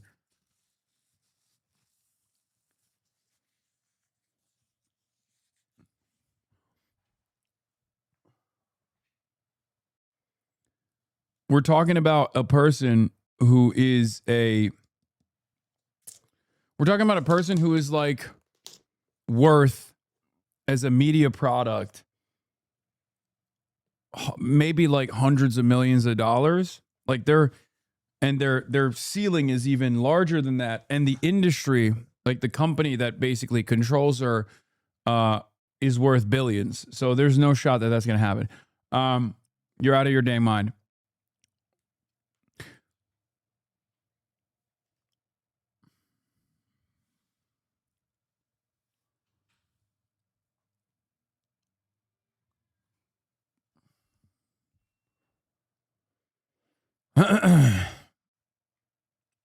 But also, right, what was I going to say?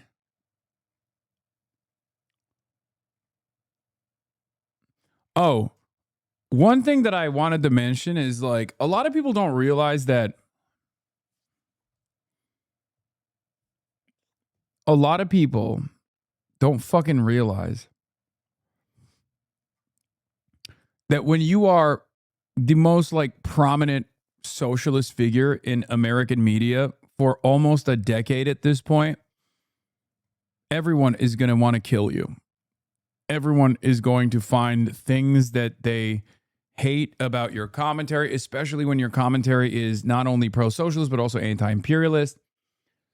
And the thing that most people don't get about that is like, I see a lot of like younger content creators who will lean into some of these like attacks, and they'll say like, oh, Hasan doesn't do anything. He just sits around in his fucking house and doesn't do anything. He's selfish. He's a sheepdog for the Democrats, all this stuff. And it's very funny because it's like one day, inshallah, you will also grow. Okay. And you will get to a point where you won't just have, fans, but you will also have enemies. And then you will know.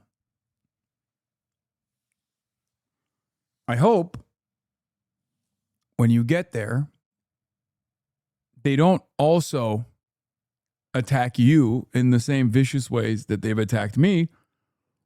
And hopefully your fans, even if you do get attacked that way, hopefully your fans will be a little bit more understanding. But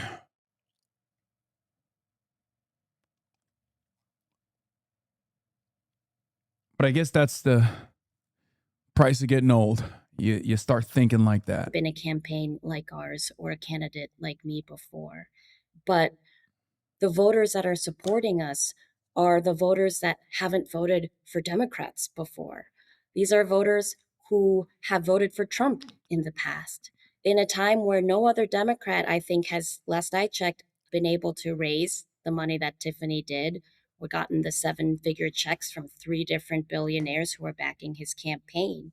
We're the campaign who is bringing the reinforcements and the organizing infrastructure to actually organize to win, and not just win in August and November, but to keep netting win for Democrats, to move an agenda that will deliver for working class people, change the material conditions of their lives.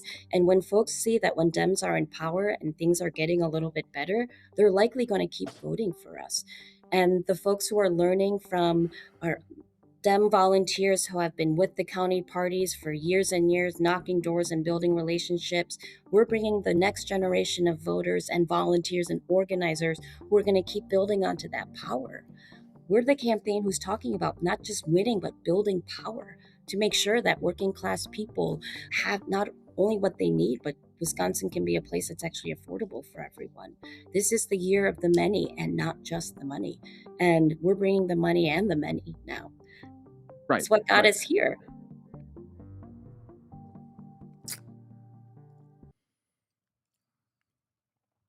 So this is the bed the Dems made, and it's full of mindless narcissists bred in a terrarium of victimhood who really realize that being a loser is winning if you say it's the white man's fault. But the bed was made through cowardice, for the Dems refused to draw a line in the sand against American-hating interlopers, and even adopting... What? But he won. Buttfeld.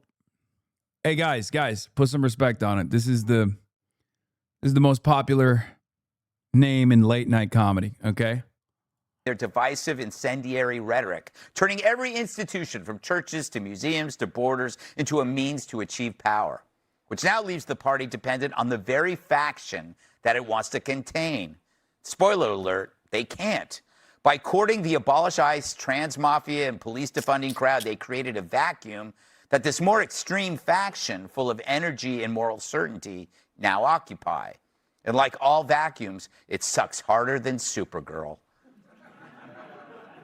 And fearing the loss of rich, progressive donors, the Dems lack the balls to reject the Marxists' unhinged goals, which is why they'll jump into bed with anyone from Nazis to Ilhan Omar's brother.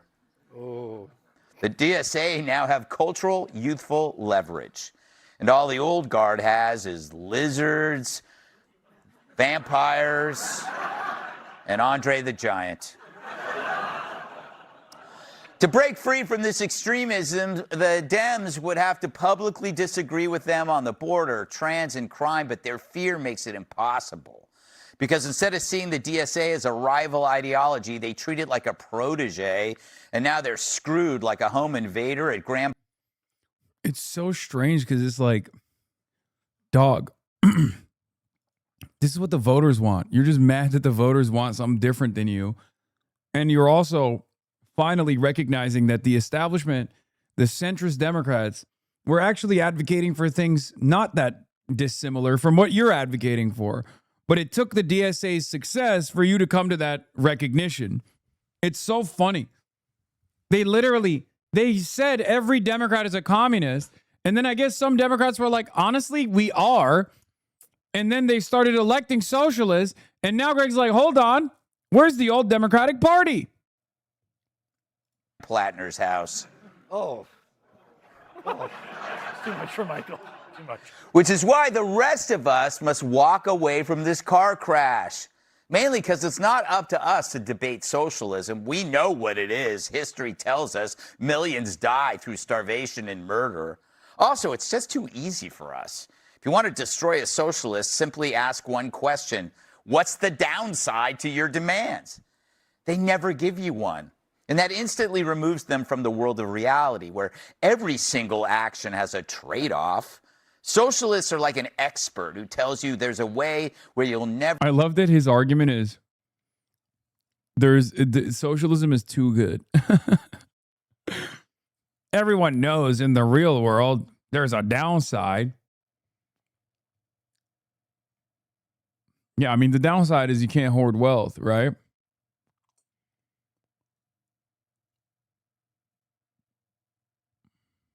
Gain weight again, and it's death. So leave that spat with the Dems and the monster they created. Instead of articulating an alternative, we need to implement what we already stated. Because the icy water of reality has already settled the arguments. The climate agenda is abandoned. The open border is a nightmare America wishes to forget. And the trans agenda has collapsed under the weight of reason. True, our nation demands a border, a belief in biology, access to fossil fuel, and incarcerating criminals. And enough with identity politics. I don't need to hear your pronoun preference when you're telling me the soup of the day. But even if mainstream America, these ideas are done, they're still gasping and twitching in the corpse of the Democratic Party thanks to the DSA. So that's their battle and not ours. There won't be a socialist America, but the Democratic Party, looking like a sure bet. We could throw them a life preserver, but they'd only call it racist for being white. Be sure to like and subscribe. Wow. That shit went hard in the retirement home. Fox is going so hard. This is now your most imported photo on Getty. Wait, really? I hate it. But they know I hate it. That's why they play it. Fox News alert, Abdul El-Sayed is calling for unity, but he's refusing to condemn Hasan Piker, despite Piker saying that America deserved 9/11.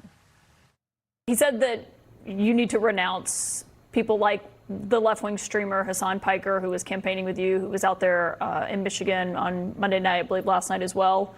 Do you have any plans to do that?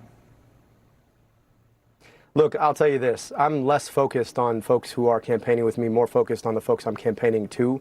And I think it's important to stay in touch with the folks who... How long are they going to milk this? I don't know. I want to know what their audience is saying.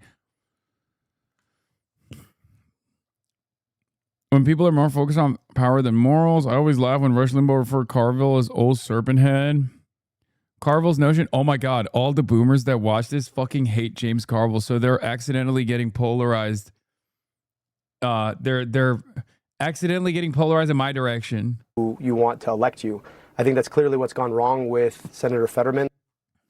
But Guys, yes, the top comment is my head is small. Fuck you. I did have some words for my next guest, James Carville.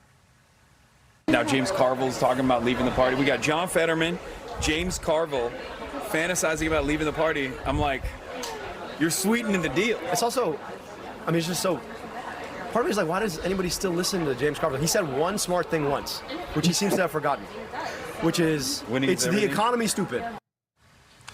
Joining me now, Democratic strategist James Carville. That was a rather smart take. It's the economy stupid. Oh, man, I'm telling you, blistering me. I don't know what I can do. I can't take it. Please, Mama, help me. Your response to El-Sayed. Such vicious people. Wow.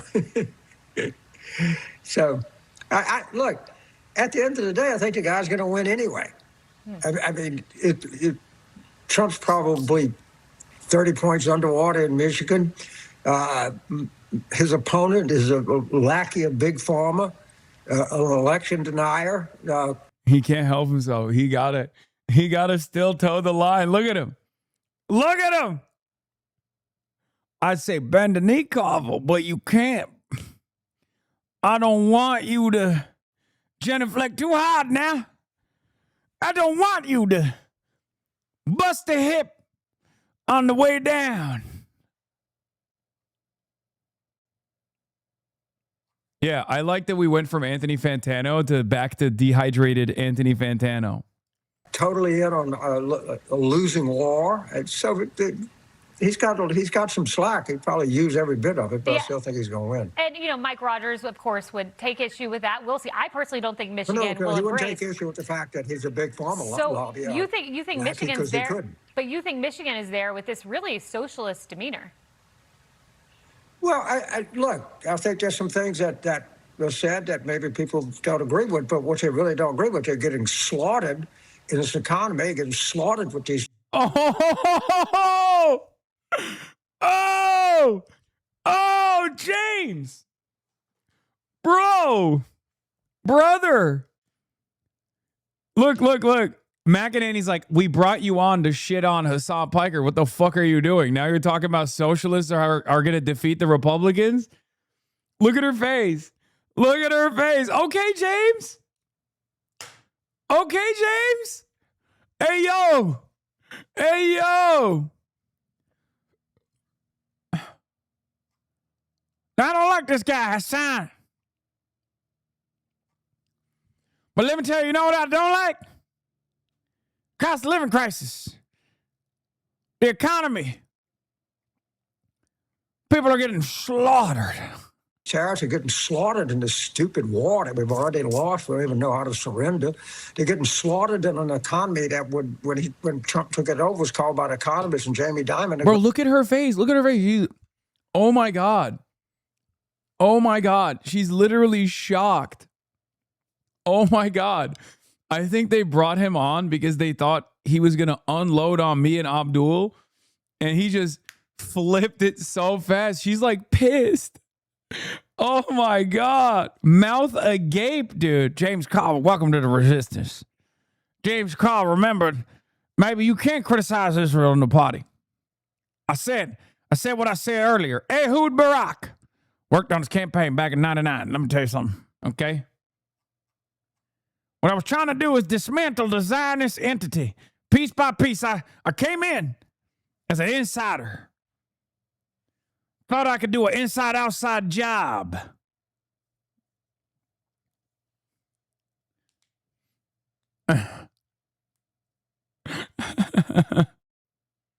That's right. The whole time I was a double agent. Everything I said beforehand was a lie. Oh. Greatest economy in the history of the world. Now we're at the point where we're losing jobs and they keep revising job with loss downward. So, yeah, this is a race where if you're not a Republican, you should win and win easy. I don't know if Al Hayes can win easy, take a bet. I think he's going to win. I'm going to take a bet with you there. I think Michigan Sure, votes for go Mike ahead. Rogers, and I think value added is President Trump. In my view, I do want to play this for you. Here's Bernie Sanders. Listen to this. So when someone like James Carville says he doesn't want to be in the same political party as Hasan Piker, which one are you going to take? I think one of the funniest parts about this is also James Carville has got like what? Maximum 10 more years of life. Like he's on 1 HP. No disrespect to my man, but he's 90 something years old.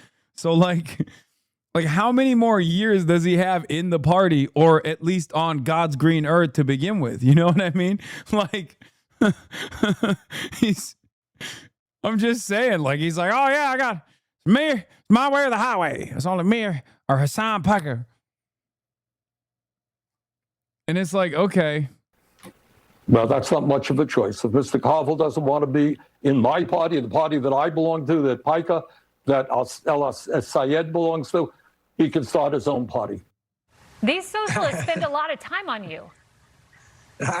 They seem to, and I don't know, they don't have to worry. I'm going to be 82 in October, so I don't have much longer to. So to Sanders' things, he was not a Democrat. He was a socialist. He didn't register as a Democrat. So I don't know. When he was a socialist, I was a Democrat. I'm still a Democrat. Is he one now? I have no idea. I do know that maybe he has some animosity because he tried twice to get the Democratic nomination for president, and he failed rather spectacularly both times. But I can't do anything about these people. If they had never in their life, they never run anything bigger than their mouth. Well, they should take in, really your wisdom on how He's so mad.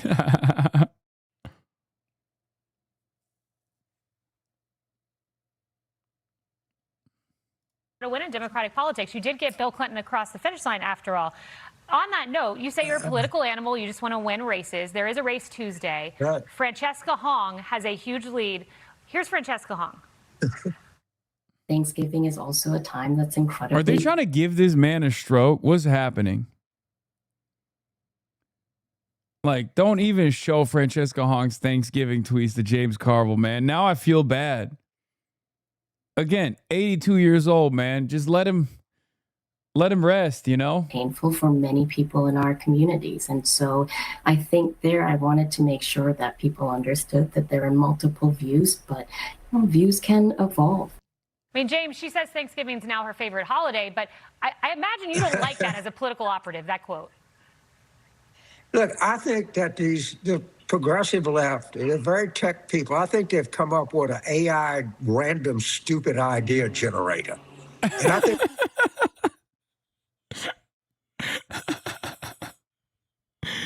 God, he fucking loves being on camera so much. He is the quote generator. That's why. That's why they ask him on. That's why he goes on. He loves it. He'll shit on the left. the stupid idea generator can think of things that humans can't, like canceling Thanksgiving or being against interracial dating. So I'm just waiting to the next stupid idea AI generator that comes out, spits out of that. It'll probably go through the humanities faculty at the University of Wisconsin before it actually gets put in a candidate's hand. that seems like where some of these ideas would originate. James, I want to ask you a serious... Oh, the idea that Daria Lisa is anti-miscegenation, that shit makes me so fucking mad. Like, that's not, oh my God. Practitioner question, because you are a practitioner of politics. The media did her so dirty with that shit. Polling said Al-Sayed would win by double digits, but he didn't. Yeah. It was very close, about a 1-point race. Why is the polling so off in Michigan? I mean, could it be off in Wisconsin? That's a good question. And what happened in New Jersey was everybody thought, remember in the last gubernatorial race, said, well, Spanberger's winning Virginia, but it's going to be tied in Yeah, old man going back to the same hits. The polls were coming out. It was neck and neck, and most people thought General might win. Michelle run by 13 points. So there've been some pretty big polling failures. You talk to any pollster, they'll tell you primaries are notoriously hard to poll. And what I don't think that it's rigged by anybody. I think the last thing a pollster wants is to be wrong. I mean, that's what they do for a living. But they sure have to kind of look at it and how to allocate. But primary polling is hard. I'm never surprised when it's off, even by as much as it was this time. Interesting. Well, I look forward to having more conversations like this as we head into the midterms. I guess they're all Bernie Sanders and Hasan Piker, and I all say they're all running me out. All right, well, we'll stick around a little bit longer. Thank you. Maybe they should listen. You got Bill Clinton elected. Thank you, James. Be sure to like. Yeah, do you like that? Do you like Bill Clinton? Like, what's happening? Psychotherapist explains, oh, dude. When they start busting these out, you know this is like the throws, the final throws, you know? Psychotherapist explains the appeal of democratic socialism. Yeah, I'm not going to watch this shit, dude. I'm sorry. The other things that are plaguing them. The national left. Our Fox News producers, secret Hasan fans. That's crazy. We're not watching that either. We begin with this morning's top story. Yeah, let's talk about Todd Blanche real quick, and then we'll move on to situation monitoring, and then we'll watch Aspen Gold and a bunch of other things. Oh, God, I'm stuck as James Carville now.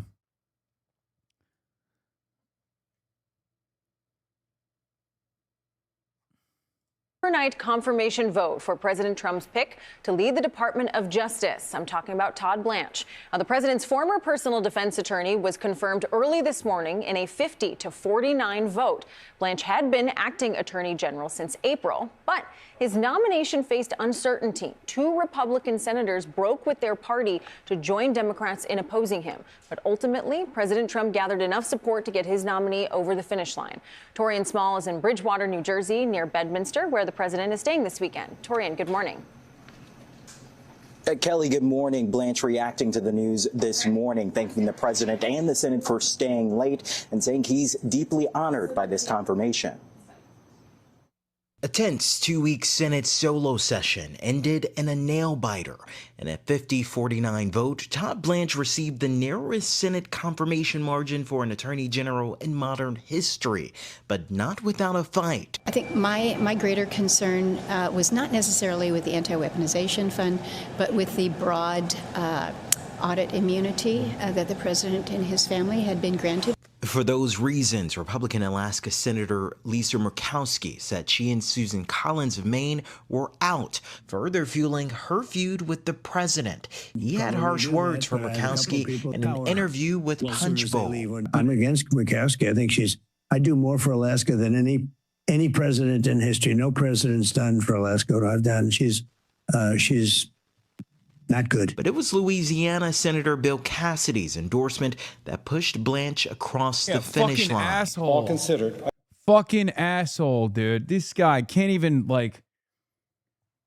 even maintain a shred of dignity, by the way. Fucking asshole. Anyway. His response to it was also ridiculous. He's like, oh, well, someone else might be even worse. You're a bitch.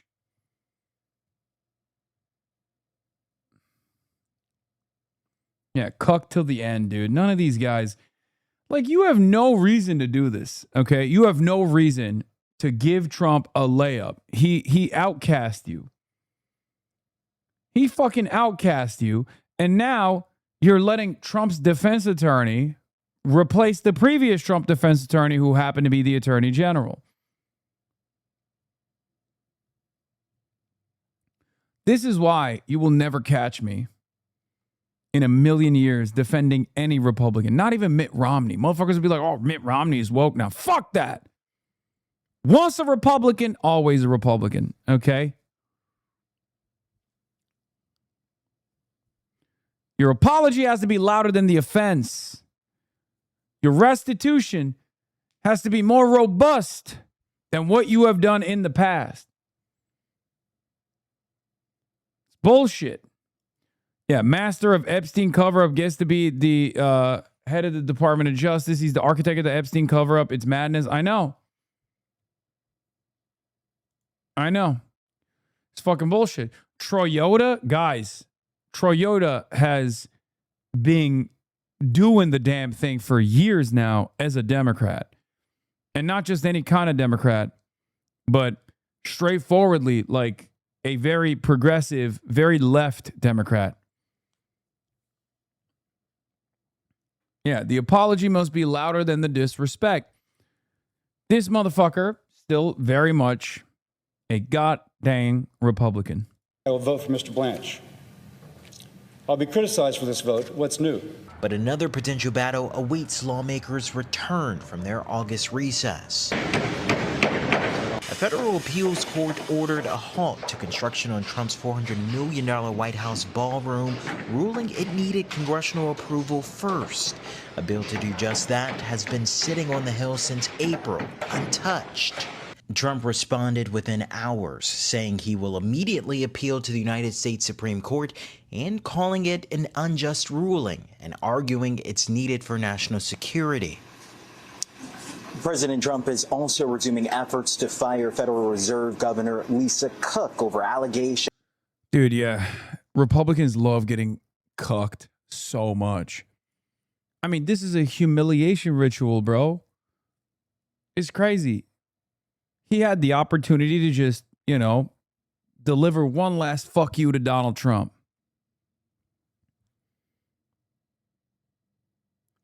One last fuck you to Donald Trump. And he just ate it. Of mortgage fraud, according to a letter obtained by CBS News. This comes after the Supreme Court blocked President Trump from firing Cook in June as her lawsuit continues. Adriana? All right, Torian, thank you so much. Diplomatic efforts towards peace continue in the Middle East. Friday, Saudi Arabia, Turkey, and Pakistan all signed a new mutual defense agreement that would treat an attack on one country as an attack on all three. This, as U.S. officials say, a deal between Iran and Oman to reopen the strategic Strait of Hormuz is imminent. MTS Tayyab joins us with the latest. Good morning. Kelly, Adriana, good morning to you. Well, we're tracking those two major developments overnight that really could reshape the Middle East. Now, as we've been saying, one offers the prospect of de-escalation with Iran, while the other could redrop the region's security map. First, after weeks of indirect negotiations, CBS News has confirmed a deal to reopen the Strait of Hormuz could come at any moment. Now, White House officials tell us that real progress has been made between Iran and Oman. And if commercial shipping resumes, the United States is prepared to lift its naval blockade of Iranian ports, which allows for roughly 20% of the world's oil to start passing through the strait again. There's something so funny about this, by the way.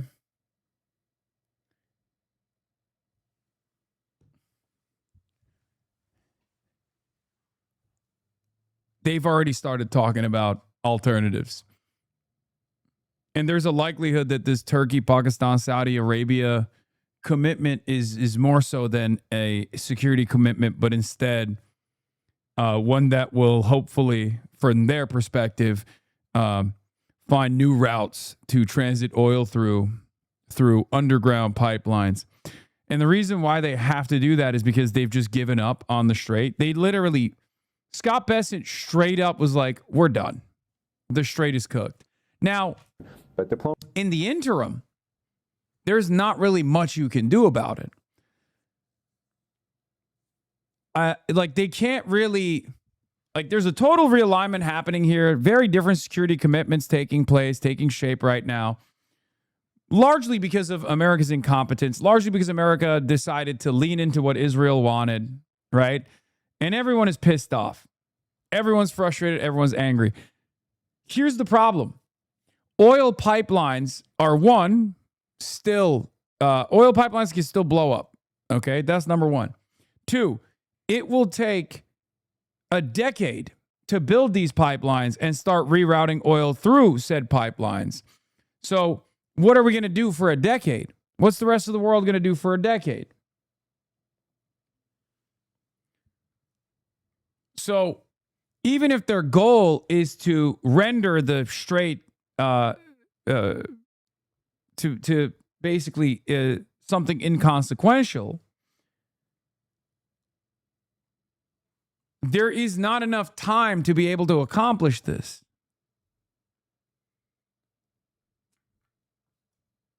There's simply not enough time to accomplish this. I think there's also a separate goal. Obviously, pipelines have limitations as well. Oil tankers, there's a reason why we still use oil tankers and not pipelines. The oil tankers are far more efficient. It's the most efficient mode of transit.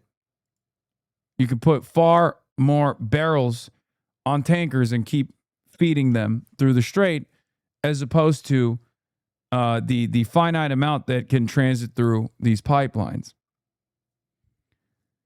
But what's really interesting is what this spells. What this spells is America has basically realized it's lost the war.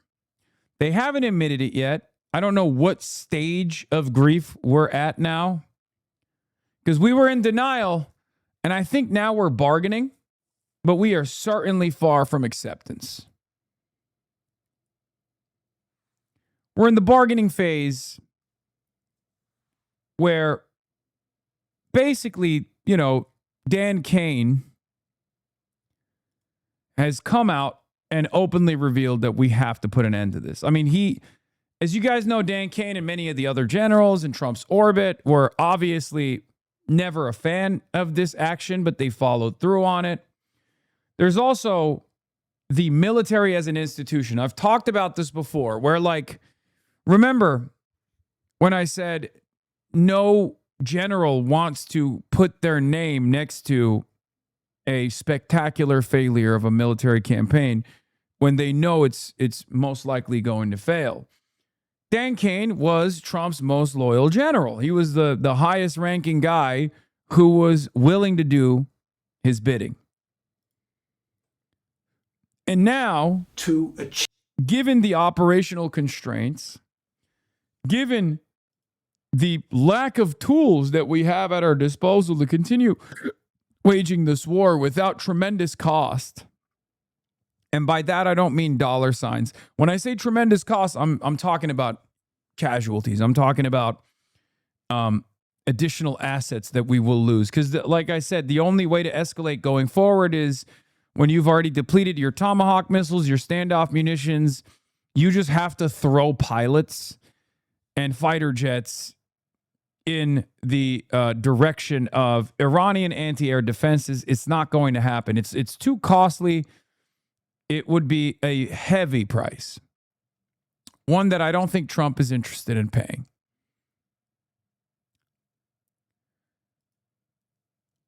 There is no secret sauce here. There's no secret weapon. There's no secret sauce. There's no alternative. There's only two ways out of this, which is de-escalation or escalation. And escalation has no guarantee. So Iran holds all the cards. Iran established primacy over the Strait of Hormuz, and Iranian allies, the Houthis, are causing a lot of trouble in Bab el-Mandeb, the other strait, in the Red Sea. In the process, we've lost, this is the most conservative estimate, $40 billion on the military operations, according to the Center for Strategic and International Studies report by Time Magazine. $26 billion allocated to munitions, including $18.5 billion in specific ammunition categories. And the equipment estimates are too low, says Amerikanets. They probably lost 35 Mark MQ-9s. That's $1 billion. Add in the AN/FPS 132 radar and cutter, and you're already at their lower bound of $2 billion, including the MQ-4C tankers, F-35, F-15s, A-10s, helicopters, transport planes, E-3 Sentry, and all the other radars. Something he forgot was also the AWACS system. He also did not. I guess E3 is E3 AWACS. E3 is AWACS, right? Never mind. But he didn't mention the numerous Strato tankers as well. E3 is the E3 Sentry is the AWACS, but he didn't mention the Strato tankers. So there's the Strato tankers that got destroyed in the Al Udeid Air Base. There's the Strato tankers that got destroyed, or one of them basically landed without its radar thing up on its tail.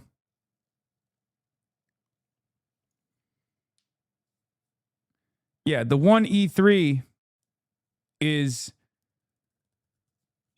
like, I think $500 million, 700 million. Someone said in the chat. These are very, very costly pieces of equipment. I mean, the AWACS stuff is really cool if you're a plane nerd. It's the aerial radar, but they're very, very expensive, and they take a long time to they take a long time to rebuild, to make new ones. Tremendous amounts of tech on those things. Okay? Now, add to that, yes, pilots being one of the Air Force and Navy's scarcest resources and not replaceable even at any rate, say patriots, even if the military and Trump were willing to stomach human casualties. There's no operation where you can just send as many fighter jets as possible. Israel will not play a role in an operation like that without maintaining air superiority, guaranteed air superiority, not air supremacy, not like in the off chance that anti-air systems could pepper some of these planes. Like, guaranteed air superiority is a necessity for Israel to conduct their operations, because they're very shy about allowing their soldiers to die or get captured, God forbid. So there's just no shot.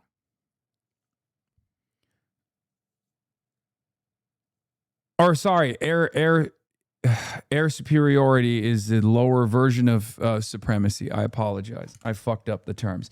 Anyway, what's been really funny watching the American government try to push the Defense Production Act on Raytheon, Lockheed Martin, all these other providers to really improve their procurement strategies to re-up and rearm the military has been really funny, because they just want the defense industry to conduct alchemy. The Pentagon is now giving defense contractors 21 days to come up with ways to dramatically accelerate weapons production as the Iran war continues to eat through U.S. stockpiles. Deputy Defense Secretary Steve Feinberg directed industry to propose faster delivery schedules, increased production, and investments in new manufacturing capacity.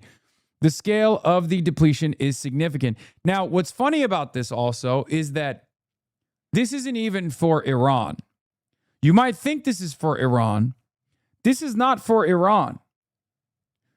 This is for American defenses going forward. They have to re-up and rearm so that they have sufficient missiles to defend the homeland.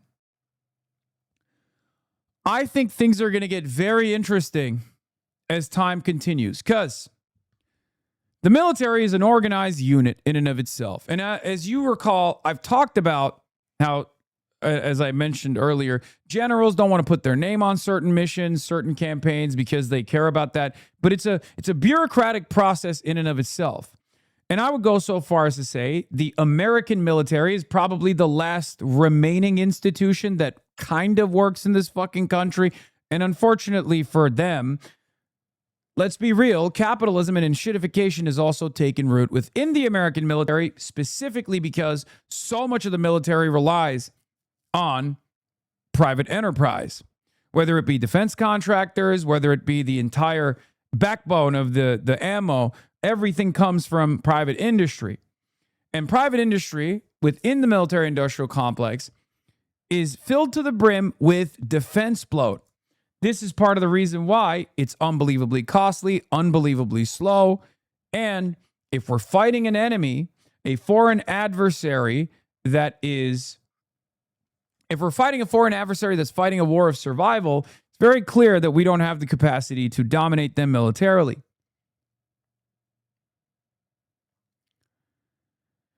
That's where we're at right now. So what they're demanding, what the American government is demanding, is basically alchemy. Okay? They're like, do magic, please. Just, find a way to materialize more missiles. I don't know how they would be able to do this. I don't know what the possible scenario here is. But given that the military-industrial complex is designed to yield tremendous super profits for a handful of, capitalist pedophiles, parasitic capitalist executives, I just don't think that they're going to follow through on this. I don't even know if they could follow through on this, even if they wanted to. But once again, all signs point to, I'm not going to say the M word, but all signs point to real problems internally in the military. And it's definitely getting to a pressure point. Okay?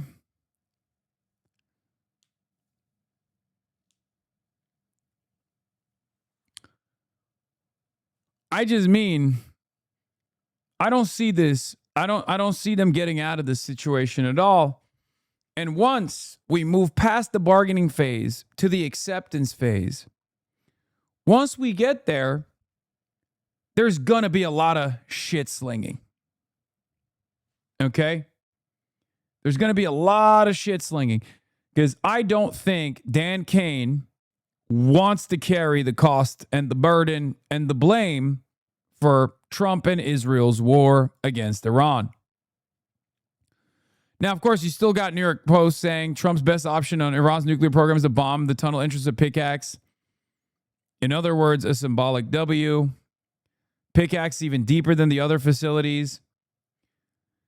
The top U.S. general, Dan Kane, has recently sidebarred with some of those key like-minded Trump advisors in an effort to facilitate interagency coordination and ensure they are on the same page ahead of meetings with the president. The aim has been to make clear the limitations and pitfalls of the available military options, including those that do not involve putting U.S. boots on the ground, the sources said.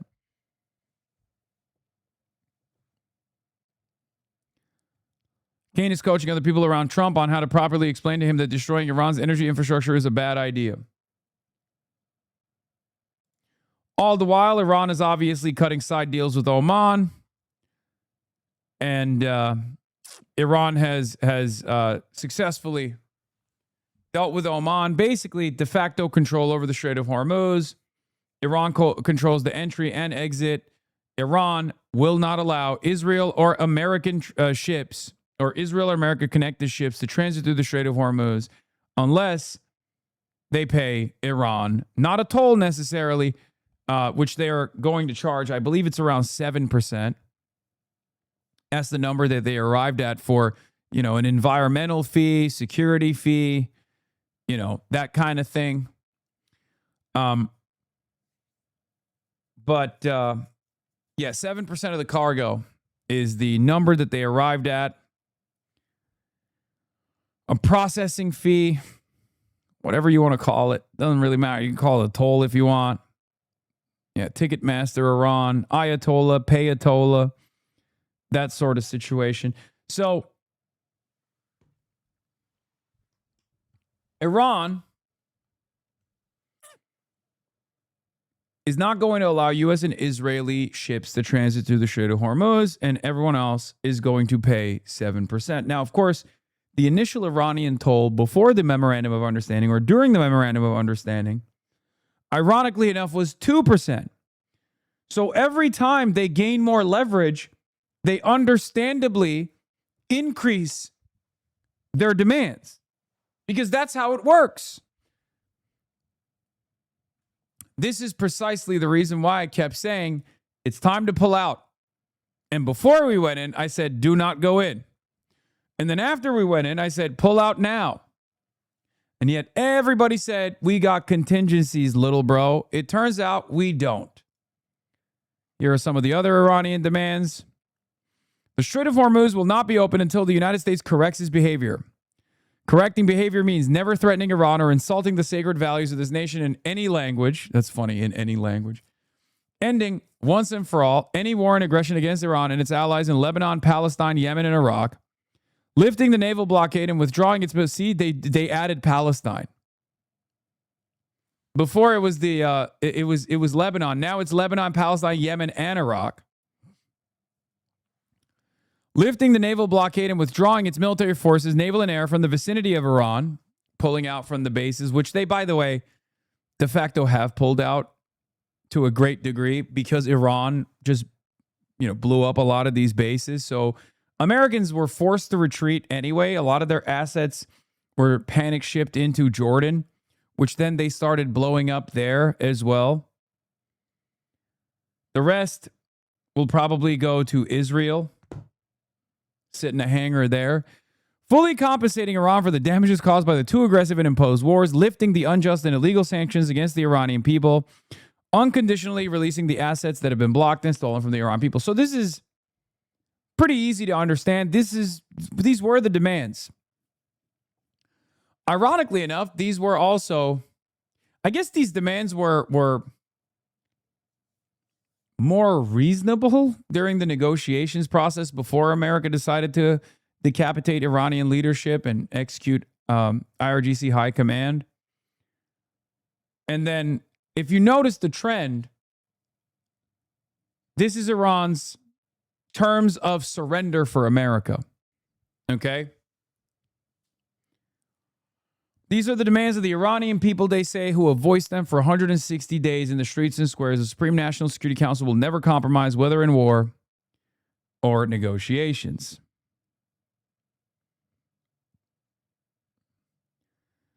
And especially since Iran said, we decide the tempo, and started striking at Jordan, an American lack of response to this,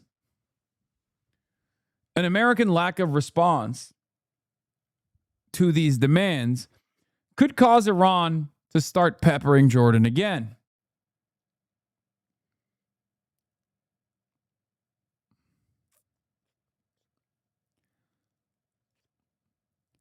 New York Times, of course, covered this, saying Iran issues list of demands, dampening hopes of reopening the strait.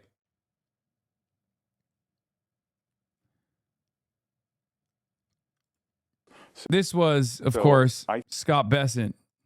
I think shortly, maybe even today, tomorrow, we are going to see an agreement, 30, 60-day ceasefire, and Strait will be open. Energy prices should come down.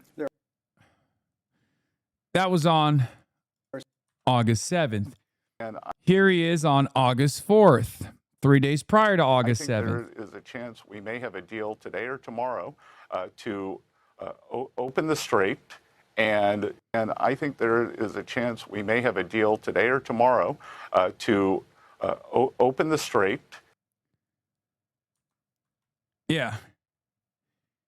Here's August 6th. Moving along good. Very good, very good, very good. So yeah, as I've said over and over again, Trump can manipulate the markets, but he can't out-yap a significant shortage of a hard commodity necessary for global survival that is traded on the global markets. It's just not going to happen. Donald Trump is destroying the world. But at least we're keeping our most important ally hopeful. I think. Let's see what Ben Shapiro's brilliant mind came up with yesterday. There are things that could be done that range from striking their energy facilities and walking away to allowing our allies in the region, ranging from Israel to Saudi Arabia to UAE, to have oversight over these particular areas. I think we could probably just walk away, retain the sanctions, and then let the Europeans, Japanese, and Chinese deal with the Strait of Hormuz. I think the worst case scenario here is cutting up. I don't like that Ben is also wearing the same fucking color suit as me. What the fuck is going on today? Bad deal that ends with Iran in a position to rebuild with control over the Strait. And that's the thing that I'm concerned about. Well, you just said you would fucking relinquish control over the Strait of Hormuz to Iran, but you're then concerned about it. But what's really interesting is we have no say, Ben. We have no fucking say in the process, Ben. The question remains, you and what army? Are you going to go over there and open it? Okay, are you concerned about it for both the welfare of the United States and Israel? Is there a nexus there? Because obviously Iran wants to wipe out every Jew on the planet.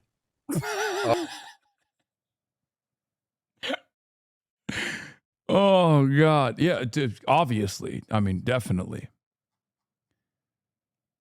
Dog, there are Jews in Iran. What are you saying, you fucking boomer? So, I mean, obviously there's a crossing of streams there. My predominant interest is obviously that the United States wishes for there not to be a nuclear Iran. This is something that the president has said over and over again.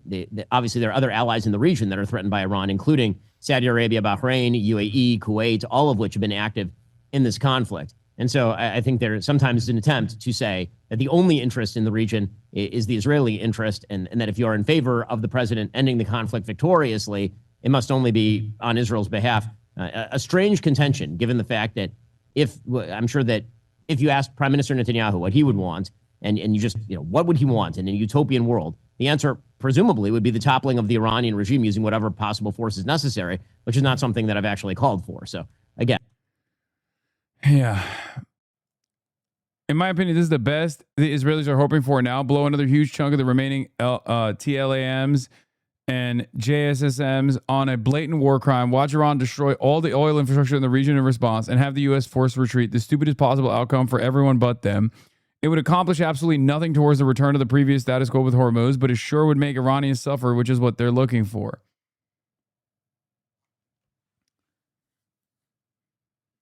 Yeah. That would be the worst option.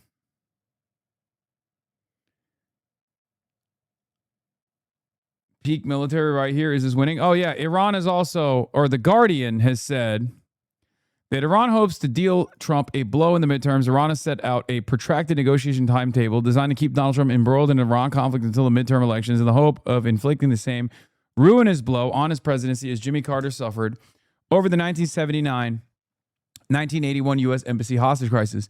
Now, the difference there is Iran was in direct coordination with the Republicans at the time.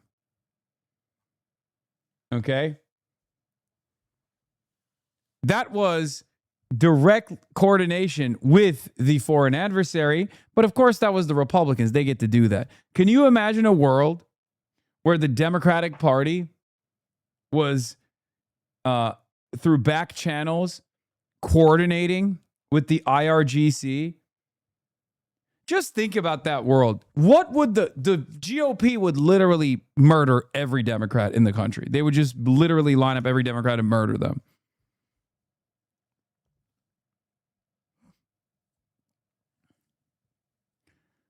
But it's funny because Trump will probably look to this and claim that the Democrat Party is cooperating with Iran anyway.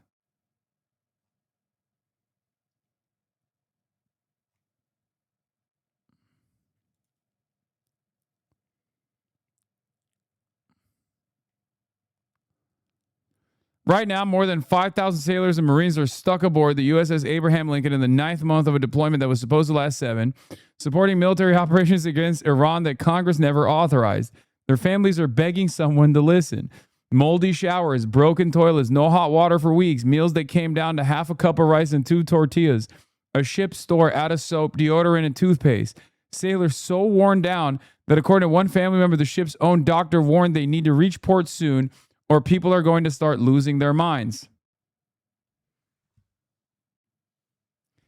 Don't join the military. Do not join the military. I'm sorry to say, I told you. Do not join the military. Back in April, when families first raised the alarm, Pete Hegseth dismissed the reports as fake news.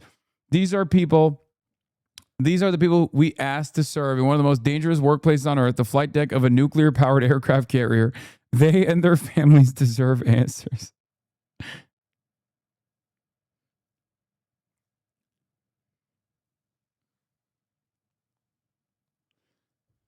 Furthermore, the U.S. was going to sell weapons to Iran during the Iran-Iraq war and use the proceeds to fund the far-right Contra rebels in Nicaragua. At the same time, they were supplying Iraq with WMDs. The Reagan administration genuinely just wanted to maximize deaths in the third world. Loma Fayao? Yes.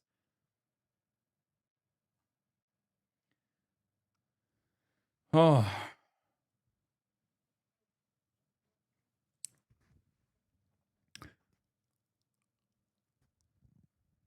So,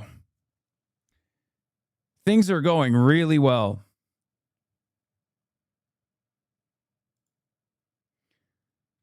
Yeah, Kurt Mills has a funny take here. Of course, he says, not even a war of plunder, a simulated war of plunder.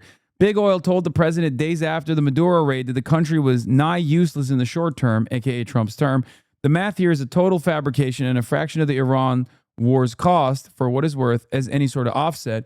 The total barrels of oil the U.S. has extracted from Venezuela since January is by any credible measurement less than the current U.S. exports in a week, maybe even half or less than that.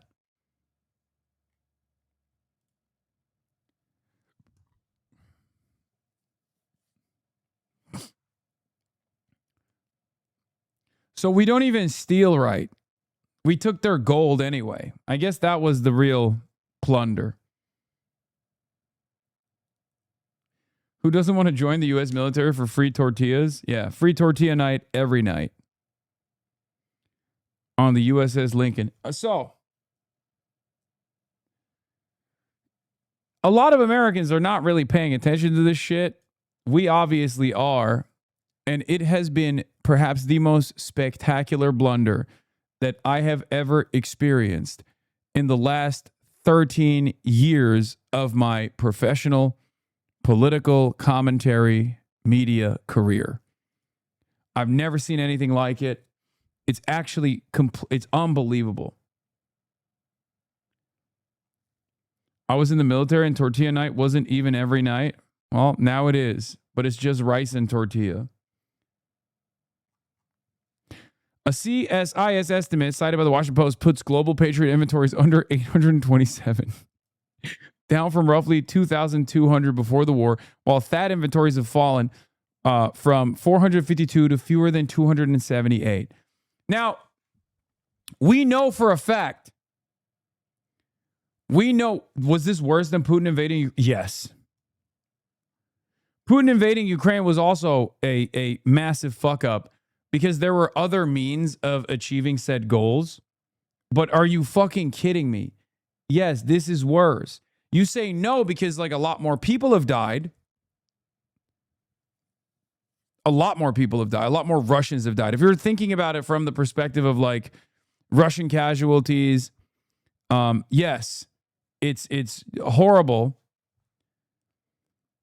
But I would say because America is the hegemonic superpower, the amount of like America has to be the security guarantor of the entire world. America can no longer be the security guarantor of the entire world. After this is said and done, it won't even take a decade until the rest of the world has to recalibrate. It's already happening in front of our eyes. Even the region itself has started to recalibrate its security assurances.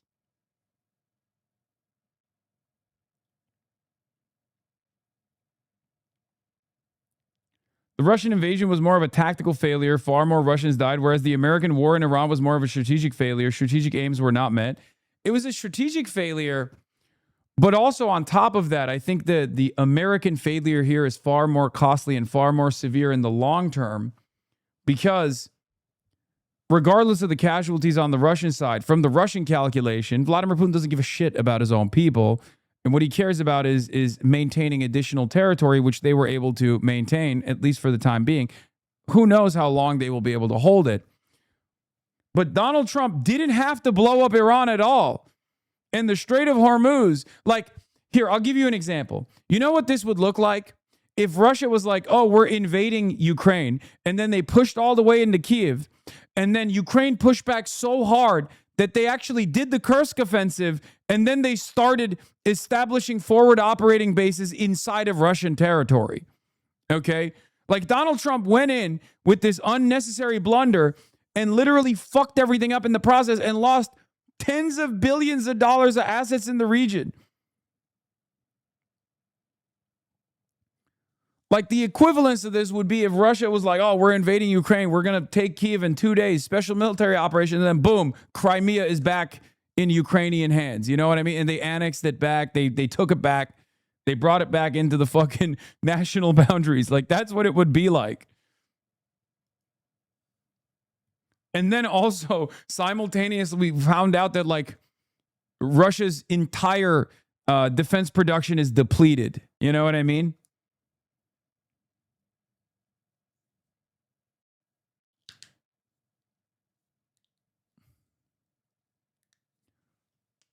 Because, like, this is damn near a century of American military dominance coming to a close. I don't think a lot of people understand the significance of the events that are taking shape in front of our eyes. Like, this is the American military doctrine, the American defense capabilities, the American force projection capabilities coming to a close in the way that we understand it. America going forward in the long term will not be able to maintain its militant posture. And everything that they do from this point on is going to be, one, less consequential overall. It's going to be smaller and smaller incidents, and they will still lead to larger and larger failures. This is the end of American imperialism in our lifetime. That's why I said what I said at Yale. At the Yale Union, in that speech that I delivered, I said, American empire is dying. It's ending no matter what we say. So it's up to us to manage that decline of American empire and to retreat from the world in a more equitable manner. So yeah, it's the end. It's not necessarily the end to the American empire, where the same thing's not said after the Vietnam War loss. This is very different than Vietnam, my friend. Vietnam was a 20-year occupation filled to the brim with war crimes. Okay? But the Vietnamese occupation was one, backed by obviously much more powerful industrial forces that we were at war with, a broader, more consequential war, a Cold War. But outside of that, the Vietnamese War, America's invasion and occupation of Vietnam, did not penetrate American hegemony, did not deliver as devastating a blow to American military supremacy. I don't know. Maybe people's attitudes at the time were similar, but I don't think they were talking about how, like, we're running out of bullets. We're running out of bullets. We have basically shown all of our allies in the region and also beyond the region that American security commitments are not absolute. American security commitments are not real assurances of security, but an assurance rather that you will be victim to our adversaries in the process and we will leave you behind. Like, that's not sustainable. There was no calculation like that in Vietnam. There was no calculation like that in Afghanistan. There was no such calculation in Iraq. As a matter of fact, the energy problem that exists currently because of the Strait of Hormuz being shut off by Iran did not exist in any of those other situations. As a matter of fact, one of the first things that we did in Iraq was to secure the energy ministry. We secured the oil fields and we kept refining oil. So it actually didn't disrupt the oil refinement process in Iraq that much. That was the first goal. Vietnam certainly did not have, any oil or energy that was that the rest of the world was taking advantage of, the rest of the world was utilizing. So there's nothing that we've done that I can think of that is similar to what is going on here.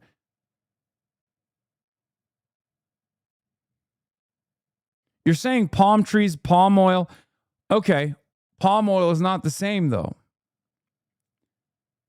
Like, Afghanistan is opium. It's not the same. It's not the same as 20% of the entire world's energy supply that transits through this choke point.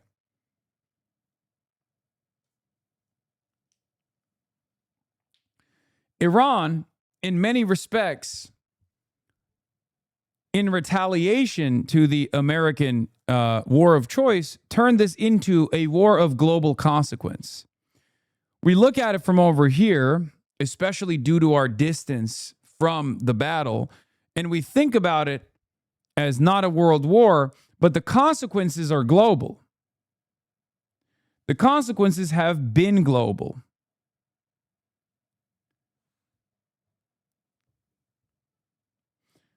And we could not have a worse possible person to be the commander-in-chief throughout this process. I will admit, I've said in the past that, Kamala Harris and Donald Trump would be identical in terms of how they deal with Israel, but this is definitely different. I don't think there's any president, Republican or Democrat, that would do this. And I know for a fact that Joe Biden wouldn't do this because I'm sure that Joe Biden was pitched on this idiotic idea as well as George W. Bush, as well as Barack Obama, as well as Trump 1, probably. The goal for the global war on terror was to eventually do this. There's always a consideration for it, but no one would pull the trigger because everyone understood this is what would happen. So as much as I'd like to take credit for my foresight and act as though I'm so fucking brilliant for recognizing the inevitable catastrophe that this would generate. Everyone fucking knew this would happen. Everyone that's like even a little bit intelligent knew that this would happen. Everyone but Donald Trump.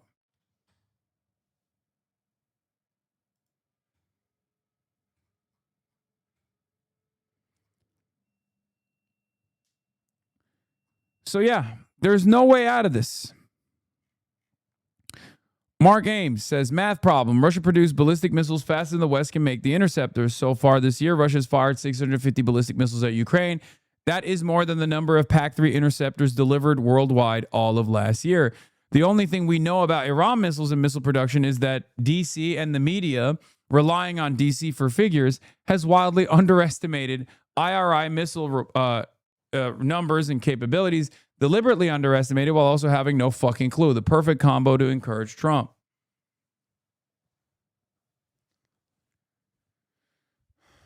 Yeah, all it took was for Donald Trump to have a successful military operation in Venezuela and then Israel to strike on that opportunity when he was riding high off his own fucking supply.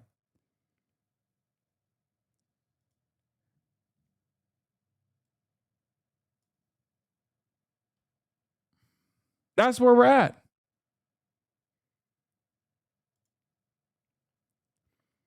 I seem to remember Cheney and Rumsfeld doing the same. North Korean nukes and ICBMs don't matter. They're irrelevant to us now. Cope routine after North Korea tested its first nuke. W simply stopped talking about North Korea and the axis of evil. No neocon talking point, no problem. Yeah. Yeah. An important lesson for all foreign adversaries of America to pay close attention to.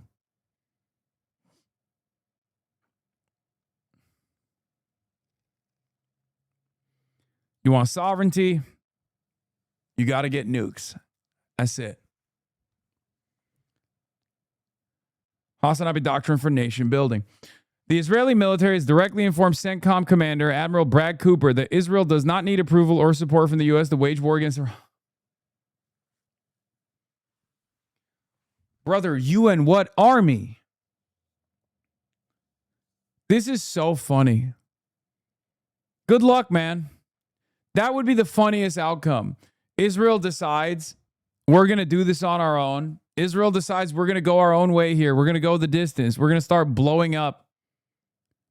We're going to start blowing up Iran. Donald Trump pulls out and then Iran retaliates against Israel. What are you going to do then? Israel is preparing for a unilateral strike on Iran as it concludes the U.S. is no longer willing to finish the war on its own terms. Iran has previously threatened to strike Israel's Haifa oil refinery in Tel Aviv directly as soon as Israel strikes Iran again, with Iran having broken the air defense layer in Jordan and other Arab countries in daily attacks over the last few weeks, allowing it to strike Israel more efficiently, and with Israel's own interceptor stocks now critically low, leaving it more vulnerable. You say nuke, but I've already stressed this position. Israel utilizing nukes and destroying the nuclear taboo, especially as not the United States of America, but Israel, will create a very different next day where Israel and America will be forced to separate. And what's even more interesting about this calculation is, and perhaps you guys don't understand this, even though I've repeated it over and over again, there is no guarantee that a nuclear first strike on Iran will actually force Iranian surrender. As a matter of fact, judging by how Iran has responded, judging by Iran's defense capabilities, judging by the reach that a nuclear weapon has, okay, there is a guarantee that Iran would go back to the Mosaic system and instead of striking the Gulf, would probably drop the nuclear equivalent of ballistic munitions on Israel. And this time, because there is no more nuclear deterrent, Iran would probably dump everything they have. They would mag dump Israel. I'm sure Israel understands this reality and perhaps would not utilize a nuke because it would mean the end of Israel. The end of everything, really. Because again, America has nukes. America has far better bunker busting munitions, like deep penetrative ordnance that they've deployed on Iran, on Iranian facilities. This has not stopped Iran. There is no nuclear weapon that could crater or penetrate deep enough that would be able to effectively destroy their missile silos that are deep underground. So the only thing a nuclear weapon could do is kill as many civilians as possible with one strike. Israel certainly has this capability. They could strike Tehran, Isfahan, numerous other densely populated areas, killing hundreds of thousands of Iranians in one go. But having said that, the facilities that are of military value are deep underground. So that wouldn't actually stop the Iranian strike capabilities at all.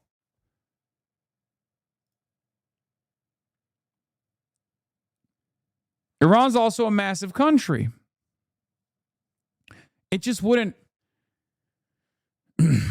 It just, there's no way. Look, I never say never. Everyone's fucking insane nowadays, but I just don't foresee that happening. But then again, I will never be super confident in that kind of analysis going forward as it pertains to Vladimir Putin, as it pertains to Zelensky, as it pertains to Donald Trump, and as it pertains to, well, I guess Iran out of all of these parties is probably the most like easier to understand. Iran is the most predictable party out of all of these like global leaders, and so is China. The least predictable and the least rational parties would probably be Donald Trump, Benjamin Netanyahu, Vladimir Putin. And I would say even Zelensky doesn't get to be up there on the leaderboard as far as being insane. He's just kind of stuck. He's just kind of stuck in a really awful situation where he has to be just as insane as Donald Trump in order to gain favor from Donald Trump. That's why every now and then he does crazy shit like striking Iranian ships on the Caspian Sea.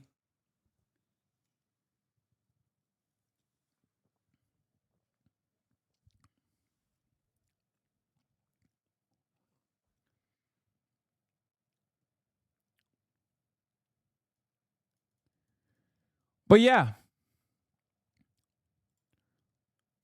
we didn't have to get here. There were so many different moments where we could have turned this around. Turned this goddamn car around, dude.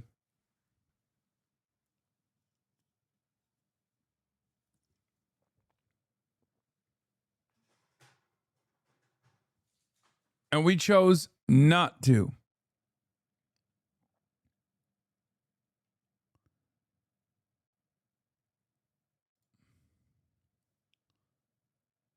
Mr. President. Here, there you go.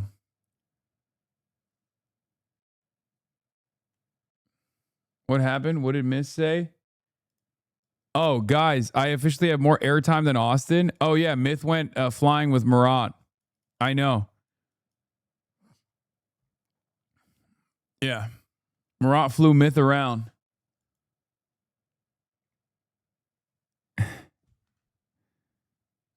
Shout outs to Myth.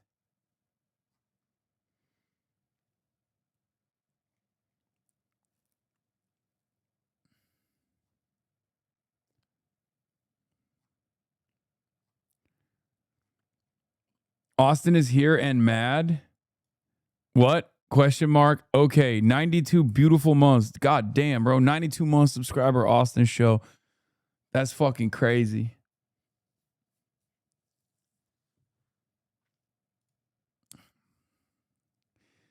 Yeah, man. Feels like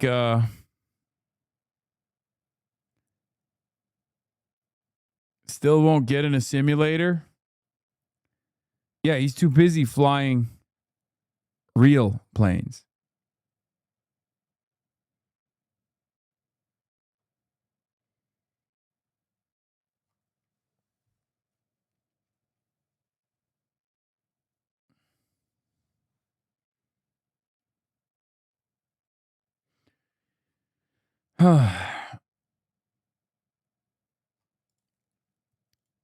But yeah. Trump is not going to be able to walk away from this Iran war at his own choosing. Still has no idea what world of shit he's in. Unfortunately, we're all in. It's true. Achieve those 4 goals that we set out with. And the question you want to ask yourself is, what were those strategies and why did they fail? Now, what I'd like to do is I'd like to frame the discussion in terms of what I think are the 5 possible strategies that the My goat became a fucking YouTuber. Oh my God. Can we fucking collab, please? We are now colleagues. Okay? And maybe one day, lovers. Professor Mersheimer, I am begging. Now that you are a YouTuber, can we please collab? We are co-workers now. He don't got internet. Bro, he will not collab with me. I don't know why. I mean, he just doesn't respond. I've been asking.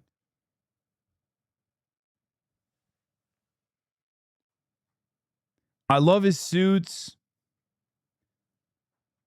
He got an AT&T sponsorship. Yeah. Reach out to his webmaster. I have. The United States was presented with. And then describe what happened, and then analyze why the strategies didn't fail. So I'm going to lay out the 5 strategies, that I'm going to describe what happened from February 28th up to the present in terms of employing those strategies, and then I'm going to analyze why they failed. Here are the 5 strategies. The first 3 involve air power, the 4th involves naval power, and the 5th involves land power or armies. You know his YouTube gets better views than yours? Yeah, bro. 5 days, he already has 346,000 views on this bitch. God damn, every episode is a banger.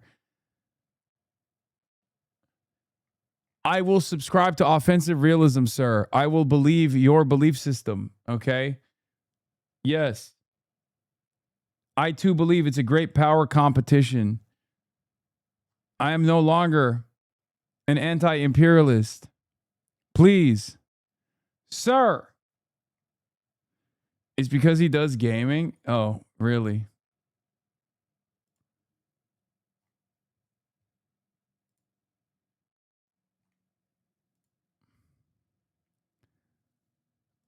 Yeah, he's cooking me in viewpoints, dude. Look, view counts. Look at this. Roach King got banned.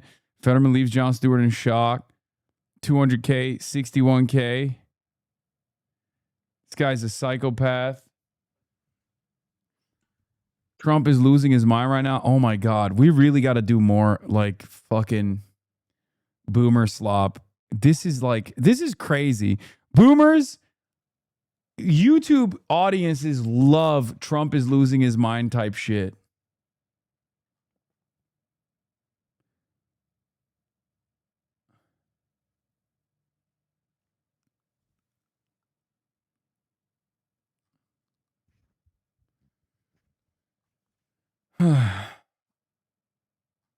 China is done. Are you calling me a boomer? No, I'm not calling you a boomer. I'm not. Diplomacy, it has to be said, is moving alongside continued conflict. Iran-backed Houthi forces have intensified attacks in Yemen, threatening Red Sea shipping, with United Nations warning the country faces its greatest risk of renewed war since the 2022 truce. Now, the second development sees Saudi Arabia, Turkey, and Pakistan sign a mutual defense pact under which an attack on one will be treated as an attack on all 3. Now, it's tempting to call it a Muslim NATO, but I think that's premature. NATO, of course, has an integrated command and standing military structures. So far, this deal does not. But what it does do is it creates a formal security partnership linking Saudi Arabia's money and influence with Turkey's military and defense industry, along with Pakistan, which is the Muslim world's only nuclear-armed state. Now, for Washington, it broadly aligns with President Trump's goal of regional partners taking greater responsibility for their own security. The real question now is whether this remains a wartime pact or becomes the foundation of a new balance of power that could reshape the Middle East security landscape for the years ahead. Adriana. A key question indeed. MTS, thank you so much. As sources say, President Trump's top general, Dan Kane, who is the chairman of the Joint Chiefs of Staff, has privately made clear to top Trump advisors that he believes the United States needs to find an off-ramp from the Iran war. Over the last few weeks, our sources say that General Kane has met key cabinet officials, including the CIA director, the Secretary of State, and the vice president, warning that escalating this conflict could backfire and that the president's aerial campaign won't be enough to make Iran capitulate, something General Kane brought up during a hearing last month. I think academically, as you look across the totality of history, air power's got limits, and we always have to be mindful of those. Joining me tonight is Beth Sanner, who is the former Deputy Director of National Intelligence. And Beth, when you hear this reporting about what General Kane is reportedly saying to Trump advisors about an off-ramp, what does that sound like to you? I think it's, an accurate portrayal.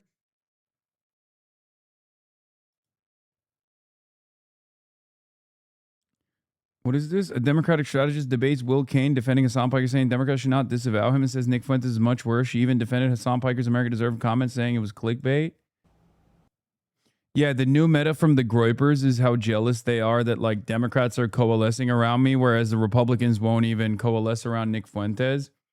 Not realizing that, one, if I had Nick Fuentes' odious views, then the Democrats would absolutely disavow me. That's number one. And number two, the Democrats are not fucking coalescing around me at all. What are you talking about? This would be the equivalent of James Fishback defending Nick Fuentes. The only people that like kind of defend me in media are the candidates that I work with that are a part of this movement. It's not my fault that Nick Fuentes' movement has yielded motherfucking James Fishback, and that's it. Actually, it's probably a good thing. Yeah. Nick Fuentes had dinner with Donald Trump, by the way. Just so we're clear. You know what I mean? Like, Nick Fuentes had dinner with Donald Trump. He's had access far greater than I ever could within the halls of power in the Democratic Party. That's part of the reason why they treat me as a fucking significant point of opposition. It's ironic because the reason why they attack Nick Fuentes is not because he's anti-miscegenation or a neo-Nazi or even a Holocaust denier, really. It's because he's anti-Israel. And even then, he's kind of hot and cold on that stuff, too. But that's it. That's literally it. That's the only reason. If Nick Fuentes had all of the same viewpoints that he has, but then on top of that was pro-Israel, he would probably be a prominent fixture of Republican propaganda. He would be a part of the Republican propaganda apparatus because a lot of people don't understand, like, there is not a lot of daylight between Nick Fuentes' worldview and, like, Randy Fine's worldview. It's just Randy Fine is pro-Israel and Nick Fuentes is anti-Israel. They agree on damn near everything else.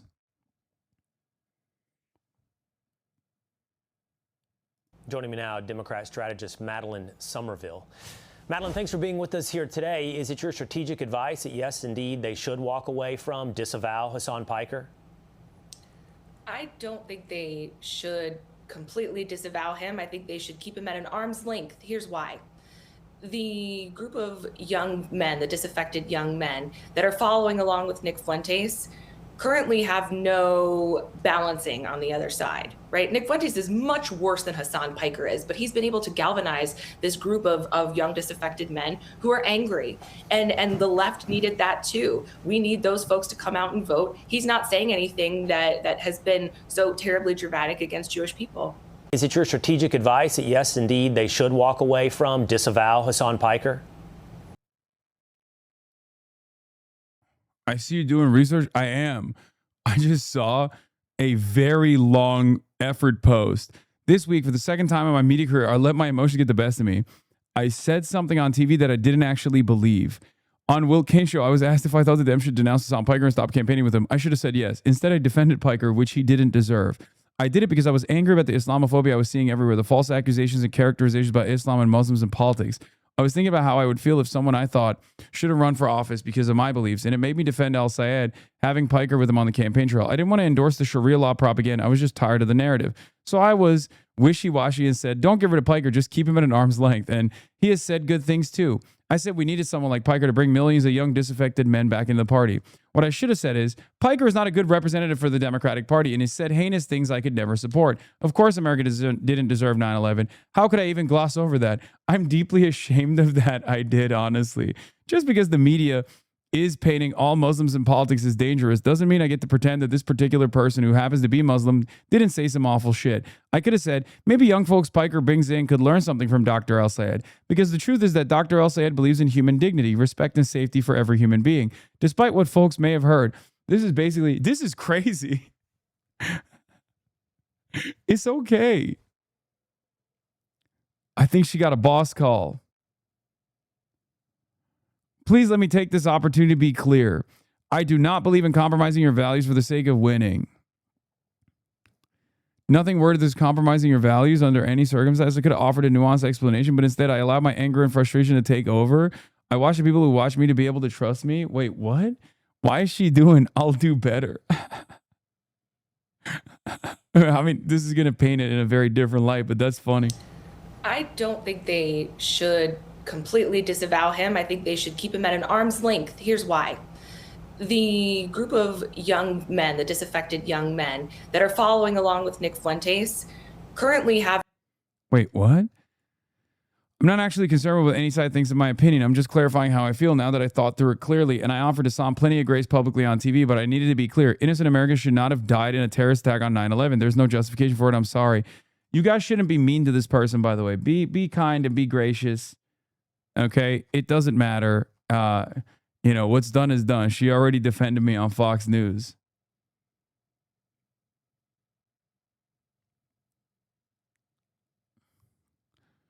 I believe America is complicit in horrible atrocities, but I do not believe in killing innocent civilians. Hasan Piker said it was justified. Wait, what? No, I don't. Wait, what?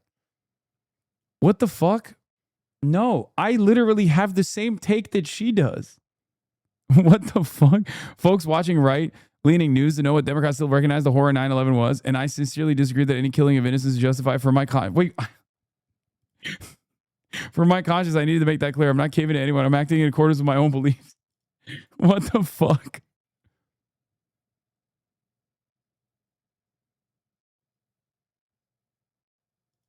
No balancing on the other side, right? Nick Fuentes is much worse than Hasan Piker is, but he's been able to galvanize this group of young disaffected men who are angry, and the left needed that too. We need those folks to come out and vote. He's not saying anything that has been so terribly dramatic against Jewish people.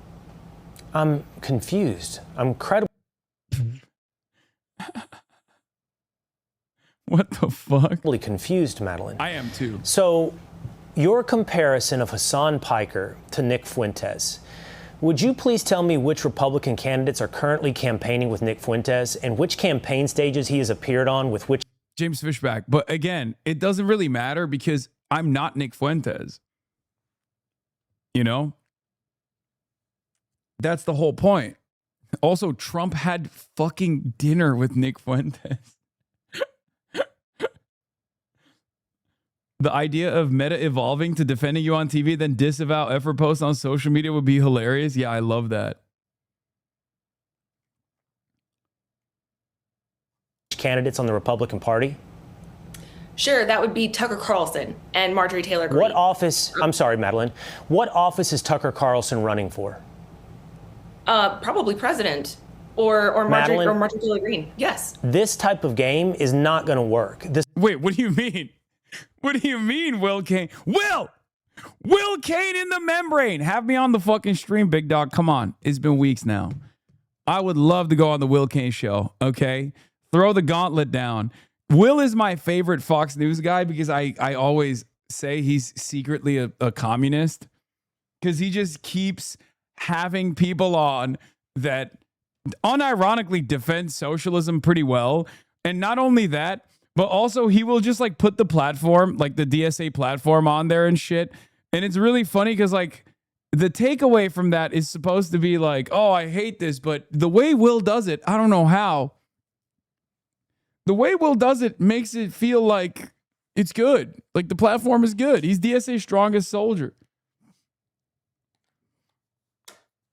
This rhetorical game of suggesting that a commentator and a commentator have a relationship, or a politician who no longer holds office has a relationship with Nick Fuentes. We are talking about a Senate candidate and a mayor, a sitting mayor of New York City, Zohran Mamdani and Abdul El-Sayed, who are campaigning side by side with Hasan Piker. There is no comparison. You have none. And to suggest that a commentator has a relationship with another commentator is you trying to play a rhetorical game that I don't think is fair to the audience or to the truth. I'm not saying that they have a relationship in any other way than he serves a similar function on one side. And what we're talking about in general is the political movements that are coming for the next election, right? It's relevant to talk about what Tucker Carlson and Marjorie Taylor Greene are doing. It's relevant to talk about what the DSA is doing. I understand your rationale, and I'm trying to understand your rationale. Your contention is do not disavow. He was not expecting, dude. Oh my God, this is a real media opportunity for anyone. Free ball. Just go up there and be like, you guys are fucking being ridiculous about this dude. He's a commentator. He gets a significant amount of support from the disaffected masses that normally don't participate in American democracy. It's objectively a good thing that he's getting those people out there. You see the under 45 surge in turnout, in door knocking operations, in phone banking operations, all across the country. So it's very clear why a lot of left flank candidates find this to be useful, find an allegiance with him to be valuable. And the Abdul El-Sayed victory is at least one of those examples. That's perhaps the reason why you guys are attacking him so much. Just anything along those lines to just be like, yeah, this guy talks for 20,000 hours. This guy's talked for 20,000 hours in his career. Of course, you're going to fucking be able to find things. I can find things that you've said this past week that I find to be heinous.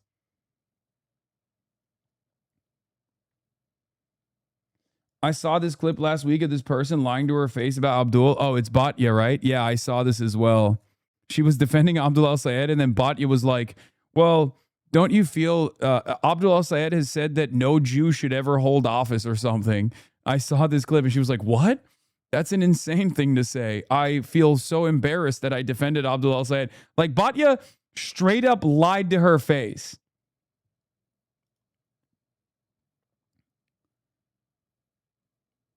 Bungar of Akkad.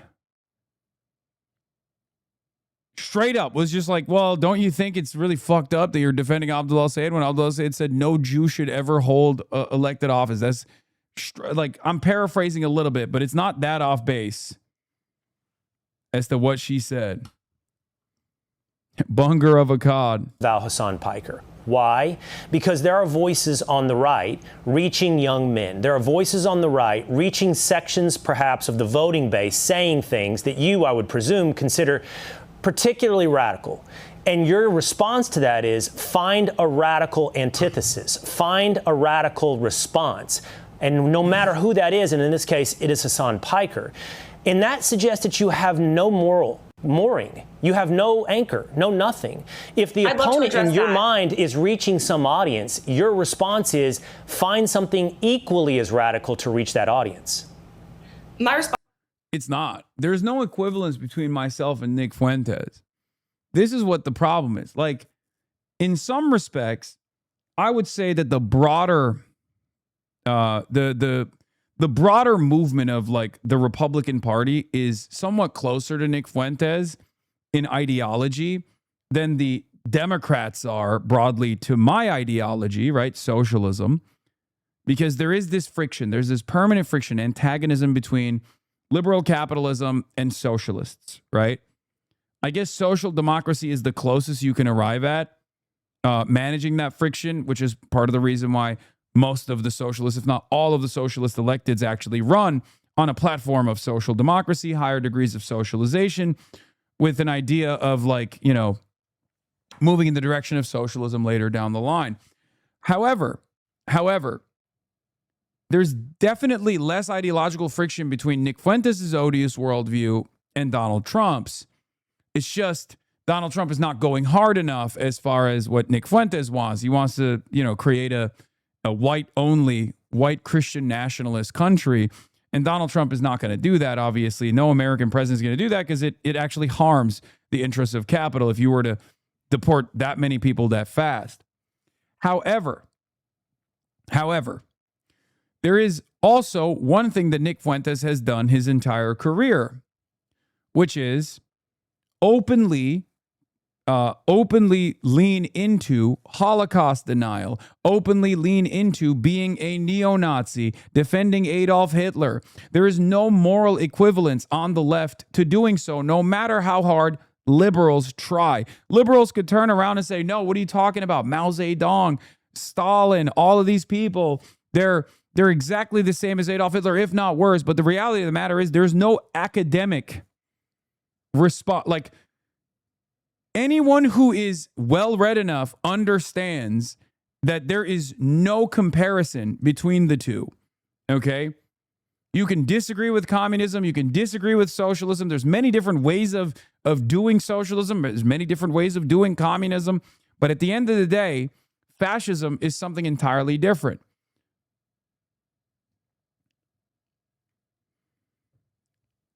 Fascism requires the cleansing, the ethnic cleansing of the outgroup, okay?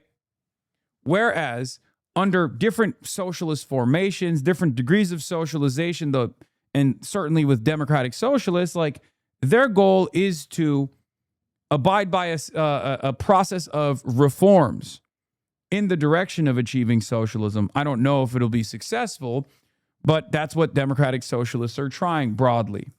Okay, and especially at this formation, it's just basic social democracy. So there's no equivalence between the two, because I don't really know a lot of active socialists and communists in the United States of America, especially that won't say the excesses are real, the violence was real, right? I mean, some people say, oh, it's authoritarianism, and like leave it at that. There's actually many anti-communists that are both in DSA and all around, especially in the Western world. I guess like there is no demand from me, at least, to do something that Nick Fuentes is trying to do, which requires tremendous amounts of violence and the death and destruction, or at least the ethnic cleansing of an entire subsect of the population. None whatsoever. So at a certain point, no matter what happens, you end up yelling at a guy who just wants to fucking give Americans health care, wants to stop endless militarism. Whereas on the other side, the person that you're comparing me to is a Holocaust denier and is writing for concentration camps, death, destruction, genocide for our neighbors that live here in the same way that it once happened in Nazi Germany. It's ridiculous.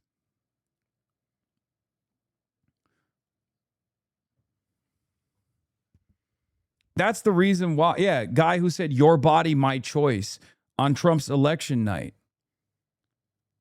Like, I'm a guy who fucking promotes Jeffrey Epstein. Like, his merchandise is the Jeffrey Epstein merchandise. There's no comparison.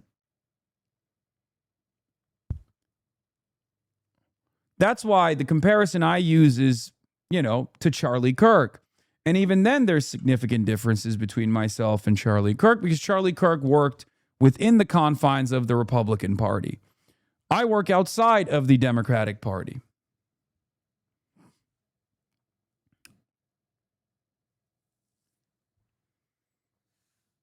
So there's that as well. Is find something equally as radical that's still good, that's still moral. I finished my first commentary by saying he is not saying anything that I believe endangers Jewish people. He said that he says Piker. Yes. Yeah, this is shocking for Will Cain, because he'll now run the ADL checklist. Okay. My criticism is on Israel and Israel only, okay? It's on Israel's actions. I, as a matter of fact, do the only non-anti-Semitic thing in my commentary that seemingly defenders of Israel and haters of Israel actually don't do, which is tie Israel to Judaism. Okay? I don't do that. I don't believe that a nation state represents the entirety of a religion. I think that's fucking ridiculous. Israel is not a representation of Judaism, no more than Saudi Arabia is a representation of Islam. Neither are correct. Israel does not represent Jews in the same exact way that ISIS does not represent Islam.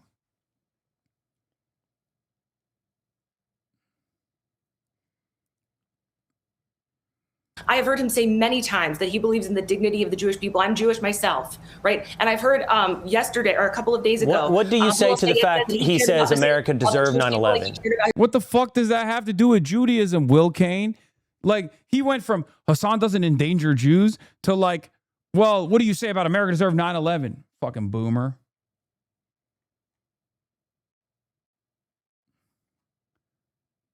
He had to hit the ripcord. He was, well, what about 9/11? The fuck does that have to do with Jews, man? His own daughters. What about when he says America deserved 9/11?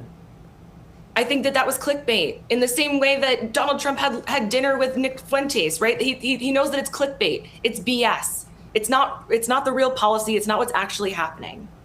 There's a trove of these things. Unfortunately, that's the only one I can pull off the top of my head from memory. There are other videos. They're coming out day by day of things that he has said. And the newsworthy item here is not that there is a commentator out there on the internet saying something wild, but that there are Democrat candidates who have decided to go arm in arm with that person out on stage, to have that person campaign with him. And of all the things that I've been surprised by today, I think the only one that surprises me is you saying no, don't disavow that. Why? Because you got to reach those voters. I didn't say get rid of him completely, and I didn't say bring him up with you. I said keep him at an arm's length. You need their attention. The most valuable, to all of your viewers, the most valuable commodity in the entire world is your attention, right? I'm not saying that you need to compromise your principles in any way. I'm saying that is he disliked by some people? Yes. But it's not compromising your principles to have him with you. Has he said some crazy things? Yes, but he said some really good things too. That's why he has something like 10 million followers, right? And you need the attention of those people. It's the same game that's being played on the right that's been played many times. The whole Groyper movement was who voted for Donald Trump in the first place in the first election. That's how this works. You don't have to compromise your values. You just have to make sure you get everyone's attention. Donald Trump won the presidency 2 times. He ran the presidency 3. Oh, so then it's okay. Never mind, dude. Okay. So if the candidates that I fucking lock arms with end up winning their elections, will you shut the fuck up? Because I can point to one candidate that I locked arms with that won his general election. His name is Zoran Mamdani, and you haven't shut the fuck up since then. So what's up? 3 times, record votes 3 times. Not because he got the Groyper movement. He won that because he got union workers, former Democrats, the widest ideological. I wish she never apologized for this. This was perfectly fair. She even says, like, keep him at an arm's distance. She must have gotten a boss call or something. I mean, I think this was a pretty normal fucking response. It's correct. I can't believe you have to apologize for saying correct things. Yes, the totality of my output is clearly one directional. And that is the reason why it is always people to my right that are fucking chirping. The totality of my output is left economic populism broadly. Okay? That's what I want. I want Medicare for all. I want universal child care. I want a federal jobs guarantee. I want better labor protections. I want to bring back manufacturing into this country. I want to end all of our wars. I want to use all of our productive output on ourselves and not in endless wars of profit and plunder at the behest of capitalist pedophiles. I want to abolish ICE. I want to hold the police force accountable. I want police to do their jobs. I want to dramatically change our carceral structure so that we actually have a lower rate of recidivism, so that people can integrate back into society after they've done crimes. I want to rebuild and repair our infrastructure. These are not concepts that are radical, no matter how hard you try to present them as radical. And as a matter of fact, the real fear here is that most Americans also agree with these concepts. That's the reason why they have to turn it into something insane. None of the things that I just said is fucking woke, okay? Most people, if you were to ask them, do you agree with these values? Do you agree with these policies? They would say, yes. Yes, absolutely. This is the majority position. But we can't have a normal and sincere conversation around these sorts of positions because those positions compromise the profit of corporations. The profit margins of corporations are absolute. That's the only thing that these mercenaries in the DC bubble, the consultants, the media class care about, being loyal servants to capital. And therefore, they do everything in their power to disparage. They do everything in their power to smear people who are saying these sorts of things. That's it. That's why you have to hyper-focus on choice quotes and bastardize my worldview. You know? Because you can't have a normal conversation. That's also precisely the reason why these guys don't want to have me on their shows. Because I think deep down inside, they recognize that while it would make for great television, it would actually destroy the image that they are cultivating of me. Right? Because if we were to have a normal back and forth conversation, they would understand that these positions are endlessly agreeable. And not only that, but very popular. And it's not a secret. I know that this has been successful. I know that this has been popular because my community has a bunch of people who are former Trump Republicans, people who have voted for Donald Trump in the past, people who found themselves in the right-wing rabbit hole. That's why I know. I know it works. I know it's effective. They cannot tackle the message, so they try to disparage the messenger. They try to make you into someone that no one should listen to. This is an unserious guy. This is a dangerous terrorist. This is a dangerous radical. Don't listen to him. He doesn't have your best interest at heart. Meanwhile, it's actually these mercenaries that don't have the best interest of the American public at heart.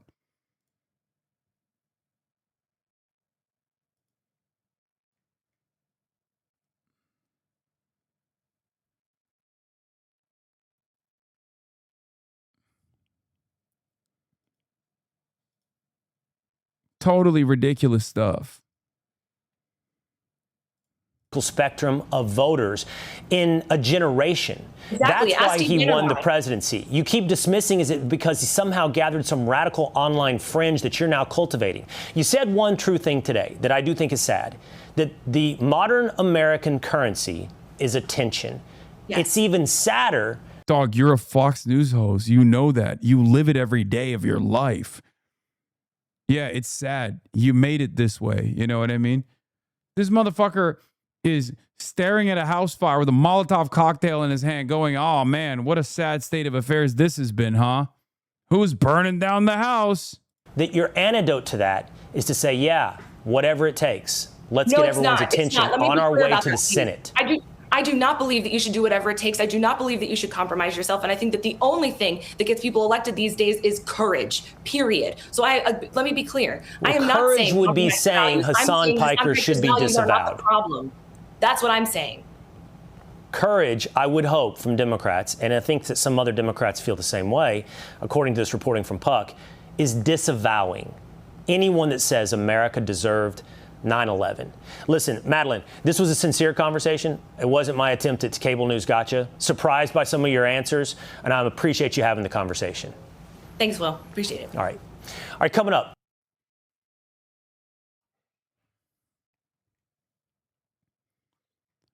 It's kind of crazy. He was just like, he's like begging her. He's like, please, why won't you disavow him? What do you mean defend him? Well, now we know. The real antidote that really breaks these guys is defense. I feel bad that she did that. Or I feel bad that she was forced to apologize. Hasan mentioned in a funny video. What is this?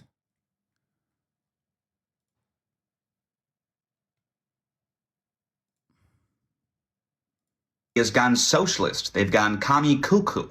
My question is, what happened to the Democratic Party of 10 years ago? Barack Hussein Obama is a Muslim socialist. Vice President Joe Biden is an Irish car-bombing commie bastard. Barack Obama or Che Guevara?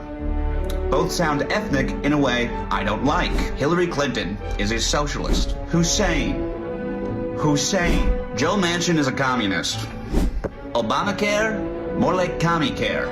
Here to discuss, Meghan McCain. What happened to the party of Bill Clinton? Today, President Obama only drone-struck 12 children, begging the question, is the president fighting for U.S. or fighting for ISIS? James Carville is a socialist. Here to discuss is the senator from Pennsylvania, John Fetterman. Is Israel good? Hasan bad. The Democratic Party is... I love this dude, man. He's fucking hilarious. Anyway, listen, I did 7 hours. I'm tired, chat. I'm gonna end it here, okay? We didn't do a lot of fun stuff today. And I apologize. Tomorrow we'll take a look at why Asmongold left and what he is saying. We covered a lot of good ground today. And we will have more fun stuff in the books coming up tomorrow.